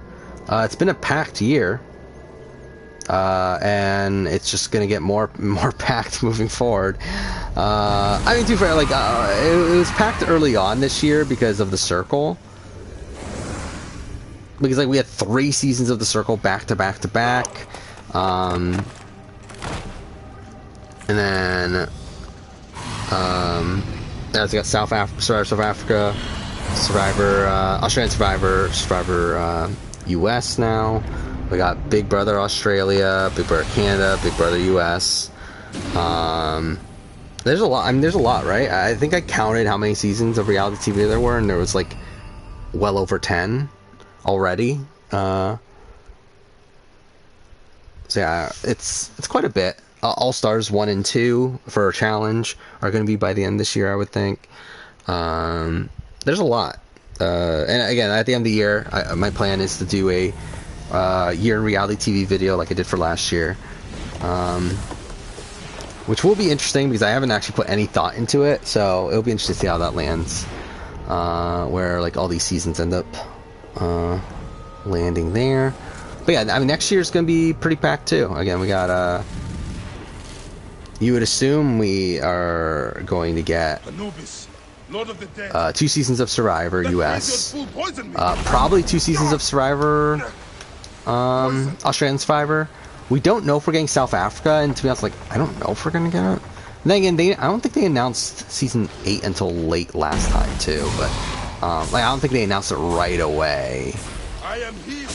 I think 7 they announced right away, but I don't think they did for 8, so maybe we could still get SA, but to be honest, I don't know if I want it. Like, I would actually be content if we didn't get one for next year and they just like wait a year or so. Especially because there's already like so much going on next year. But we're gonna get what, like Big Brother 24, you would assume. I mean, technically it hasn't been officially confirmed, but like they did do the casting thing, and it's Big Brother, so it's coming back. And then Celebrity Big Brother 3. Fuck. Like, I hate this mission so much. You would assume BBAU is coming back, considering they're doing a celebrity version for this year, so I'm assuming it did well enough. devour my heart. What else is there? Challenge 38 we know is coming. Supposedly Challenge All-Stars 3 and 4 are coming early next year, which is like, why the fuck?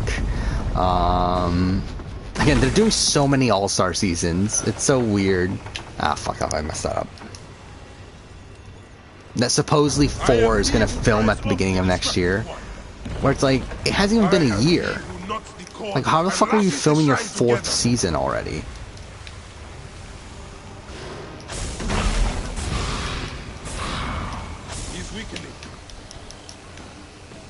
Then we got 2 seasons of The Circle next year. Because confirmed for 4 and 5. So again, quite a bit going on already. I'm about to die, so this is lovely. Fuck off.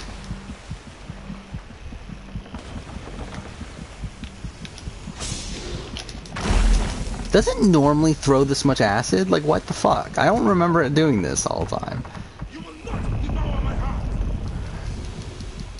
Oh, let's try to avoid that, just so I don't die. Why is my health not regenerating? Thank you. It took forever.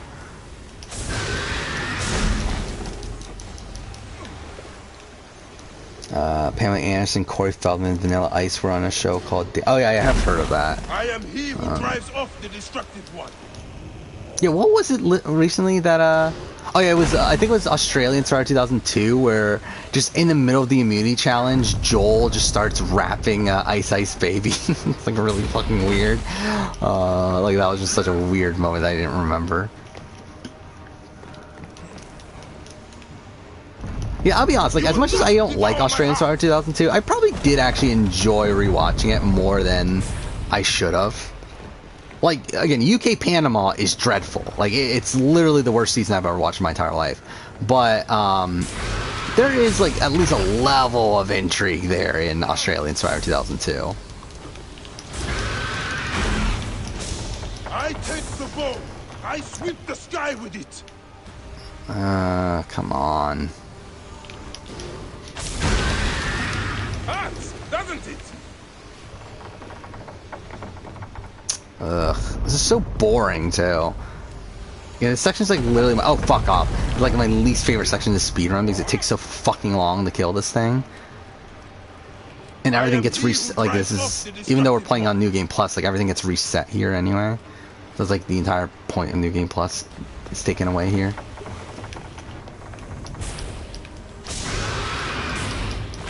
There we go. That only took forever.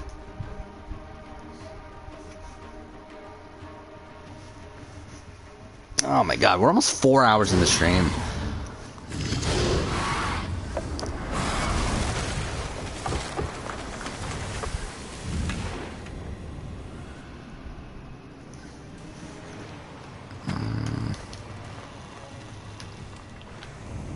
You will feel the sun god's wrath.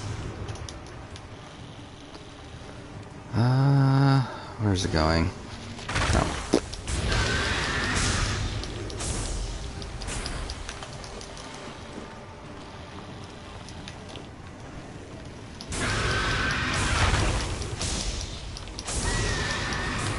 God damn it.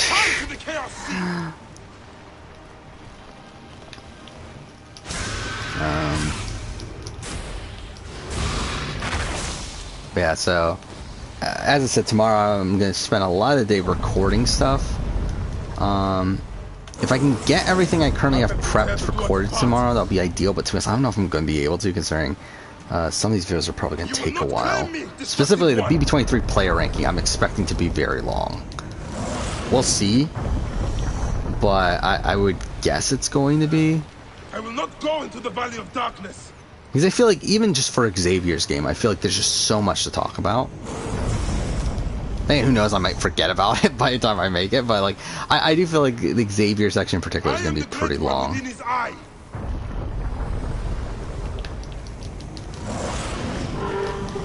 need to get to solid ground. Or I forgot if I already talked about this. I might have mentioned it at the very beginning of the stream, But it is insane to me that, like, when, like, in college or in high school, like, you hear, like, oh, a 500-word essay, and it's like, oh my god, it's so much. It's like, that sounds terrible. But it's like, I'm at the point now where I'm writing 15,000-word fucking reviews of reality TV seasons. It's pretty insane. Where, again, like, literally just my, like, short snippet of, like, talking about Xavier at the end of the video, like, that is 500 words. Like, that's kind of insane. I am the great one within his mind. Oh shit, I wasn't paying attention.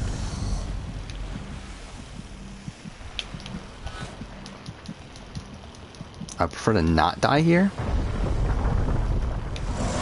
Oh shit, that was so fucking close. There's gonna be... Oh no, that's not what I meant to do. No, no, no, no, no, no, no, no, no. Fuck off, thank you. Can this just be done with already? What the fuck is it now?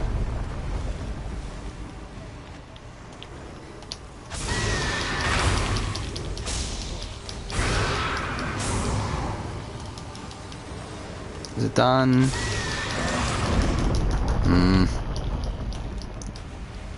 How's it not dead yet?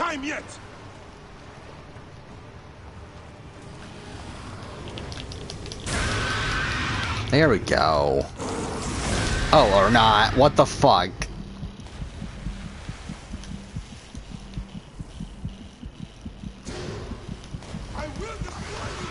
Okay, good. We're done. Alright. Because once it starts doing that, it stays in place. Oh shit, what the fuck? Doesn't it normally shoot stuff out? Whatever. That... Was it one of the contestants is Gordon Ramsay's daughter? How old is Gordon Ramsay's daughter? Actually, how old is Gordon Ramsay? He's probably like, what, like 50s, right? I would guess.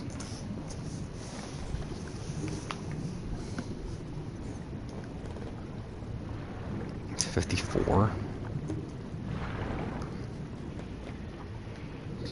Yeah, so how's his daughter? She's probably like, what, like 20s? Oh, she's only 19? Wouldn't you assume she would be good at MasterChef?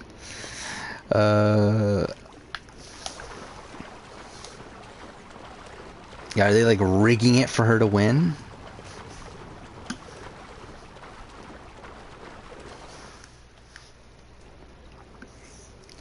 Wait. She's doing that and she's also doing Strictly Come Dancing?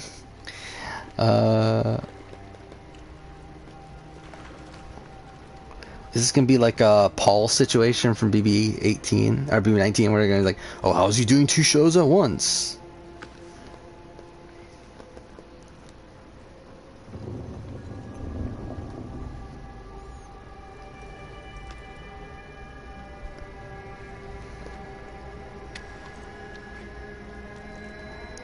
I'm looking at the cast right now.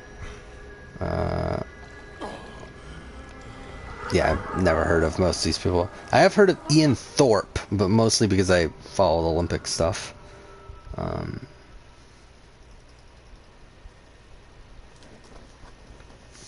Anyway. Alright, we're done with that shit. Okay, we'll finish the lizard stuff and then... Oh, wait, we're not done with this shit. God damn it. Yeah, we'll finish the lizard mission, which is... probably another like 15 to 20 minutes and then we'll call it a day. I'm pretty tired already. I've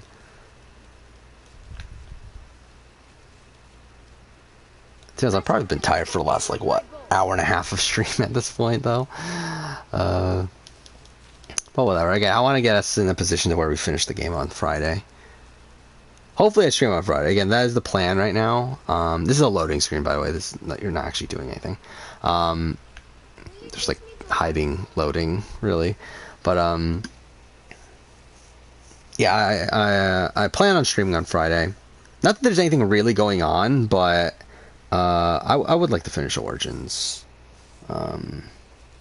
before starting Miles Morales, ideally. And then we'll do Miles Morales on Sunday, and that'll be a daytime stream. Probably looking at Should I go for 3 o'clock again, or should I start earlier? Because the reason I went 3 o'clock on this last daytime stream was because the Australian Survivor player ranking had just come out at noon. I was like, well, leave that some room to breathe there. But since I'm streaming on Sunday this week, it shouldn't matter what time specifically, and there's no Big Brother or anything at night, so yeah, I mean, time doesn't really matter as much, so maybe we'll start earlier. Maybe like 1 o'clock.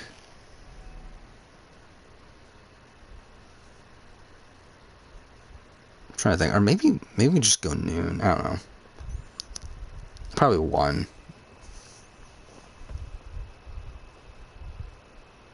And then again, Miles Morales should take us like, I don't know, 5 to 6 hours probably. Hopefully not much more than that. I don't want it to be like Last of Us. Like, I think 8 hours is a bit much. Like, I'm okay with doing that one time. It felt like a bit of a special occasion, but to do that, I'm definitely not going to be doing that too often. Like, I legitimately lost my mind after that. Like, I really was not feeling well after that stream. But yeah, I mean, the Miles Morales, again, I'm thinking like 6-ish hours.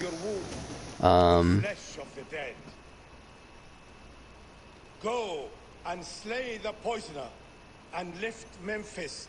Yeah, obviously the Friday stream is determined on me being set on the Big Brother review and that being ready. It should be. I mean, like, again, like, I'm going to be recording it tomorrow. And again, like, it's like everything's like, I already pre-edited a lot of it.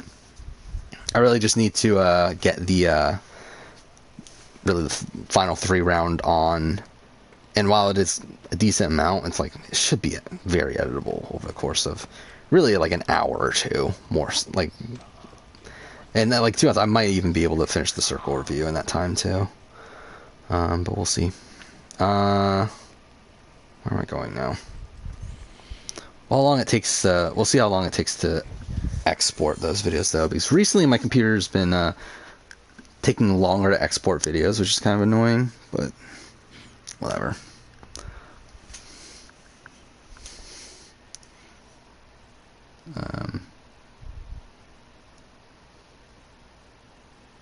Yeah, if I can get both those videos done on Friday, by Friday I should say, and then probably the Big Brother player ranking on Saturday, I feel like I'm in a good spot at that point. Better for seeing your face.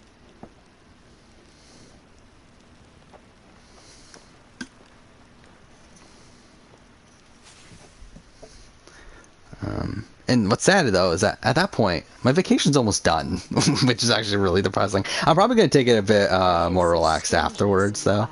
What afflicts you? Dreams of our son. Where again, like, I spent so much of this last week working on stuff for the channel, but I feel like I've caught up enough to where I'm not really I think I can slow down a bit. Let's go to the temple. I mean, after the videos that are coming out within the next week are done, at least. We'll take a boat for speed. So, how does it feel to be Magi to the whole of Egypt? Like trailing after an ant colony sometimes. But I am proud to serve those in need. As am I. And proud to serve the Queen. Have you spoken to the High King? Okay, well, that's cool. I really can't believe what I did yesterday, though. That's really insane. That, like, last night, or yesterday, during the day. Okay. I'm pretty sure this is not what's supposed to be happening, right? Am I going the wrong way? Like, I've never had this happen before in my entire life. Where alligators fucking attacked me. But, fuck it. Let them kill me. Come on, kill me. Probably gonna take a decent amount of time, actually. Wait, did she fucking kill him? Have you spoken to the High Priest? Yes. Okay. In advance of the Queen's arrival. Actually, I just realized, I don't think I ever Did I ever finish this? Oh, I did. Oh, I thought I never finished these. I guess I did. I don't remember when I did that. I don't even have a tool equipped. Not that it really matters. Whatever. Oh yeah, I forgot. I never did equip the chocobo thing. Yeah, here it is. Again, obviously. I mean, it looks just like. Well, actually, it looks better in the picture than it does in real life. Wait, let's just call it. Look at that. I mean, it's obviously a chocobo, right? Definitely not a camel reskinned to look like a chocobo. Yeah, what's the weapon? It's a melee weapon. Oh, I'm using it. It's Ultimate Blade. Okay. Oh, I didn't even realize I was using it. Well, I'm not actually using it, but I have it equipped at least. I'm pretty sure I was using Hepzibah's blade. Or Hepzibah's sword. Yes. The exiled ruler appears in the heart of old Egypt. I fucked this up so bad. I've never done this before where I'm not getting there on the boat. I don't know how I fucked this up so bad. But whatever. You are the one joy left in my life. I want you at my side again. I am bound to the Queen's service. And our bond? But yeah, again, I literally recorded 9 videos last night. And all these videos were videos I prepped over the course of watching all these reality TV show seasons. But I definitely lost my mind by the end of it. Thankfully, like, some of them were very short. Like, I think 3 of them were less than 30 minutes, the recording. But still, it was a lot. Again, tomorrow I might do a similar sort of recording session, even though it's less videos. They're longer videos. So, we'll see.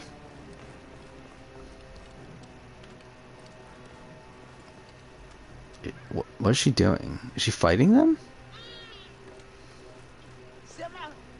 I've never done this poorly. Like, I even know you could do this poorly.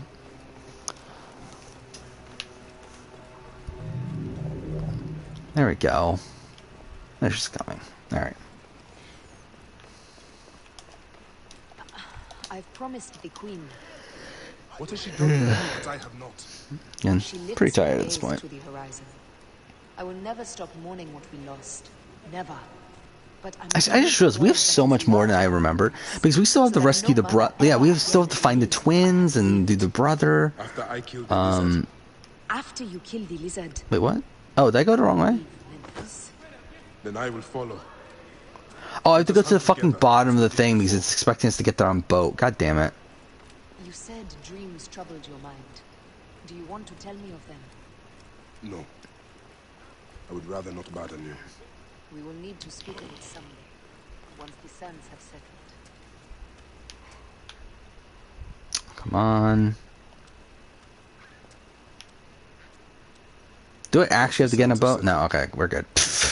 Well, that was dumb. I've never done that before. Like, I've done a lot of dumb things in this game that have caused... Like, I've done multiple speedruns of this game and lost dumb time. Had dumb time loss like that, but I've never actually done this poorly before.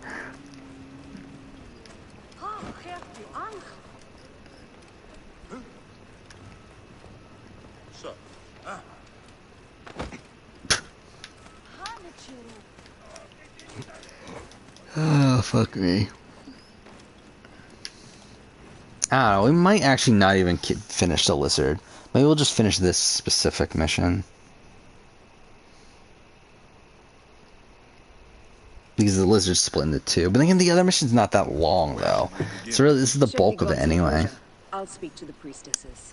Of course. Give me the dung heap job. At least I know where to go here. It's here. Oh, not what I meant to do. Peach bits. Don't care. Nope. Don't give a shit. We're moving on. As I thought, one priestess is missing her necklace.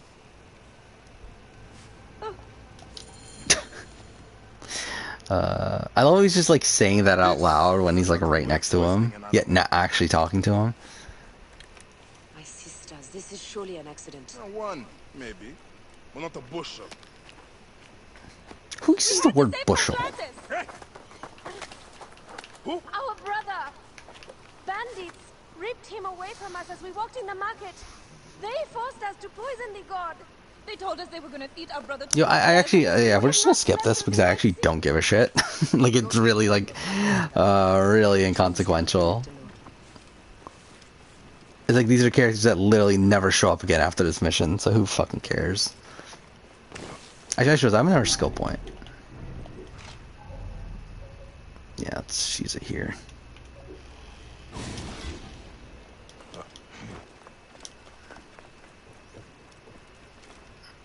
Yeah, that's something else I haven't actually thought about yet with PS5. It's like, how does transferring stuff over work?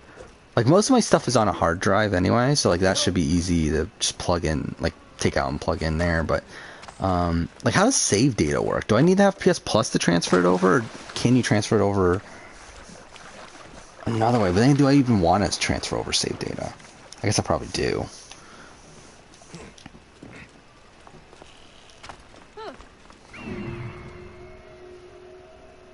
There we go.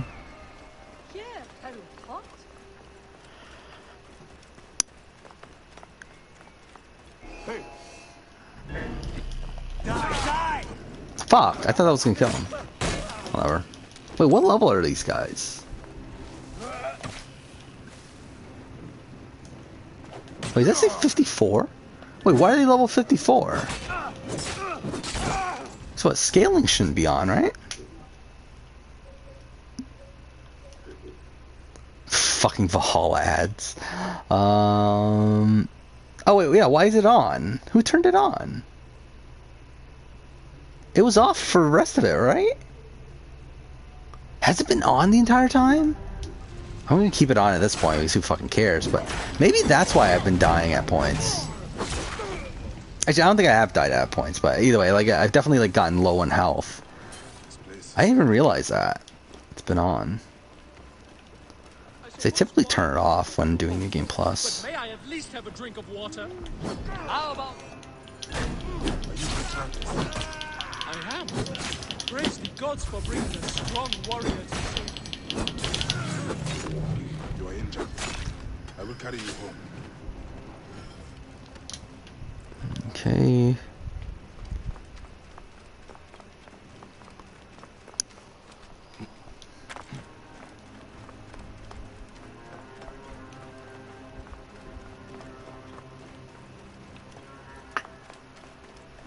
Tell me about your kidnapping. Best not to speak of it out. Is this the right way?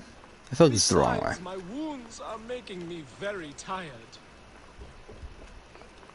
Because I feel like I remember going here on a speedrun one time and then like saying, fuck, this is the wrong way. Yeah. Actually, it's not terrible. All I have to do is go here and cross the bridge.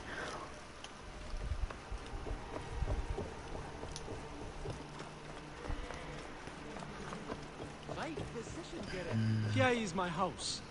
Before we go yeah, again, like, I don't even know what we're gonna play after this on the channel. Still haven't really decided. Like, I am gonna play Judgment at some point. But I kind of want to align. So essentially, like, the Judgment video that I plan on doing is going to be mixing Judgment with the other spin-offs outside of Lost Judgment. Lost Judgment will be its own separate thing. But like, essentially, most of the video is going to be about Judgment. But I also want to talk about Fist of the North Star and Dead Souls. But like, I haven't played Fist of the North Star at this point. So, ideally, I would like to play those probably around the same time. But I'm not really ready to play those, so it's like, I don't know when I'm going to play Judgment. Basically, I want to play Control first. So I don't know what we're going to play in between. Like, we might do Last of Us Part 2. I did say I wanted to do it. And if I do get the PS5, and by then we should have the PS5, so I don't know, probably play with the patch. Yeah, I mean, Origins does look pretty good at points, especially the pre-rendered cutscenes in this game. They look really good, and then the open world looks pretty strong.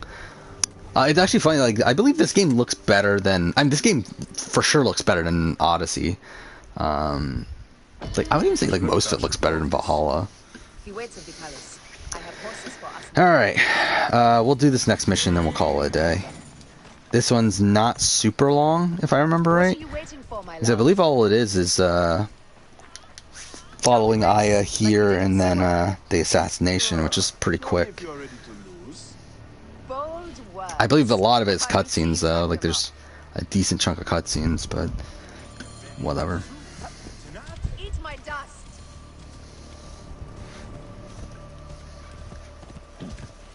Yeah, this game's, what, like, almost 5 years? Oh, no, we talked about this earlier. It's like 4 years old. Not even 4 years old, actually. It's like 2 months till that. Like, it's weird because, like, this game does feel like it came out, like, it doesn't feel like it came out a long time ago, but it also does.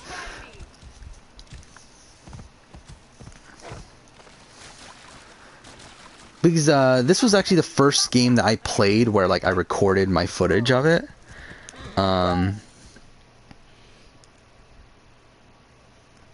Seems I have come out on top. Seems you have. And, like, the fact that was like during my third playthrough of this game, I think. Which I played this game 3 times in a row when I first got it. When it came out, like, I bought it at launch. But again, like, the fact that it's been like almost 4 years since that is kind of insane. Like, it's kind of insane that I've been doing the Marine review for, like, what, over 2.5 years at this point. Yeah, it doesn't feel like it. It feels like I'm still, like, kind of early on in things, but, like, I've been doing it for quite a while, realistically. As they rule, the gods curse our land. Yeah, I mean, AC games, well, I mean, also the problem with AC games is that they're developed by different people at different times. So it's like, even though, like, because, like, Assassin's Creed Odyssey is developed by Ubisoft Quebec, this game's developed by Ubisoft Montreal. And the team that made this ended up making Valhalla. But it's like, there's a massive downgrade from this game to Odyssey because it's made by a radically different team. And I think you can clearly tell.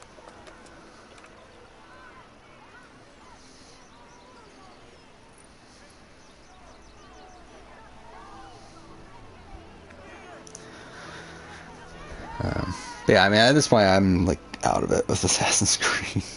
I really don't care anymore, but I still do enjoy playing the older games at points. So this is the latest one that I give a shit about. Like, again, don't care about Odyssey. Valhalla, it's like, there's certain parts of it I care about, but it's like, the entire game is just like, ugh. It's like certain things within it are good, but, like, it's so fucking long that I don't. Oh, okay. What is this? Like, I know there's topless NPCs in the game, but it's hilarious they just showed up randomly in a cutscene. Like, what is this? Whatever. How to come up with the channel name? Yeah, I haven't talked about that in a while, actually. I mean, it's a convoluted story. Essentially, when I started the channel, I knew I was going to be talking about varying topics. I didn't want to focus on one specific thing. So I didn't want to create, like, a name that was, like, related to Survivor or related to Assassin's Creed or related to Big Brother and these other things. So I wanted to be a word that was more so associated with me. And I knew, like, pretty much most of the things I was going to do on the channel was, like, a review or ranking of some sort. So I thought it was going to be the something review. The question is what the middle word was going to be, and the word Moranian comes from a story that I wrote when I was a kid, essentially. Like, the basic answer to it is that.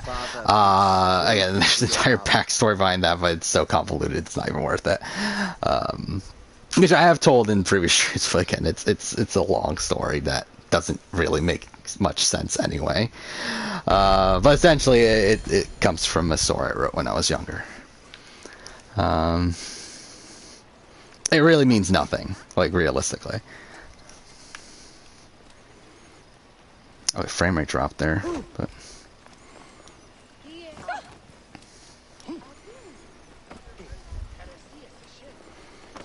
I think in retrospect, though, I probably would have named the channel something different.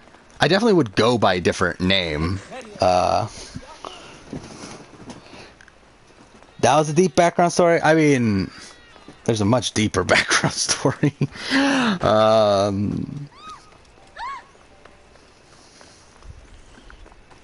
Again, that's like only like a sliver of it. How many priests does one city need? Hatepi hides among his a priest of Anubis. But is it Hatepi?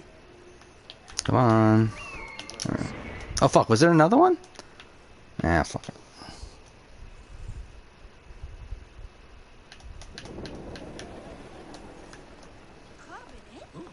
I think that's it then, right? Yeah. Alright. Yeah, but we can kill all of them, can't we? I mean, usually it is this one, I believe. Oh no, I don't think it's this one then. No, it's not this one. Must be that one, I think. Is it not? Fuck. It's usually in this area. That's probably one of these back ones then. Because it's usually not the one on the other side.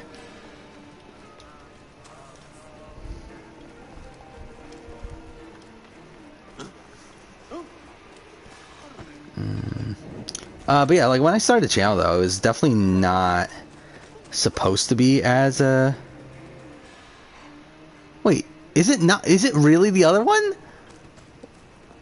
It's usually never that one. Like, I'm pretty sure it is random, but still, it's like, it's almost never this one that's over here. Oh, they're already out, those exit interviews? Like, I knew they were going to be recording them really late at night. Yeah, it is this one. Damn it. But I didn't realize they would be out already. Well, I think it's 4 o'clock in the fucking morning. I forgot about that. Yeah, so I guess it actually does make sense.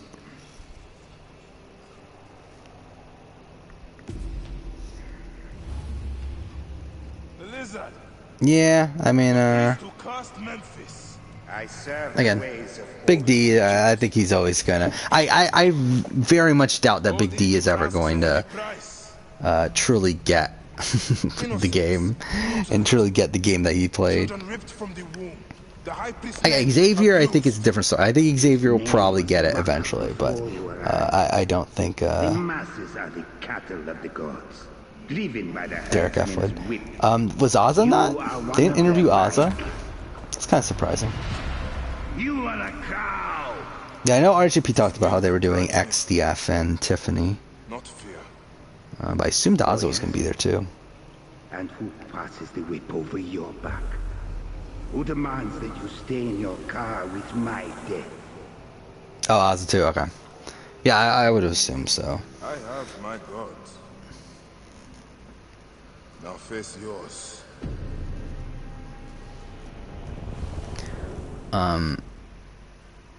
Yeah, when I started the channel though, I thought it was, like, obviously the first video I ever did was Guide to International Survivor, and that was like the that was what I was planning on doing more so than like Survivor US stuff. I was talking about International Survivor and maybe global Survivor related things, but definitely didn't plan on focusing a lot on Survivor US outside maybe the current season. And I did want to do a winner ranking, season ranking, stuff like that, like top 10 player of all time, stuff like that, but definitely not to the extent that it is now. Fuck, I wasn't looking at the screen. And like I remember, like the channel was supposed to be a lot more Assassin's Creed related, which it did start. Again, like it is weird to think about. Like I do wonder like how the channel would have been if I started earlier, because like the channel, like the concept of me doing like this channel of like just a whole bunch of random different topics and everything, like that was something I had planned on doing since like mid 2018, but I just never got around to it because at the time I had a even shittier laptop than the one I currently have that wouldn't even run Premiere. So that didn't work out, and then by the time I finally got the new laptop, I was sick for a little while, and then because the initial plan was to start like in January of 2019, but I kind of missed that because I was sick for a bit. How much longer I'm gonna make videos? I mean, like, the plan is like until my real life doesn't permit it. I don't plan on stopping. I currently have a the calendar that I have all the videos scheduled for is up until 2023 right now. Obviously, it's not filled, but like I have every Saturday and Wednesday on there up until 2023. So I don't intend on stopping. Like, but we'll see. I mean, obviously things happen.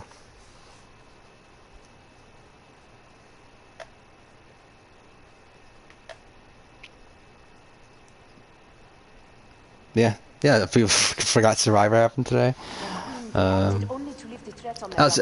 Survivor got released early today, which was interesting. It got released on YouTube TV early, I guess. And I tried to watch it. I don't have YouTube TV. I got the free trial, and I tried to watch it. I watched like the first like 10 minutes of it, and then got taken off. So I was like, fuck. I guess I have to watch it normally. But if I had gotten there earlier, yeah, it was on there.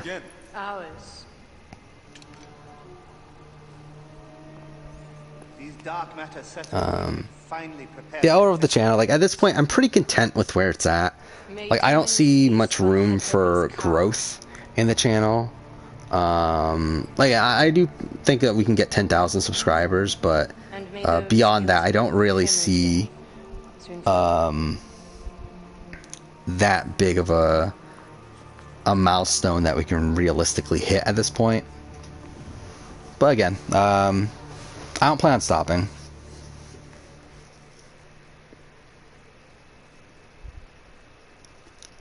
Especially because, like, at the end of the day, it's like the channel. I mean, like I said, this might sound, the channel pretty much occupies all of my free time at this point.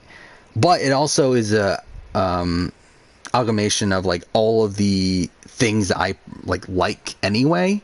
Like, while I definitely had to drop certain other things that, like, again, I don't watch as much like scripted TV anymore, or film, or like I don't read manga or comics or anything, or watch anime and stuff like that I used to.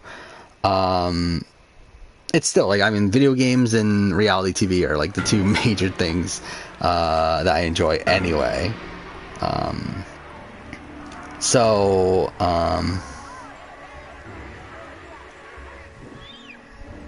Yeah, I mean, it's like it's pretty much like what I enjoy doing to begin with.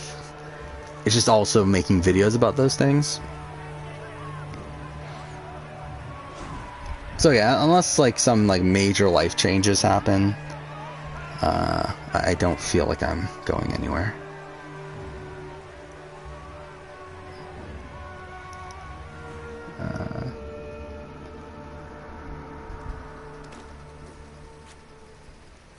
But I also feel like I'm not really gonna change much either, to be honest. Like, I've talked about in the past, I don't look at my content as good.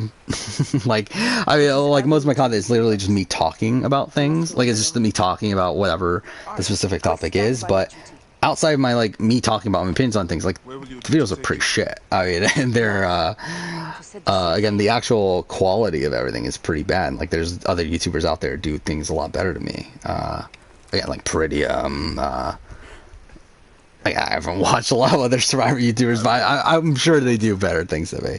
But yeah, it's like I'm pretty content with where everything is at, though, for me personally. Let us take this night as ours. Where, like, I don't really strive necessarily to make better content. I more so just strive to continue making videos where I talk about my own opinions on things.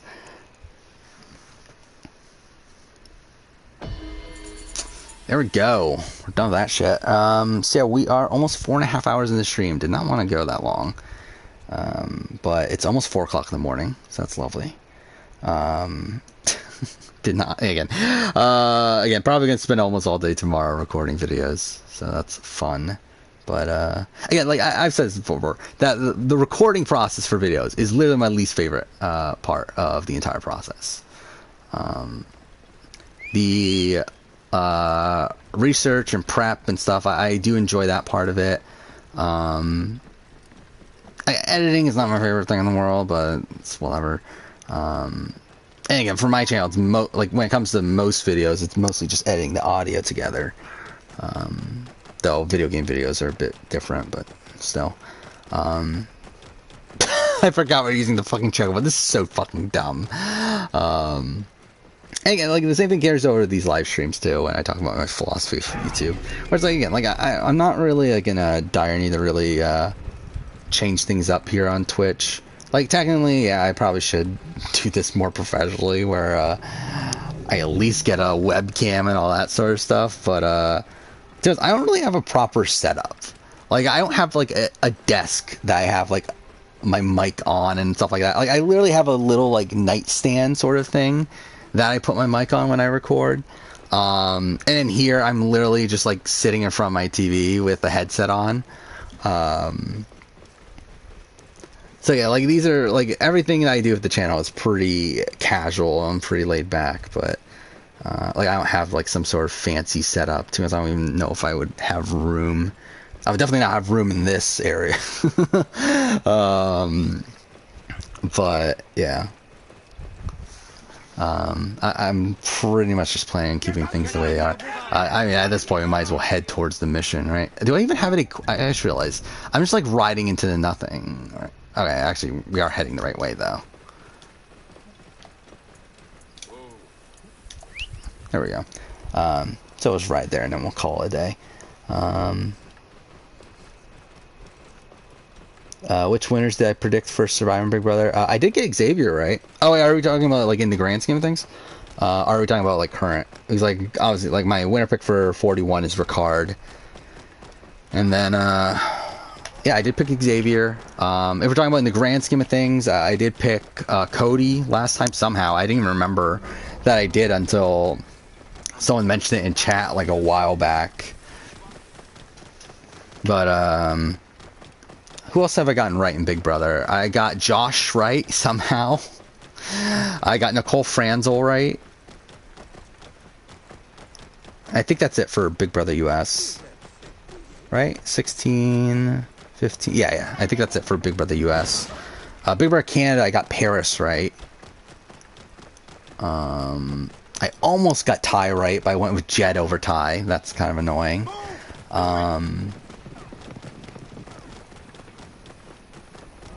5. I picked Bruno in 5, right? 4, 3, 2. Yeah, so I think BB Canada's only Paris. Survivor US, I picked. Did I pick a winner pre-Jeremy? I might, but that was like spoiled, so I don't really. That doesn't really count. You picked Austin for BB Can? Yeah, that didn't work out too well.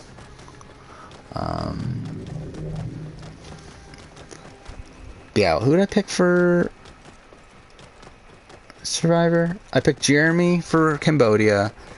I got Michelle right for Ko Wrong. And I got Wendell right for Ghost Island. I got Nick right for David vs. Goliath. I think that's it, right? And here I am, at last, in the fire. Alright. There we go. Right here.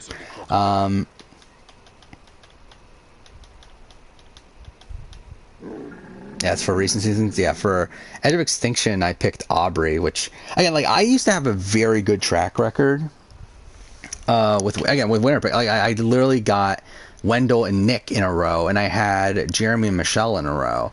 Yeah, all of a sudden, like, since I started the channel, I've been having pretty bad luck, even though I got 2 Big Brother US winners in a row. I've had pretty bad luck since I started the channel. Like, I had Aubrey for Edge of Extinction. I had Jason Linden for IOI. Had Jeremy / Tyson for Winners at War, both of them wrong. Got Ovi from BB23. That was bad. Yeah, I mean, like, it hasn't been great, but again, I got Cody, I got Xavier.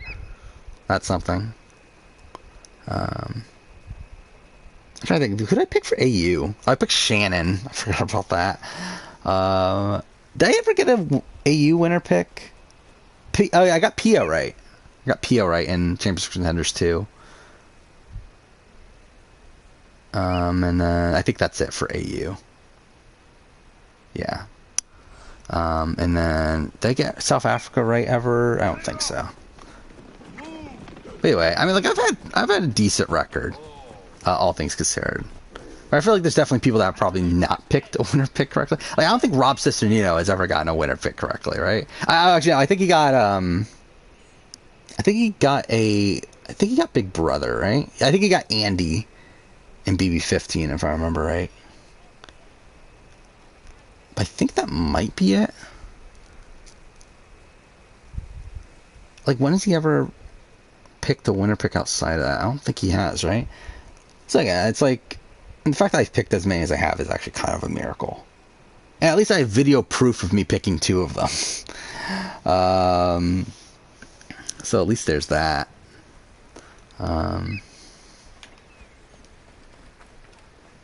Yeah, I was on a roll with Survivor, though. Again, like, I picked 4 out of 7 seasons. Like, from 31 to 37, I picked 4 of them. So that was pretty good. I don't even remember, like, who did I pick? Oh, yeah, I picked Zeke for Millennials vs. Gen X. And then, like, Game Changers doesn't even count because I was spoiled. So really, it's 4 out of 6 if we really want to be technical. But, who did I pick? HHH? Oh, HHH I had a bad one. I think HHH was my, like, worst one before I started the channel, where I picked Jessica.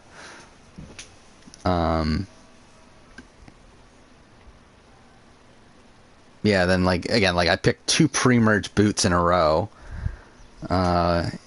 In Aubrey and Jason Linden, so that wasn't great. And also around that time was when I picked Ovi for BB21, so again, it was really a bad stretch there. But I'm on a bit of a recovery now. You picked Janelle for BB22? I feel like that's a pretty bold pick. I feel like I would have picked Janelle to be first boot of BB22.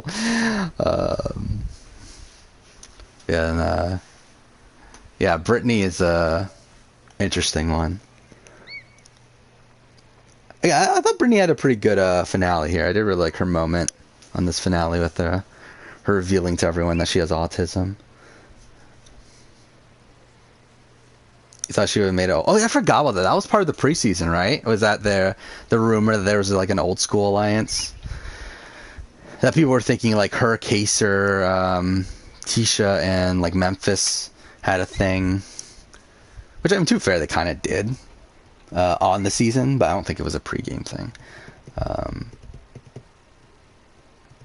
Yeah, what a disaster that season was for Janelle, looking back on it. And, like, she kind of ruins it for herself at points. It's like there were people that wanted to work with her. It's just that she kind of blew it up by like Tyler wanted to work with her, but she assumed that Tyler and Cody were close, and she pushes Tyler away. She puts a lot of trust into Danny, only for Danny to be one of the most active people against her. Like, that was pretty bad. Like, yeah, it really did not work out too well. Yeah, like I was kind of expecting Janelle to be kind of like the Boston Rob coming into the season. Boston Rob coming into Winners at War. Where, I mean, yeah, probably going to last a few rounds. Maybe be used as a shield, but probably not making it too deep. Yeah, it's fun. Actually, I never talked about that. I did watch, like after, I forgot what night. I think it was Friday night's Big Brother. They had the celebrity renovation show or whatever that Boston Rob was on. I did watch part of that, and that was fucking weird. That they got Boston Rob to do it, but whatever. Day was your pick for 22. I was pretty high on Day coming into 22. I mean, Day should have been in a perfect position coming into 22, but she had the again, like, I mean, it's just I think at the end of the day, it's just that Devon's just not a good player. I think we're at the point where we got to accept that. But again, like coming out of 18 into 22, like she was so perfectly positioned where she was like, no one's looking at her as a threat. She had so many relationships coming into the season. And like coming into the season, like she was close to Swaggy, so through that she had Bailey. She Array knew Keisha from outside of this show. What was it? She was close to Paulie, so she had a connection to Cody. Who else was there? All right, forgot. But either way, I'm pretty sure she had more relationships. Oh, yeah, she had Josh. I mean, well, she's supposed to have Josh, but yeah, I mean, like she was so well positioned coming into. Oh yeah, she had a relationship with Janelle. So I mean, again, it's like if she was ever going to win a season, that was the season for her to win, and she just blew it up for herself. So, do I think Devon will play again? Probably not. I think she's done at this point with Big Brother, at least. I think if she comes back for anything, it may be the challenge, but even then, I don't think it's particularly likely. And to us, I don't think Big Brother's having another returnee season for a while. And I feel like if they're bringing back someone of her archetype, I feel like at this point the pick is Tiffany over Devon. So like I just don't think Devon's super high on the priority list at this point, considering we already saw her 3 times. But yeah, has that not aired yet? Yeah, I didn't know that yeah, she was on X on the Beach. Yeah, that'd be fun. Again, like I really would love to see Anthony on the challenge, or even Jamar would be fine. Like I feel like he fits, and I mean, obviously Devon's great on the challenge too. I mean, really, again, Devon's pretty much good on anything. But yeah, again, I think we're gonna end stream. We're past 4 o'clock in the morning. I really didn't want to do such a late night stream, but what are you gonna do? Oh, yeah, Min Lee, I forgot about that. Was she on X on the Beach too? I can see Min Lee fits the challenge like really well. I feel like again, someone that I have no interest in seeing play Big Brother again, but I think the challenge is definitely the place for her. But either way, yeah. So again, I'll probably stream again on Friday, and we'll probably finish this. So that'll be that. I mean, it'll probably be another like 3 to 4 hour, probably more than that, 4 hour stream or more, because we're gonna try to finish the game and probably try to play the hidden ones. We'll see, and then again, we'll stream again on Sunday to play through Miles Morales, and then to be honest, I'm not sure what the schedule's gonna be after that. I think I'm gonna cut down on streams. Now that Big Brother and all these international Survivor shows are done, I feel like we'll probably cut it down to 2 a week instead of 3. We'll definitely do the Wednesday streams after Survivor, but not entirely sure what the other day is going to be. We'll figure that out down the road. But yeah, again, it's late. Yep. I don't even know what the fuck to say. Yeah, all right, yep. So yeah, see you guys next time. Thank you to everyone that's still here. Yeah, see you.